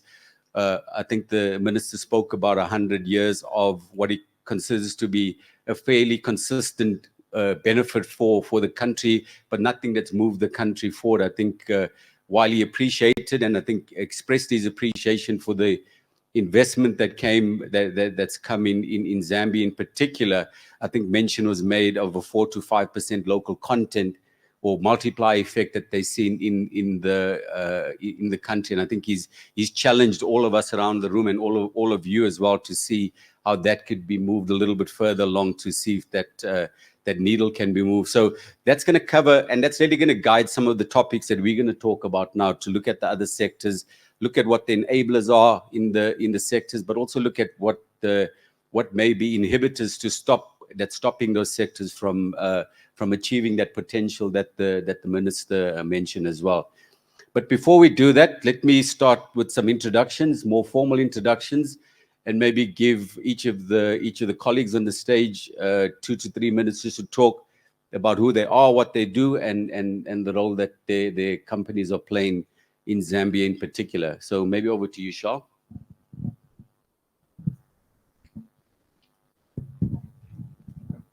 Okay. Good afternoon, everyone. Charles Jooste. I lead the power group from Hatch. We're looking after the Africa, India, Middle East region. Within power on our side, we look after all of the various generation technologies, nuclear, thermal power, hydropower, and what we call eGrid. eGrid covers all of the transmission, distribution, renewable power, hybrid power, battery energy storage solutions. And within the group, we look at projects from the initiation stage with clients all the way through the designs, executions, and ultimately looking after the operations and maintenance as well. So we support clients, individual industrial clients. We support the utilities, IPPs in the industry. So we'll support them where they need specialized services. Within the African context, we support a lot of hydropower projects. We've got, through our acquisition of acres into Hatch, we've got over 100 years of experience in the hydropower business. So we do a lot of work in that space, and together with the work and expert teams that we've got out in Canada, supporting the teams globally. Then from South Africa, we support into Africa also our transmission, renewable power projects. So all of those we support locally and across the continent where needed. Thank you. Good afternoon. My name is Ian McLean. I need to start off by apologizing for my colleague not being able to make it. He was flying out of South Africa and unfortunately he's had to go to Uganda to sort out some issues. So apologies on his behalf. I represent a company called NMSI. NMSI is an EPC company. We have extensive inroads into infrastructure projects throughout Africa. We have 10 offices throughout Africa. We have 3 offices in the UK. It is a UK-based company. We do have an office in South Africa in Johannesburg as well, which is part of our commercial team as well. We concentrate, as I say, on infrastructure-style projects. We'll probably have a chance to go into what we've been doing recently. I am a director and general manager. I look after Zimbabwe, Zambia, and Botswana. I do look after all the southern regions as well. We're based primarily as a hub in Lusaka, and we use this because it gives us really great access to all the southern African countries. Thanks very much. You need to apologize as well. I have a recovering from flu, so my voice might not last too long. It's fine. We'll go easy on you. And just, you don't have to apologize for Mark. Trust me, if we had a choice, we would have chosen you first anyway. Yeah, better looking as well. So yeah, and I'm going to start with you since you have the mic, and maybe just given NMSI's multi-sectorial focus, we see that you're also not only involved in the health sector, but in energy and housing and the like. I just want to check if you have seen any specific sectors in Zambia at the moment that is benefiting from the mining boom, and why do you think those sectors are benefiting more? What do you attribute that to? I think from our point of view, mining means people. You need people to mine. People means housing, people means towns, people means all the trickle-down industries, the backup industries, the transport industries, all the subsidiary, the shops, etc., which means people need health. So from a mining perspective, and our particular direction in this country, we've built 115 mini hospitals, and we built 5 district hospitals over a 3-4 year period. The initial funding came from offshore. We've been given another phase as well, which is another 120 mini hospitals and another 5 districts. So I think the link back to mining is extremely important. Again, there's other areas, agriculture, areas down Mazabuka, up north, Luapula, all those areas. There's agriculture, which is another area that we're looking at. But mining in particular, you've got huge growth areas in the Copperbelt. You're spreading across to Solwezi. The next phase of mini hospitals and a district hospital are all heading that direction. And I think that would give you an indication of where the drop's coming from, obviously from that mining sector. Thanks, Ian. And then maybe, Charles, over to you. Obviously, with the increased mining activity, there is a need for more power. I think we've heard that coming from some of the speakers earlier on, and over coffee as well. We've heard some of the issues related to power in Zambia as well. To just in this increased activity for power, how do you think government and the players, the people that make the decisions, allow other sectors to benefit from that? We've heard of stories of equipment being damaged in hospital due to voltage variations, vaccinations not being able to be kept longer because power's out and they can't get kept at temperatures. That's just one of the things, but I suspect you probably hear similar stories in other manufacturing industries and commercial industries. What do you think is needed to make sure that those industries benefit from the increased power that's coming into the country? Thank you, Craig. I think one of the parts where that beneficiation can come from is doing a bit more working together between the different industries. With the mining industry, a lot of energy is needed, but around all of these mining sites, all of the processes, the industries around it, that brings requirements. There's more people, there's more infrastructure required. So typically your mines and your processes associated with the mines, they normally need a fairly stable supply of power as well. So that creates a good opportunity where you can leverage the new infrastructure. And if you plan that with, for instance, like the hospitals, if you can co-locate those, plan those together, you can get the infrastructure in place to provide the power that's needed for the communities that often get left behind after the mining sites are then closed down far into the future. So it's an opportunity from the mining sites to bring in the community that develops around them, all of the towns, all of the support infrastructure, the industries that come around that, and that builds out around those areas. And all of those require power as well. And that from those, you then supply the power to the communities that typically would not have had access to power as well.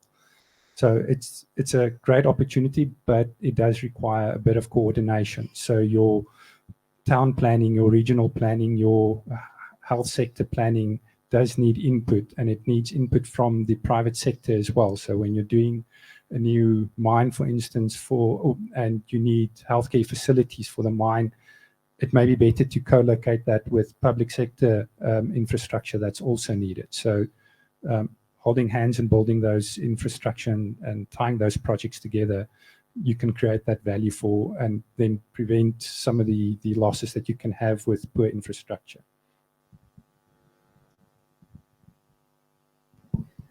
Thanks, Shaul. Maybe getting on to specifically now social infrastructure, and particularly the health sector. I know there's lots of interest in that in Zambia as well. To just over back to you, Ian, just because you have a particular focus on social infrastructure and in particular the health sector, I wonder if you can just share some of your experience with the development of social infrastructure in Zambia, and whether you've seen an uptick with the uptick in mining, or is this something that's been a need here for a while and it's just been nuanced by the fact that there's now uptick in mining? If you can share that experience with us.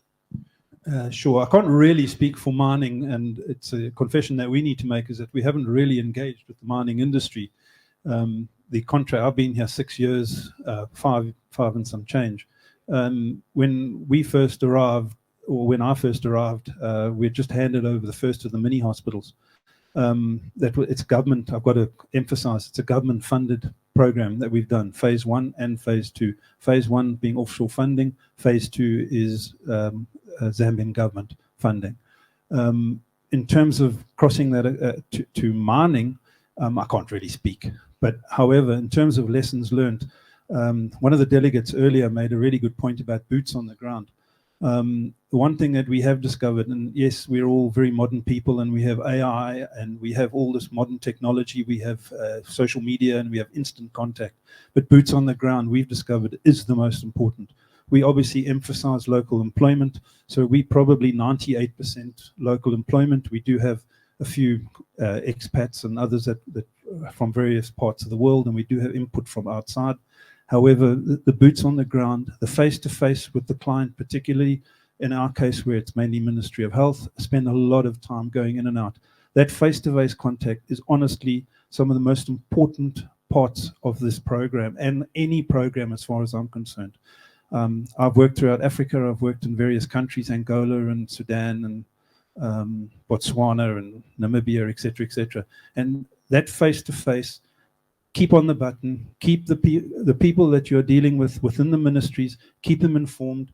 They often rely on you for information, and if you can give it to them immediately, so we keep up to date all the time. We keep that boots on the ground, face-to-face is incredibly important.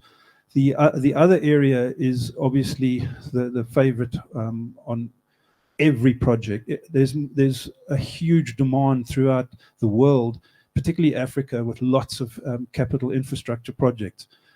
The problem always goes back to access to finance, and I think part of this program is what we're talking about here. And also the link, which I've just confessed, needs to be taken from the public domain and linked to the private domain, because that's where the real finance comes from. The government relies on those to get their coffers filled so that they can do infrastructure projects. So if those two talk more, I think it'll be a huge help going forward. Probably old terrain, but it's a fact. Thanks, Ian. I think we're going to cover that topic just now, because I think it's interesting, private sector financing into social infrastructure. Some of that was mentioned by the earlier panel, but I do want to just explore that just now. But before we get that, I just want to go back to Charles. I think, Charles, in most of these power systems, we see the three aspects: the generation, the long distance transmission, and then the end user distribution.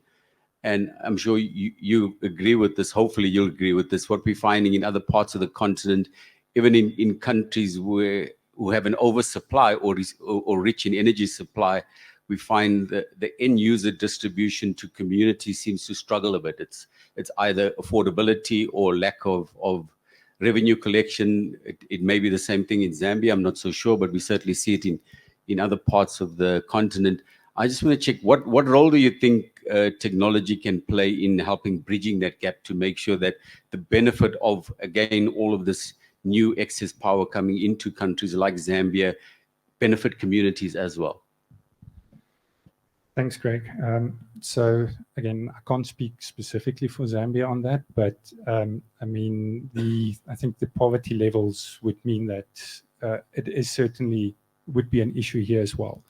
And from a technology point of view, when technology comes in, it makes it easier to service and understand what's happening in the power system. So those kind of technologies help you to maintain, operate, and deliver the energy to the end clients.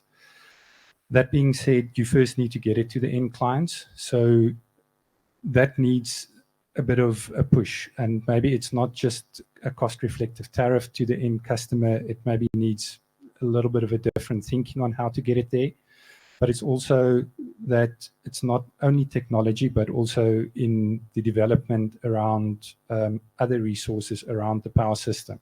So if you've got infrastructure or you've got larger infrastructure projects, you have more job creation, which then leads to more economic boom, which then makes it easier for the end clients to afford the electricity that they're consuming.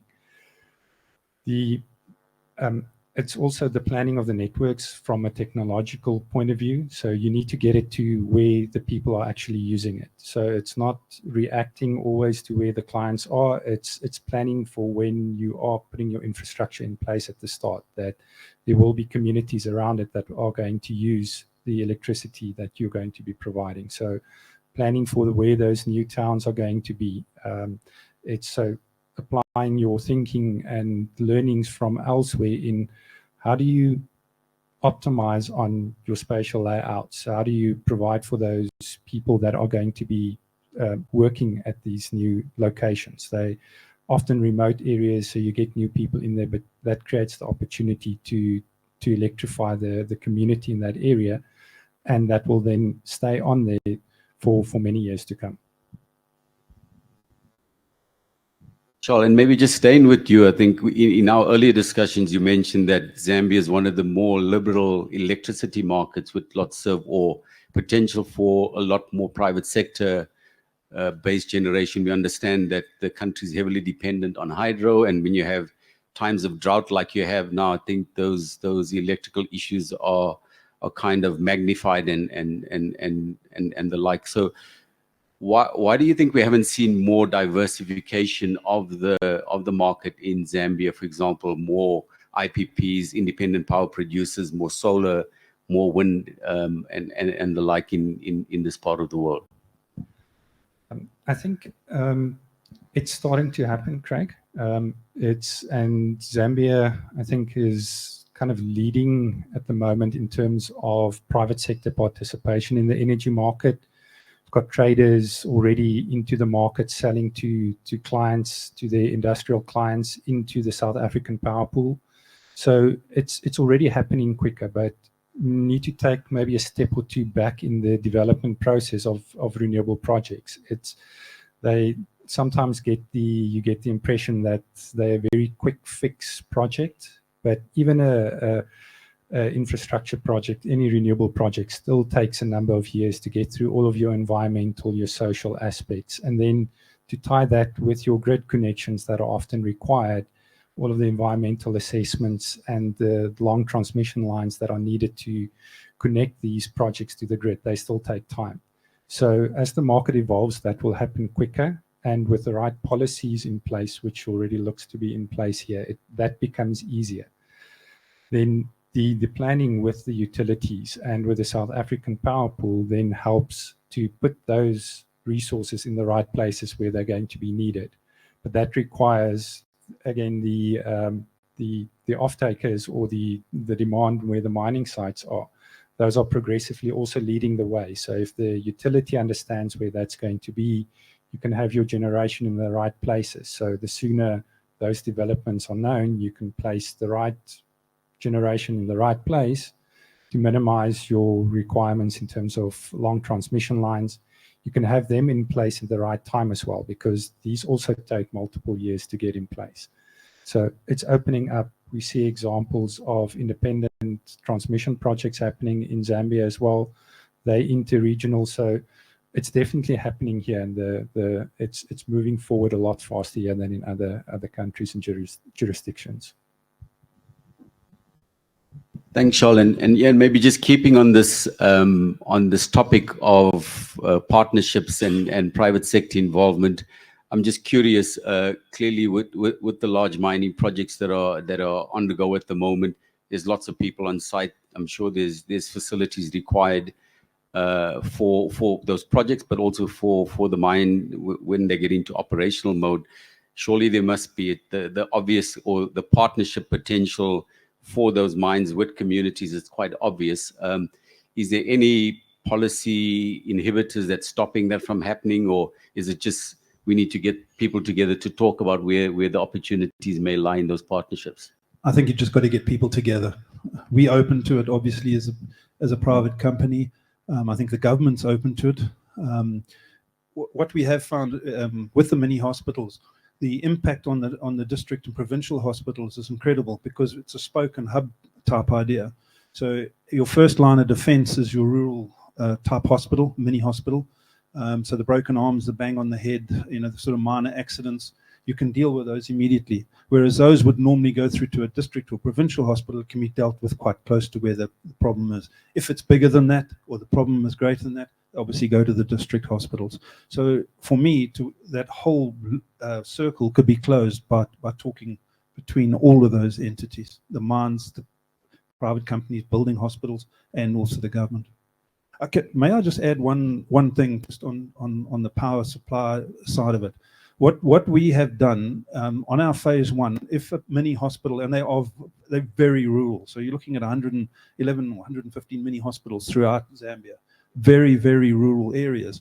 So if there was a power supply, a three-phase or on-grid power supply, we would obviously power the mini hospital with that. Where we were very far and very expensive to get the power there, we put solar in. The solar in this particular case has worked out so successfully that in our phase two, all 120 mini hospitals, unless it's particularly obvious, are going to be off-grid.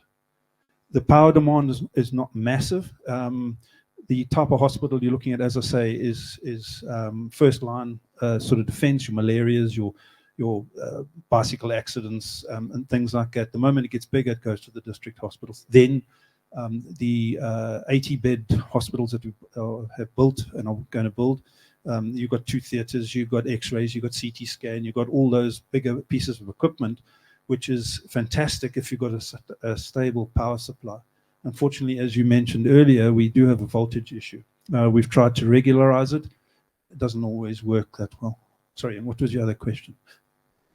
You can make some closing comments on that, but maybe you've got a consultant next to you. Maybe he can give you a quick solution on your voltage drop. Look, maybe just we're getting to the end now, and I'll just give you a chance to make some closing comments. And I don't want to direct your closing comments, but you mentioned about just the various players getting together. Maybe in your closing comments, just some thoughts on who should lead that.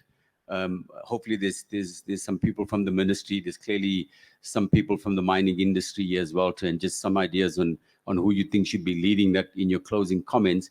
And Charles, I'm not going to direct your closing comments. It's all you. You're more than welcome to close with whatever you like to leave the audience with. I think Hatch should lead it. Just in closing, if I may just give you an idea of the impact, and I know I'm being a little bit selfish talking about the hospitals all the time, but just to give you a sort of snapshot, in the middle of last year, the mini hospitals alone, I'm not talking the districts now, the mini hospitals alone, we treated over 2 million patients in 5 years. 45,000 babies born. We treated 240,000 cases of malaria. In 2004, since the hospitals became operational, and call it 2020, there's been a 27% drop in malaria cases. Vaccination, for example, the incidence of TB has decreased to 346 cases per 100,000 people, as against nearly down to 295 from 346. There's outreach programs as well. So each mini hospital supplied with a motorcycle with a box on the back so that they can deliver medicines, a bicycle as well. Just in closing, I would love to see a discussion led by Hedge to talk about the power. Power has been one of our major problems. The lessons learned that we found little bits, if I may just jump onto those as well. The level of education in Zambia is really good. The problem is the staff that we employ haven't had experience because obviously there's a shortage of jobs. So one of our major tasks is obviously to do skills transfer with people who are already well educated, university qualified, etc. So there's so much scope for government, private, and particularly the mining to cover. That's a great segue into Charles. Yeah, thanks. Thanks, Ian. So from my side in closing, I think in terms, if we look at the power and the energy side, a lot of your power requirements comes from your demand side. You're not installing a lot of extra generation just for the sake of it. You need it because there's someone that's going to use it. So from my side, what works really well is the more people talk to each other, and it comes back to that again. So if you're speaking to the utility, to the ministry of where you're looking to develop your projects, those kickstart the discussions on where you need the energy. And on the energy side, it's not always a short-term quick fix, next 5 years kind of a solution. If I can look at a parallel in South Africa, the Sishen Saldanha Railway was electrified, about 40 years, 45 years ago. And that corridor, the electrification of that, and those transmission lines facilitated the renewable energy boom in terms of solar power in the Northern Cape. That capacity is now being used up, but in the last 15 years, if that capacity wasn't there, the solar opportunity wouldn't have been there. And when the original project to do that, that was never in view. So the energy projects have a lot of spin-offs for other sectors and other development and business and industries to grow. That same electrification brought in more mines in the Northern Cape. So the opportunities it creates, but that means you plan for it up front, but it may not be necessarily validated immediately, but they always create an opportunity if you have access to energy. And then getting to what Ian was saying is that the moment you have that backbone of your energy infrastructure in place, then you can supply the community with reliable energy. And that's the important one but that happens if you start planning for it a bit better so that you can have that in place right from the start. You have those requirements written in when you start building those facilities. That's a requirement to be able to make provision for your critical infrastructure, your hospitals, your healthcare facilities, your backbone kind of infrastructure that's needed by the population. So it starts a long way back, and then through the execution, you start implementing it, and then the opportunities, because you've got it in place, then open up as well.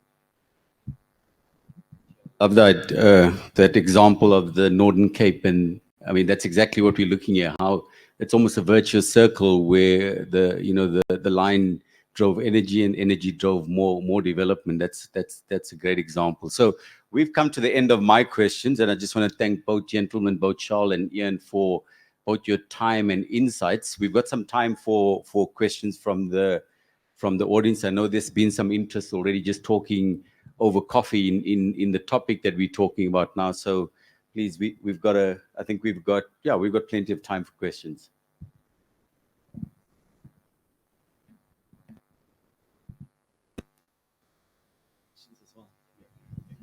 So thanks a lot. I've been receiving a few online questions too and comments.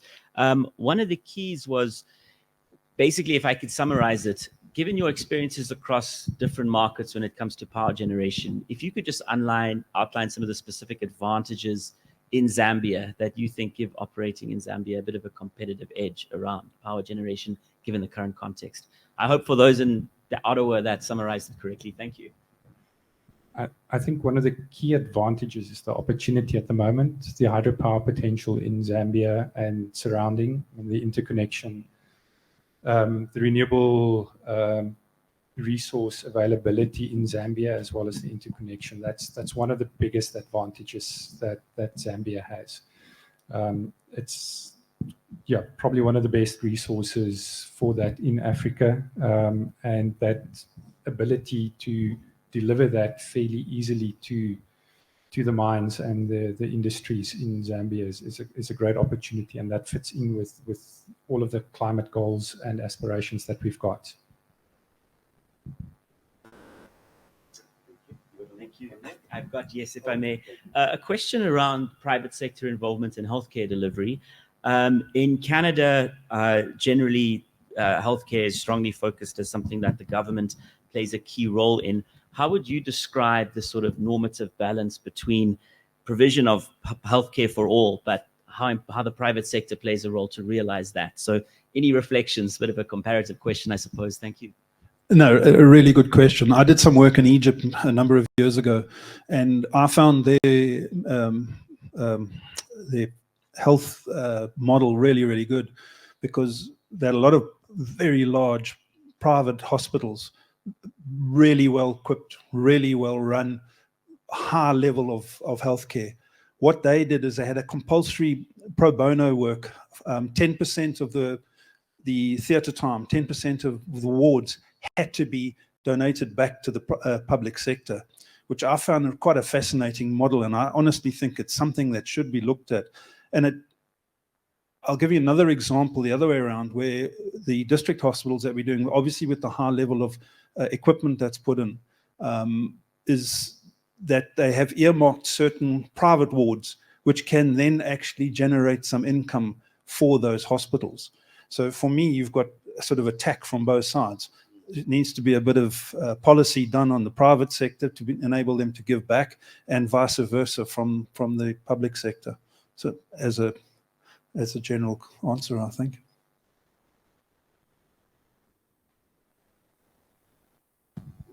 Hatch, you need to get busy. Feedback is thank you so much. Thanks, really appreciate it. Thank you very much. So yeah, maybe just a hand for the two gentlemen. Thank you again for your insights and your time.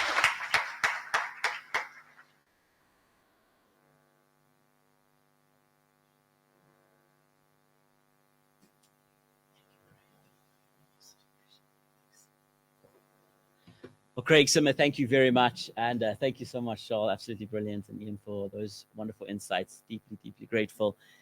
We're going to reconfigure the stage right now, and we're going to our fireside chat. It seems on such a beautiful, warm Lusaka day, maybe not the best description, but really a time for conversation among people who've made the decision to choose this beautiful continent, and in some cases to choose Canada too, in terms of forging and building businesses that exemplify so much of what we've discussed today. And we'll then follow these two fireside chat conversations. Firstly, we'll have Vipul join us, and then we'll be following with Adam. Vipul Agrawal is country manager and CEO for Dangote Cement Zambia. Of course, one of the great African success stories out of Nigeria. And Adam Kamanzuli will join us, founder and CEO of Culhane Financial, among numerous other ventures spanning various African countries. And then, of course, our only person to address the conference twice, by strong recommendation of the program committee, Sebastian Spiogabra, Dr. Spiogabra, will conclude with our closing address. So with that, I would like to call Vipul to kindly join me for a few slides on the presentation. And Vipul Agrawal, we met just a month ago in Toronto. And I know in addition to having chosen Africa as a home, you've also got a home in Canada. So it's a great place to be based, literally in both countries. The floor is yours. I know you've got a few slides. And after your slides, we'll take to having a conversation. Thank you very much. Excellent. You want to share your slides? Great. Floor is yours.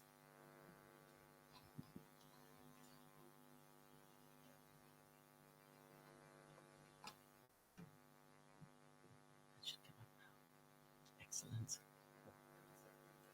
Yeah, good afternoon, everybody. Pleasure to be here.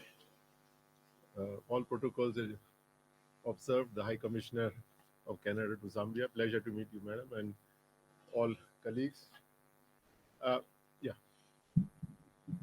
My slides are just a set of photographs. I would not really like you to worry about them, just to give context. I've been asked to speak on African success stories for global application, insights from business leaders and private sector experts. So I was just reflecting on the title just now again for the 10th time, and what made me wonder is that you're asking us to tell what Africa can guide the world about, because it's always the other way around. Always everybody is telling Africa what to do. And I think it's no, and for that, Dangote name comes foremost. Because if somebody in Africa can tell the world what to do, it is Mr. Aliko Dangote, the founder president of our group. So I would like to share some insights about our group. What is our success story, some of the challenges we have faced. It's just a reflection. I'm by my position, I'm the country manager for the Zambian business, which is in cement. But obviously, the the group and what I'm going to talk about is a much, I think, at a bigger scale. So this has been, I think, since morning I've been here. It's more like a mining conference, so I'm kind of out of place. So I'll more now talk about manufacturing. We are more into manufacturing sector, and the concept about how Dangote's vision transform Africa in the manufacturing sector.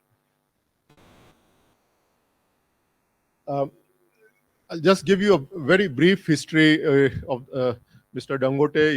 He's well known as a person. I don't think I need to talk about him, because you know what people talk about. He's the richest African and all that. But I think that's that's good to know. But more important, how it happened. So Mr. Dangote started business as a trader, trading commodities. Nigeria is the most populous, the biggest country in Africa. He started by importing wheat, sugar, fertilizer, cement, and that's how he built his business. He started in the late 70s, and along the way, at some point, I think in the early 2000s, the then government realized that in Nigeria there was no manufacturing, and they started forcing the importers to go into manufacturing. Mr. Dangote took the plunge, and he converted, and this is to me is the most profound statement. It's a quote by him, Mr. Dangote himself. Manufacture, don't just trade. There's money in manufacturing, even though it is capital intensive. To achieve a big breakthrough, I had to start manufacturing the same product I was trading on, which is commodities. So he, obviously, his trading was immensely profitable. A country of 200 plus million people today, even at that time, should have been at least 150 million plus. It's not a small population, and he was a very rich man at that point of time, and there was no competition, nothing. But he chose to take the tough way. He went into cement first. He was trading cement. He started manufacturing cement, and that's my line. I'm a cement professional, so I'll share a little bit more insight. Then he went into sugar, fertilizer, now oil refining. Now we have the world's 4th largest oil refinery in Nigeria. It's almost a $22 billion investment. It's the largest in Africa. We have the largest fertilizer plant in Africa. So it's what we all know is well known. But so it didn't come without challenges, without difficulties, and even today, if we read the media, the transition of Nigeria from importing white oil, finished oil, exporting crude and having its own refinery, it is going through its very deep struggle, and we read it in the media. So I'll try and give you some insights, particularly from my own experience in the cement sector. And so we are into a lot of fields, cement, food, oil and gas, agriculture, existing and new businesses. So these were the traditional commodities, cement, sugar, salt, fertilizer. Then we went into other things, agriculture, oil and gas, automobile. And again, I will try to, why we went, and this is my own interpretation, why the group went into this. We are not, Dangote Group is not a specialist or knowledge based in terms of a particular sector. Like we are seeing the big mining companies here coming from Canada, because Canada has a huge history of mining and they have the expertise and know-how. We went it out of necessity, because and that is what I'll try and demonstrate in the coming slides. The primary focus of Dangote Group was to meet the basic needs of African. I mean, it doesn't require a lot of research or consultants to tell you that you need sugar, bread, fertilizer, cement, day-to-day necessities of life. And he was trading in them. He was on the ground. He understood the pain. And in order to produce them, manufacture within Africa, in Nigeria to start with, he had to go into a lot of these businesses. I'll just run. So we have gone into petroleum, fertilizer, sugar, truck assembly, because we needed trucks to move. Today, our group owns almost 100,000 trucks. We have a truck assembly plant. So we have no expertise in trucks, but we went into it because we needed trucks to reach our markets.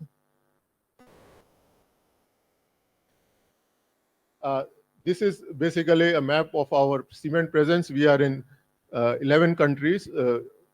And in terms of our total group, we have an investment of today a turnover of $30 billion US, employing 50,000 people across 11 countries. It's, I mean, that's to the level we have grown. And these are the countries we manufacture in, and we supply almost from these 11 countries, almost 30 countries in Africa, our cement.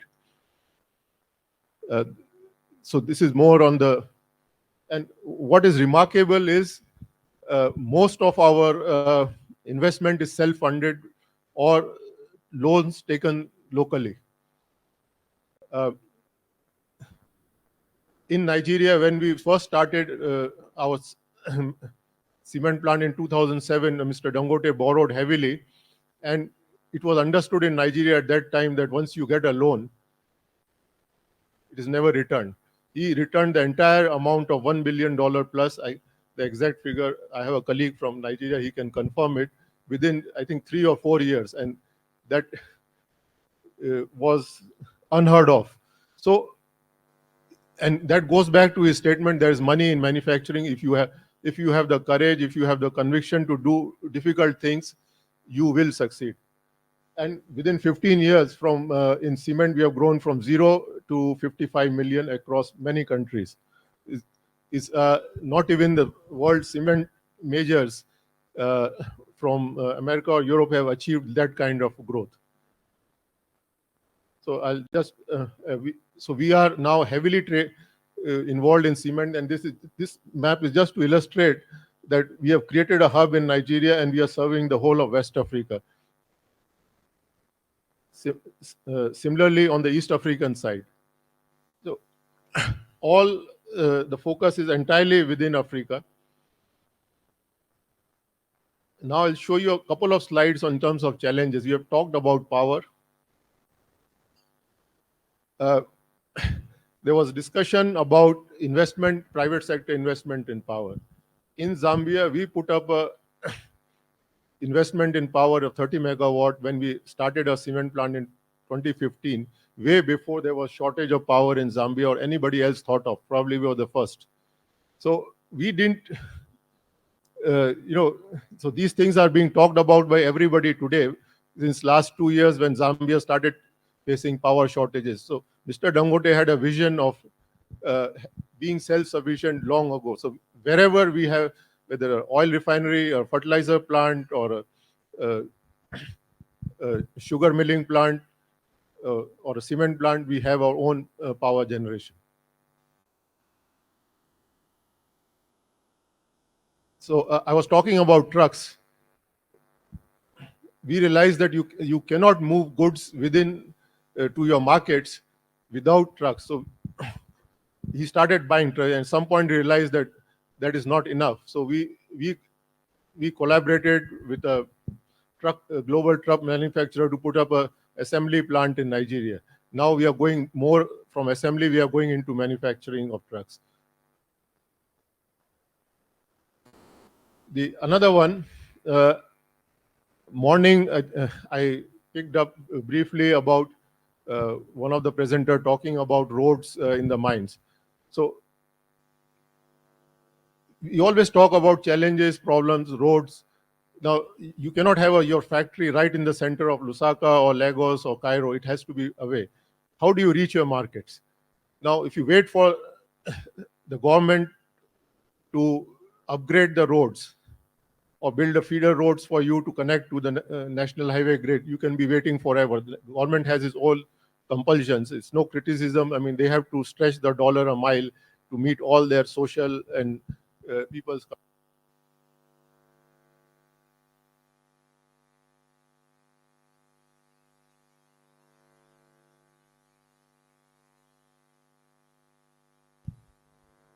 Yeah, I would like people to.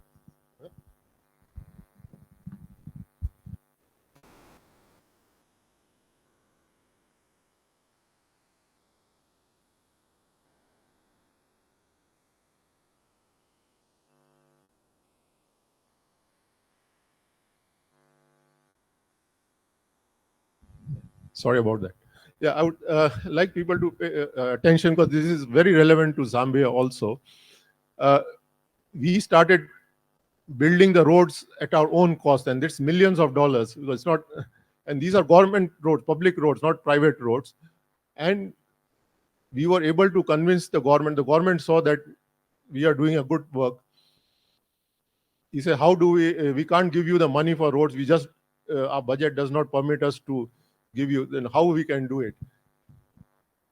We are big taxpayers, obviously, with the size of our business.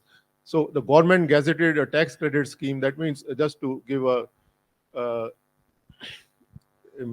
hypothetical example, if a road costs $100 million, you deduct $10 million every year for the next 10 years in your tax payments to us. So we have been advocating this in Zambia also to build the roads, and we are not into we are not a road construction company. That we are not making money from roads. It is a necessity for us to move our. We make 35 million tons of cement in Nigeria. It's a lot of cement. It's thousands and thousands of trucks moving up and down. So we need roads for that. So that's why we went into this. We started a construction company.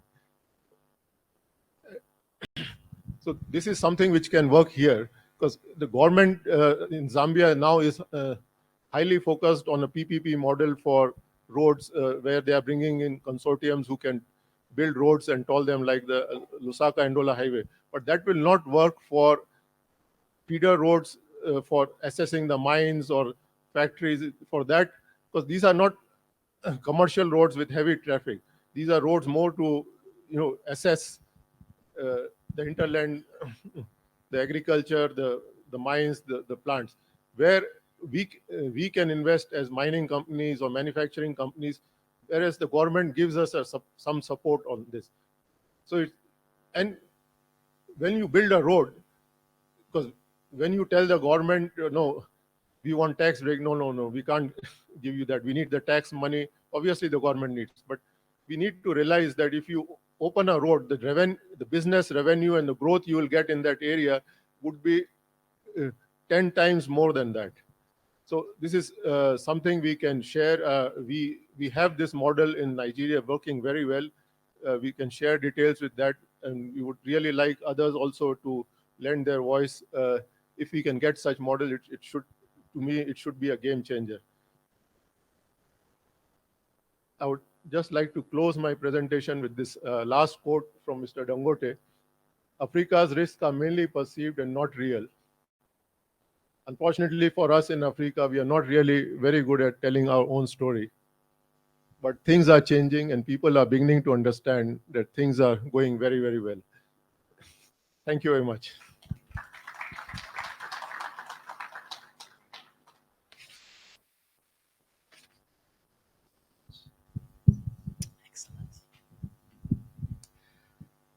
Well, with that important quote in mind, we had a great conversation, all just like this, except there weren't several hundred people watching on Bay Street. But about a month ago, when you were in Canada, you made a few interesting observations. You've made Canada, you know, a part of your life, and I know you have several family members who are there, and you're a regular. But of course, your commitment is to Zambia and to Africa since you moved here as a young professional. One of the things you said as I ran through this incredible success story, and we're all familiar, of course, with the wonderful success of Dangote, but you made an observation that Canadian firms have got some unique advantages in the course of you observing other international players here in Zambia and across Africa. Could you share with all of us what you see those as?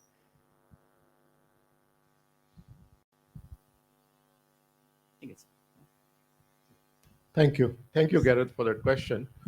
I'll try to answer. First of all, I'd like to give a disclaimer. My connection with Canada is purely social at the moment. Yeah. So I don't have really...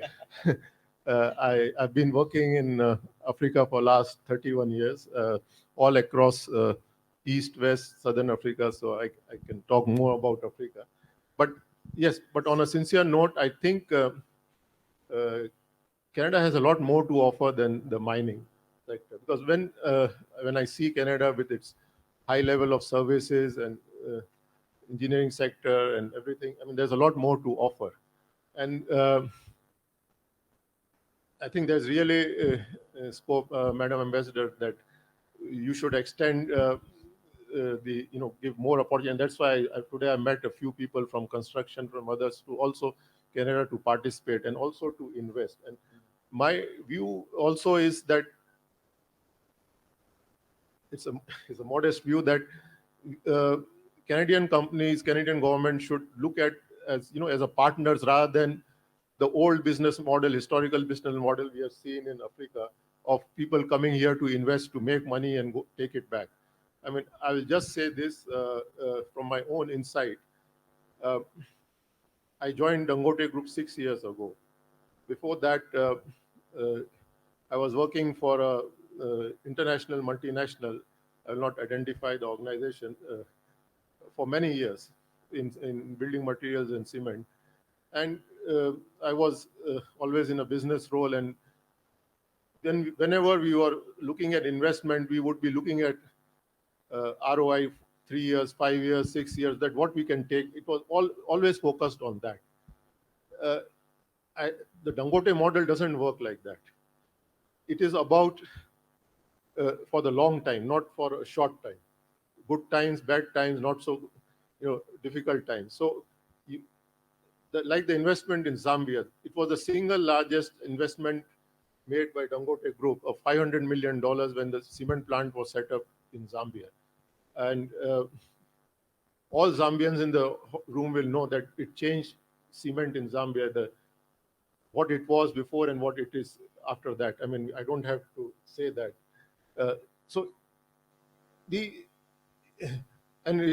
It was investment made from the money earned from the cement operations in Nigeria. It was not borrowed from anybody. And the focus is not on, recovering the investment in 3 years or 5 years or this. It's there to stay. So we need to believe here, because it is not very difficult to analyze that there are needs here and this is the place where there's growth, there's opportunity. All other markets are saturated. So that's where my very humble advice is, I'm neither a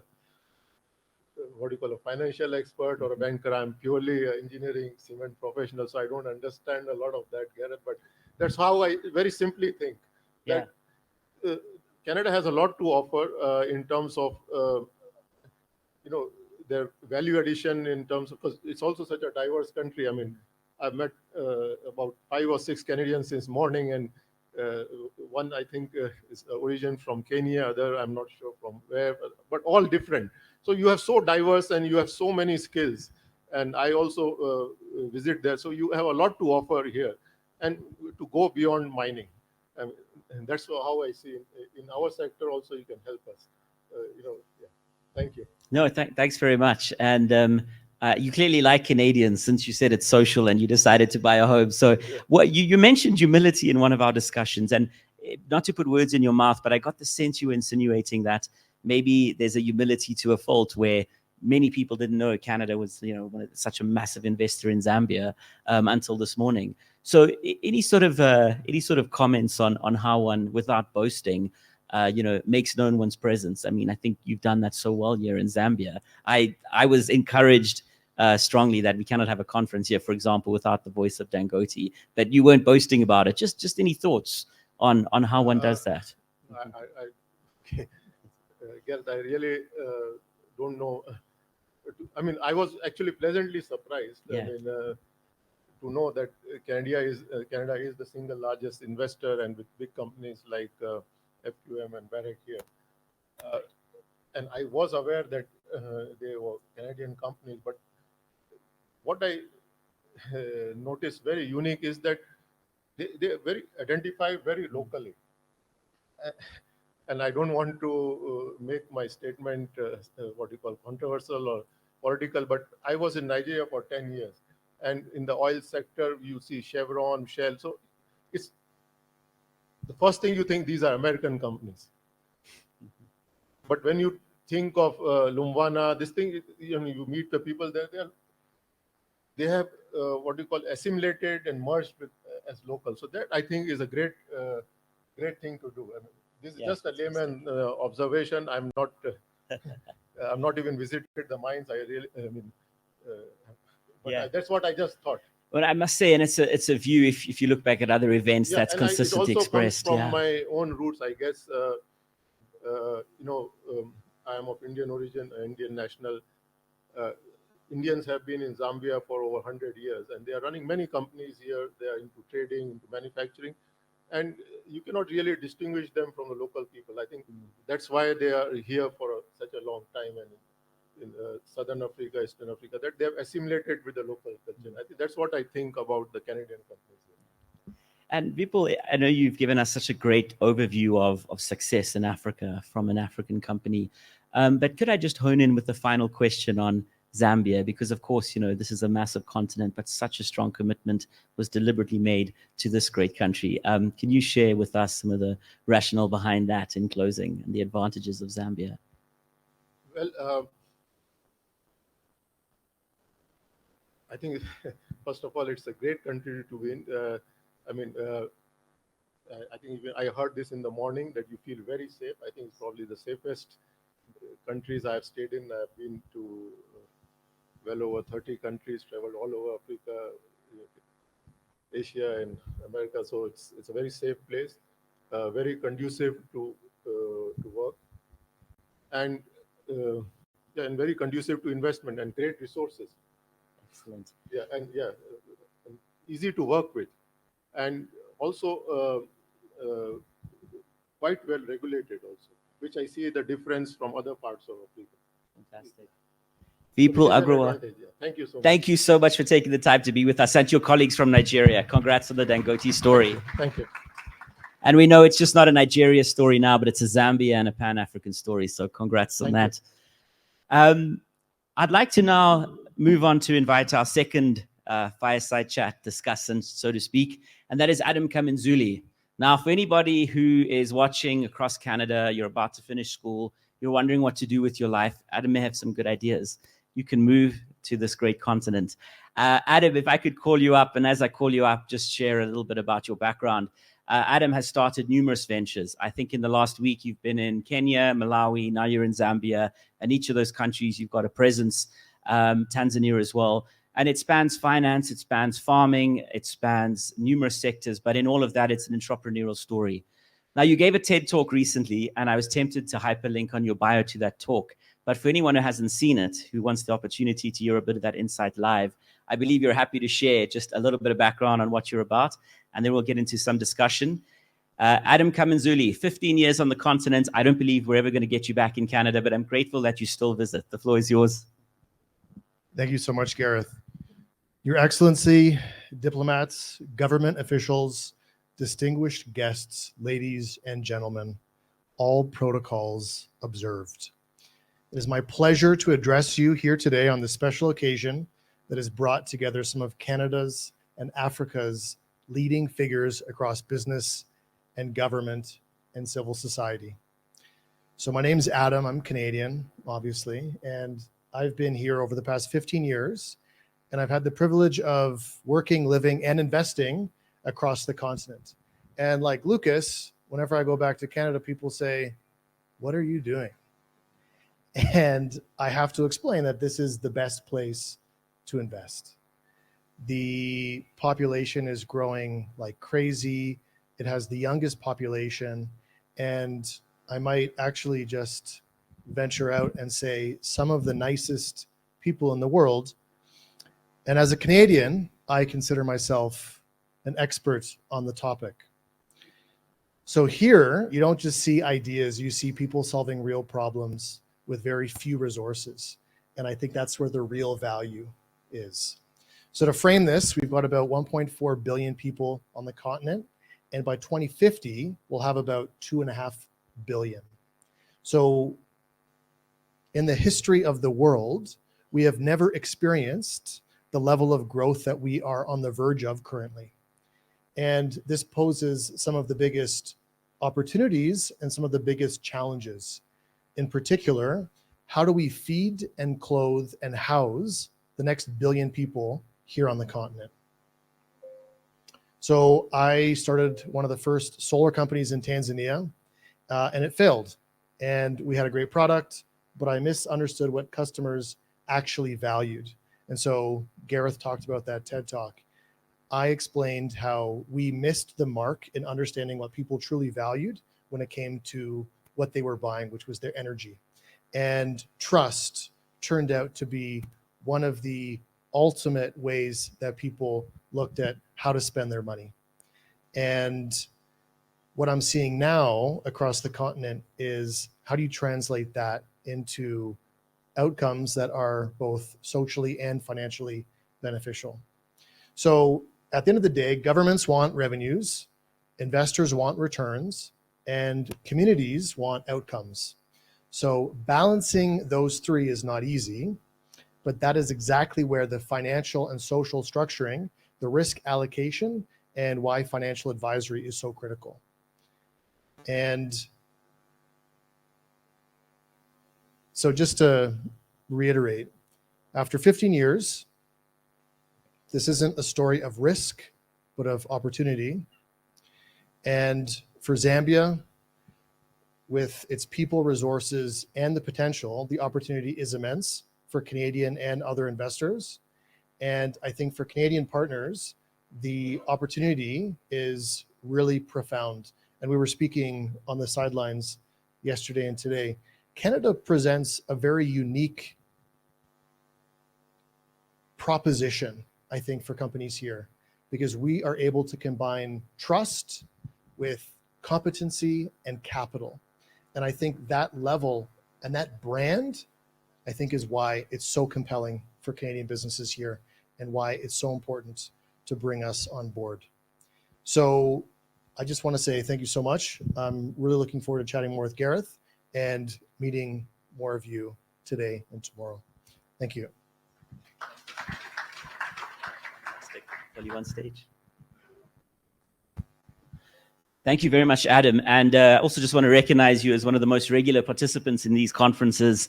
across Africa. We'll eventually get you to one in Canada, but I know your priorities and your ventures, of course, firmly rooted here. I want to get straight into Zambia in particular, because I know that there are obviously a number of opportunities that you as an entrepreneur would read into any given market. And so perhaps just looking at Zambia, what do you see as some of the biggest opportunities if someone said to you, look, I'm assessing the continent. The case for Zambia is crystal clear after today. What advice would you give if you were advising or perhaps taking the decision yourself to invest? I think Lucas was 100% correct. Come in, try it out, and learn. And I think it takes decades of experience and deep networks to really understand how things operate, but also how to be successful. So the example with Mr. Agrawal on Dangote. So the long-term view of how you look at maximizing the illiquidity premium of your investments, I think is really profound and not talked about enough. So I would look at it from the perspective of what are the sectors and what are the areas that are going to be underinvested in, right, for the next few decades. And so the key example, of course, is looking at investing in Ethiopia and other, emerging economies. And so people that invest there, right, you could say it's burr, it's cold, right? But you can't get your money out. So then the question is, how do you leverage that premium for the long term? And so folks that are there are thinking about it in decades and not years. It's not quarterly reports, it's decades and decades of investment in the long term, which is Dangote, and we've seen the success obviously as well. And you can look at other examples like METL, Azam in Tanzania. And you've mentioned mismatched financing models as being a challenge, and we had a whole panel on that. But as somebody who's put together for very specific businesses, your own ventures, financing packages or investment opportunities, when you look at the mismatch, what are some of the key insights that you've observed and some of the important things that can help get around that mismatch, so that people coming in actually can have a practical example of how you do the correct sort of structure? For sure. And I think a lot of folks come in and look at the tiers of different types of capital, starting with grants or angels or social impact partners at the beginning. But I think one really interesting thing that I've just recently been using is around the revenue-based financing. And so using revenue as a lever to get funding and then paying out from royalties. So I'm seeing that as a really effective way to raise capital that is both very simple to understand, but also to administer and to report on. And so my background's in finance. It's very easy. People think accounting is really boring. It's actually one of the most nail-biting, exciting things out there, because what's an expense, right? How do you recognize it? Do you capitalize? I don't know. And that's a huge debate. We talked about the IFRS and the financial reporting standards and some of those key topics. Growing up and going to school and studying accounting, I never thought it would actually matter. Right. But it really, really does. So revenue as a way to benchmark against the actual returns of a business, and then lending or investing based off revenue, I think is going to be the next most important financing mechanism. Excellent. Now, you made the decision growing up in the Toronto area, of course, fairly young in life, that your future lies here. Did you have any connection originally to this continent? What drew you? And perhaps what would you advise people who've got a genuine interest and who are deciding to start their careers and really looking at ensuring that the Canada-Africa story is something they pursue as a life mission? Yeah, no, thanks very much. So about 15 years ago, when I still had a head full of hair, I went to Tanzania to work for a Canadian charity. And so I think a lot of folks will come originally and work in the nonprofit sector, and then obviously went into the private sector, social enterprise, and now finance, now farming and other types of enterprises. And so I think the key is once you come and you see the potential, I think there are so many opportunities that present themselves. So I think that's really the key, is for the young folks out there looking at what are those key interests, and then how do you line that up with something that creates value for both you, but also for the people that you want to work with. Brilliant. I mean, we're all seeking these forums as a way to get to know each other, and we've seen some great examples in Zimbabwe last year, DRC here in Zambia.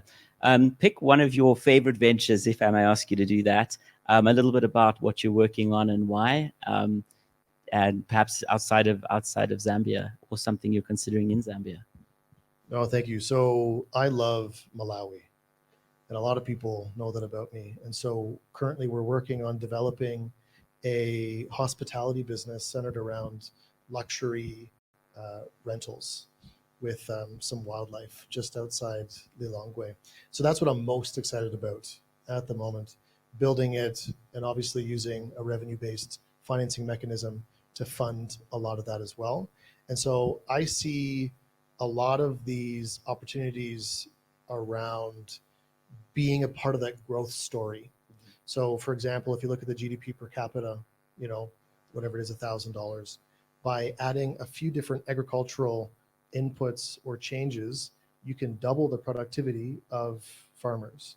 And by doing that, if most people work and live, and that's what they do, you can double GDP. So imagine that if I were to tell you, Canada, we will double GDP just like that, from a few low-hanging fruit. So I think being a part of that growth story is really, really exciting. Excellent.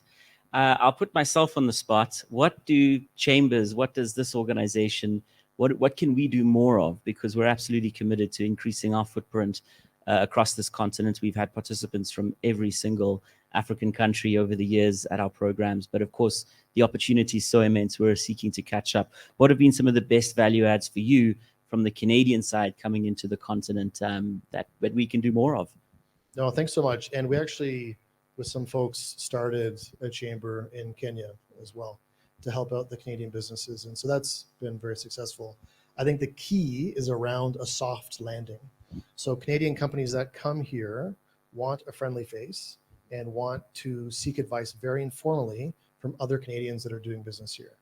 I think that is the most undervalued and underappreciated thing that a chamber can do. And I think you've done an amazing job of bringing that Canadian community together and then allowing for that soft landing when folks do come to visit.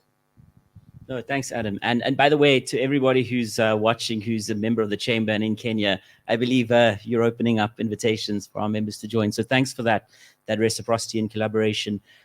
We just have a few minutes left, but I thought what I'd like to do is just give the floor to you in terms of closing remarks, to look at how you see, the next decade to 30 years. We're a 30-year-old organization, but of course, Canada's future, it's been stated very publicly in Canada, its trade diversification agenda cannot be achieved without the African continent. So what should those, who are involved on perhaps the policy side and who've been tasked with the leadership and big responsibilities consider if you were to advise them from the perspective of living this every day for the past decade and a half?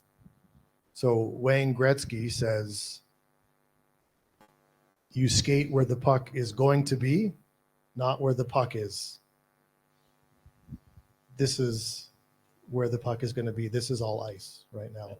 And we do actually have an ice rink in Kenya where we play hockey, the Ice Lions. So I think that's the key message, is if Canada wants to be successful as a trading nation over the next several decades, you need to prioritize the fastest growing and economically, socially, and population-wise across the whole world.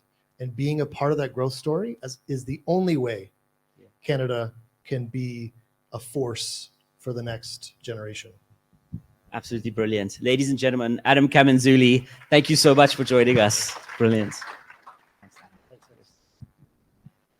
Well, we've reached the finality of this portion of the program. There's a lot of fun still to be had as we make our way into the rest of today. But to conclude this plenary part of the programming of the 4th Canada-Africa Business Conference, Day 1, Dr. Sebastian Spiogabra. So when I ran to be president of this organization, I had a massive problem. I was running against Sebastian for the position. And nevertheless, we got together and we realized that if we work together, what we can achieve is absolutely brilliant. Now, fortunately, Sebastian said, fine, I'll support you as the president. But ultimately, he got a position even more important, serving as chair of our board of directors, a position he held for several years, and which was actually the basis for our expansion across the continent to what we have today. Sebastian has served on Wall Street. He's been advising on numerous high-level transactions with major financial institutions. And everything he does and everywhere he is, he brings it back to the African continent. And that includes buying a soccer team, because why not, as we heard earlier this morning. But Sebastian, you've also been somebody guiding people perhaps who haven't quite understood, but have sought to understand the African growth story and Canada's intertwined future with this continent. And for that, I've seen you briefing people in boardrooms. I've been party to seeing you at numerous conferences. And backed by popular demand, it was absolutely unanimous on the program committee that the final word in terms of the closing address goes to you as we conclude this program and we look to the next year and several decades ahead of Canada-Africa trade and investment. Dr. Spio Gabra, ladies and gentlemen, thank you. Thank you. Thank you, Gareth. And again, thank you, all of you, for staying, and all the panelists for making such wonderful contributions. I was thinking that I should draw your attention to something which I think is quite practical. If any of us were to be sent to Brazil, or to be sent to China or Cambodia to go set up a business, most of us would probably be quite apprehensive about it. We would find somebody from that country who can probably help us, who would probably stop by the High Commission or a friendly embassy. And we would tend to generally defer to people who have specialized knowledge in that country. But one thing I've experienced over almost 20 years of helping to promote business in Africa is that sometimes when it comes to Africa, this natural order tends to fail. So I've met many Canadians and non-Canadians who have gone to different African countries, invested time and money, and have failed. I think Adam just admitted to one failure in Tanzania. And I raise this because I've also seen, both at the Chamber in Toronto and at many of these conferences, many categories of people who could have prevented that failure. My grandmother used to say these 5 fingers are all not created equal. When we were squabbling as little children, she would always remind us, they also serve who stand and wait.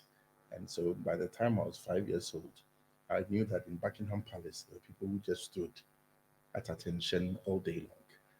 And the reason I'm saying this is that I think it's extremely important that for us to make these conferences meaningful. In this room would be people who probably are students, who are Zambian, who have gone maybe to school in Canada or abroad and have come back home and are looking to assist some Canadian company who's come here. In this room are people who are diplomats in the trade services, who have specialized knowledge, who can help us. And then we'd also have maybe retired diplomats, retired public servants. So what I'm basically saying is that I think the issue Dangote said, that most of the risks in Africa are perceived and not real. I would think probably a lot of us in this room probably may disagree with that statement at some level. Some of the risks probably to us are real. But I think we can mitigate those risks if we are honest and know what we don't know. And that's why I use the Cambodia or the China example. I've seen this so many times. I mean, most of the time, my own professional work is when some huge company has a huge problem. I mean, one of the things to give you one that's a public one, think of Acacia's problems in Tanzania. Think of Benny Steinmetz's problems with Valley and others in Guinea. All these are cases I worked on. ExxonMobil in Ghana. I mean, I'm like a undertaker. When I come, the problem is a very serious, it's a very serious problem. And in all those cases, I realized that at a very early stage in the business, somebody who had specialized knowledge, who was not consulted. So I'd encourage all of us in this room to use the total spectrum of help we have in this room, so that we don't fall, trip over, get brokenhearted, and lose money. Recently, I was in Ghana. I was having a coffee with a Canadian, ironically, an Indian Canadian who's moved to Ghana. She went to my girl. She's opened a factory in the middle of the country. They produce non-meat protein from larvae, something very strange to some of us, but she's making a lot of money there. And I'm having this conversation with her, and somebody comes to talk to me. He is also another Canadian, and he says, I overheard you talking about something. And I've been in Ghana for the last 3 years. I came here with $200,000 trying to do a cocoa business, and all my money is finished. And eventually, I had to even get him a taxi home. Okay, and I was surprised that how did he come here with $200,000 and lose all his money? So my point is that I think when we come to countries in Africa, for those of us, this is my first time in Zambia, for instance. I may know a lot about a lot of things, but if I'm going to invest in Zambia, I have to be humble enough to know that there are people in Zambia who have been in that business for a long time that I haven't. Find them, be willing to partner with them, be willing to either pay them properly as a consultant or give them equity. That's another problem that I also see. And again, I go back to China or Cambodia. Most of the time, if we're going to go and work in these far-flung places, we'll be willing to pay those people we work with something that is sensible. But for some reason, when it comes to Africa, sometimes we tend to have a jack of all trades approach, and it leads to huge disasters. So I would encourage us to really network properly, meaning that I think over the tomorrow we have a session, some of us will be there, and even today, I think that let's be humble about what we don't know. For instance, I have some friends here from DRC. I've done a lot of work in DRC, but truthfully, if I was going to open a business in DRC, I have to be humble enough to say, you know what, I don't know DRC as well as my friends over there. Let me partner with them. Let me work with them. And that would reduce the level of risk, because every time any of us goes abroad and we come back to Canada and we tell a story that we've lost 200,000, we've lost 50,000, we've lost 30,000, that story then travels around our family circles. It travels around our college alumni circles, right? And people's perception of Africa gets darker and darker and darker, all because we came and maybe we had to give 2% equity to someone. We had to pay $500 for someone to give you a small opinion, and we didn't do it. So I'm being very practical that I would encourage all of us in this room, those who are small businesses, those who are new to Zambia, those who are looking, Zambians who are looking to connect, let's be honest about what we can do, what we can't do, and let's not be shy in referring the work to someone else. So frankly, I join Gareth and all the other members of the chamber in thanking you for this conference. This is the 4th conference in Africa. It's amazing. The first one, I think, was in Botswana. The second was in Kenya, then Zimbabwe, then Zambia. So, I mean, ironically, we've never been to Ghana. So clearly, we are not nepotistic, you know. We are not trying to go to, but yeah, so honestly, thank you so much. Please, let's be very open in sharing with our friends what we can do, what we can't do. And let us not be shy also when there's some business you don't know, but someone else knows it, to introduce that person. Because eventually, I mean, like I wound up in soccer, you know, you never know where life may wind up. So thank you again and again. Thanks to Haj, thanks to Gabriel, thanks to the government of Zambia, the Excellency, the Ambassador. And I don't know where we are going next year, but I mean, maybe Madagascar. Thank you very much. Bye-bye.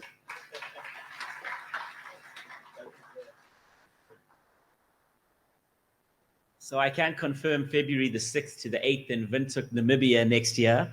But we are also looking at several other programs too. And we've also been in the DRC on the invitation of Gabriel Chitende with the leadership of that great country, and particularly the province of Lualaba. Thank you so much. There is very little I have left to say except to express my sincerest, greatest appreciation to each one of you who've made this event possible. May and company, who've been key to the delivery of everything you see today. We met during the mining indaba in Cape Town, and I was just told these are two great people. You cannot be in Zambia without May and company. Those were two of the partners, but it's a major law firm that is doing incredible work. So thank you so much to Harriet and to your entire team working up front, to the High Commission of Canada.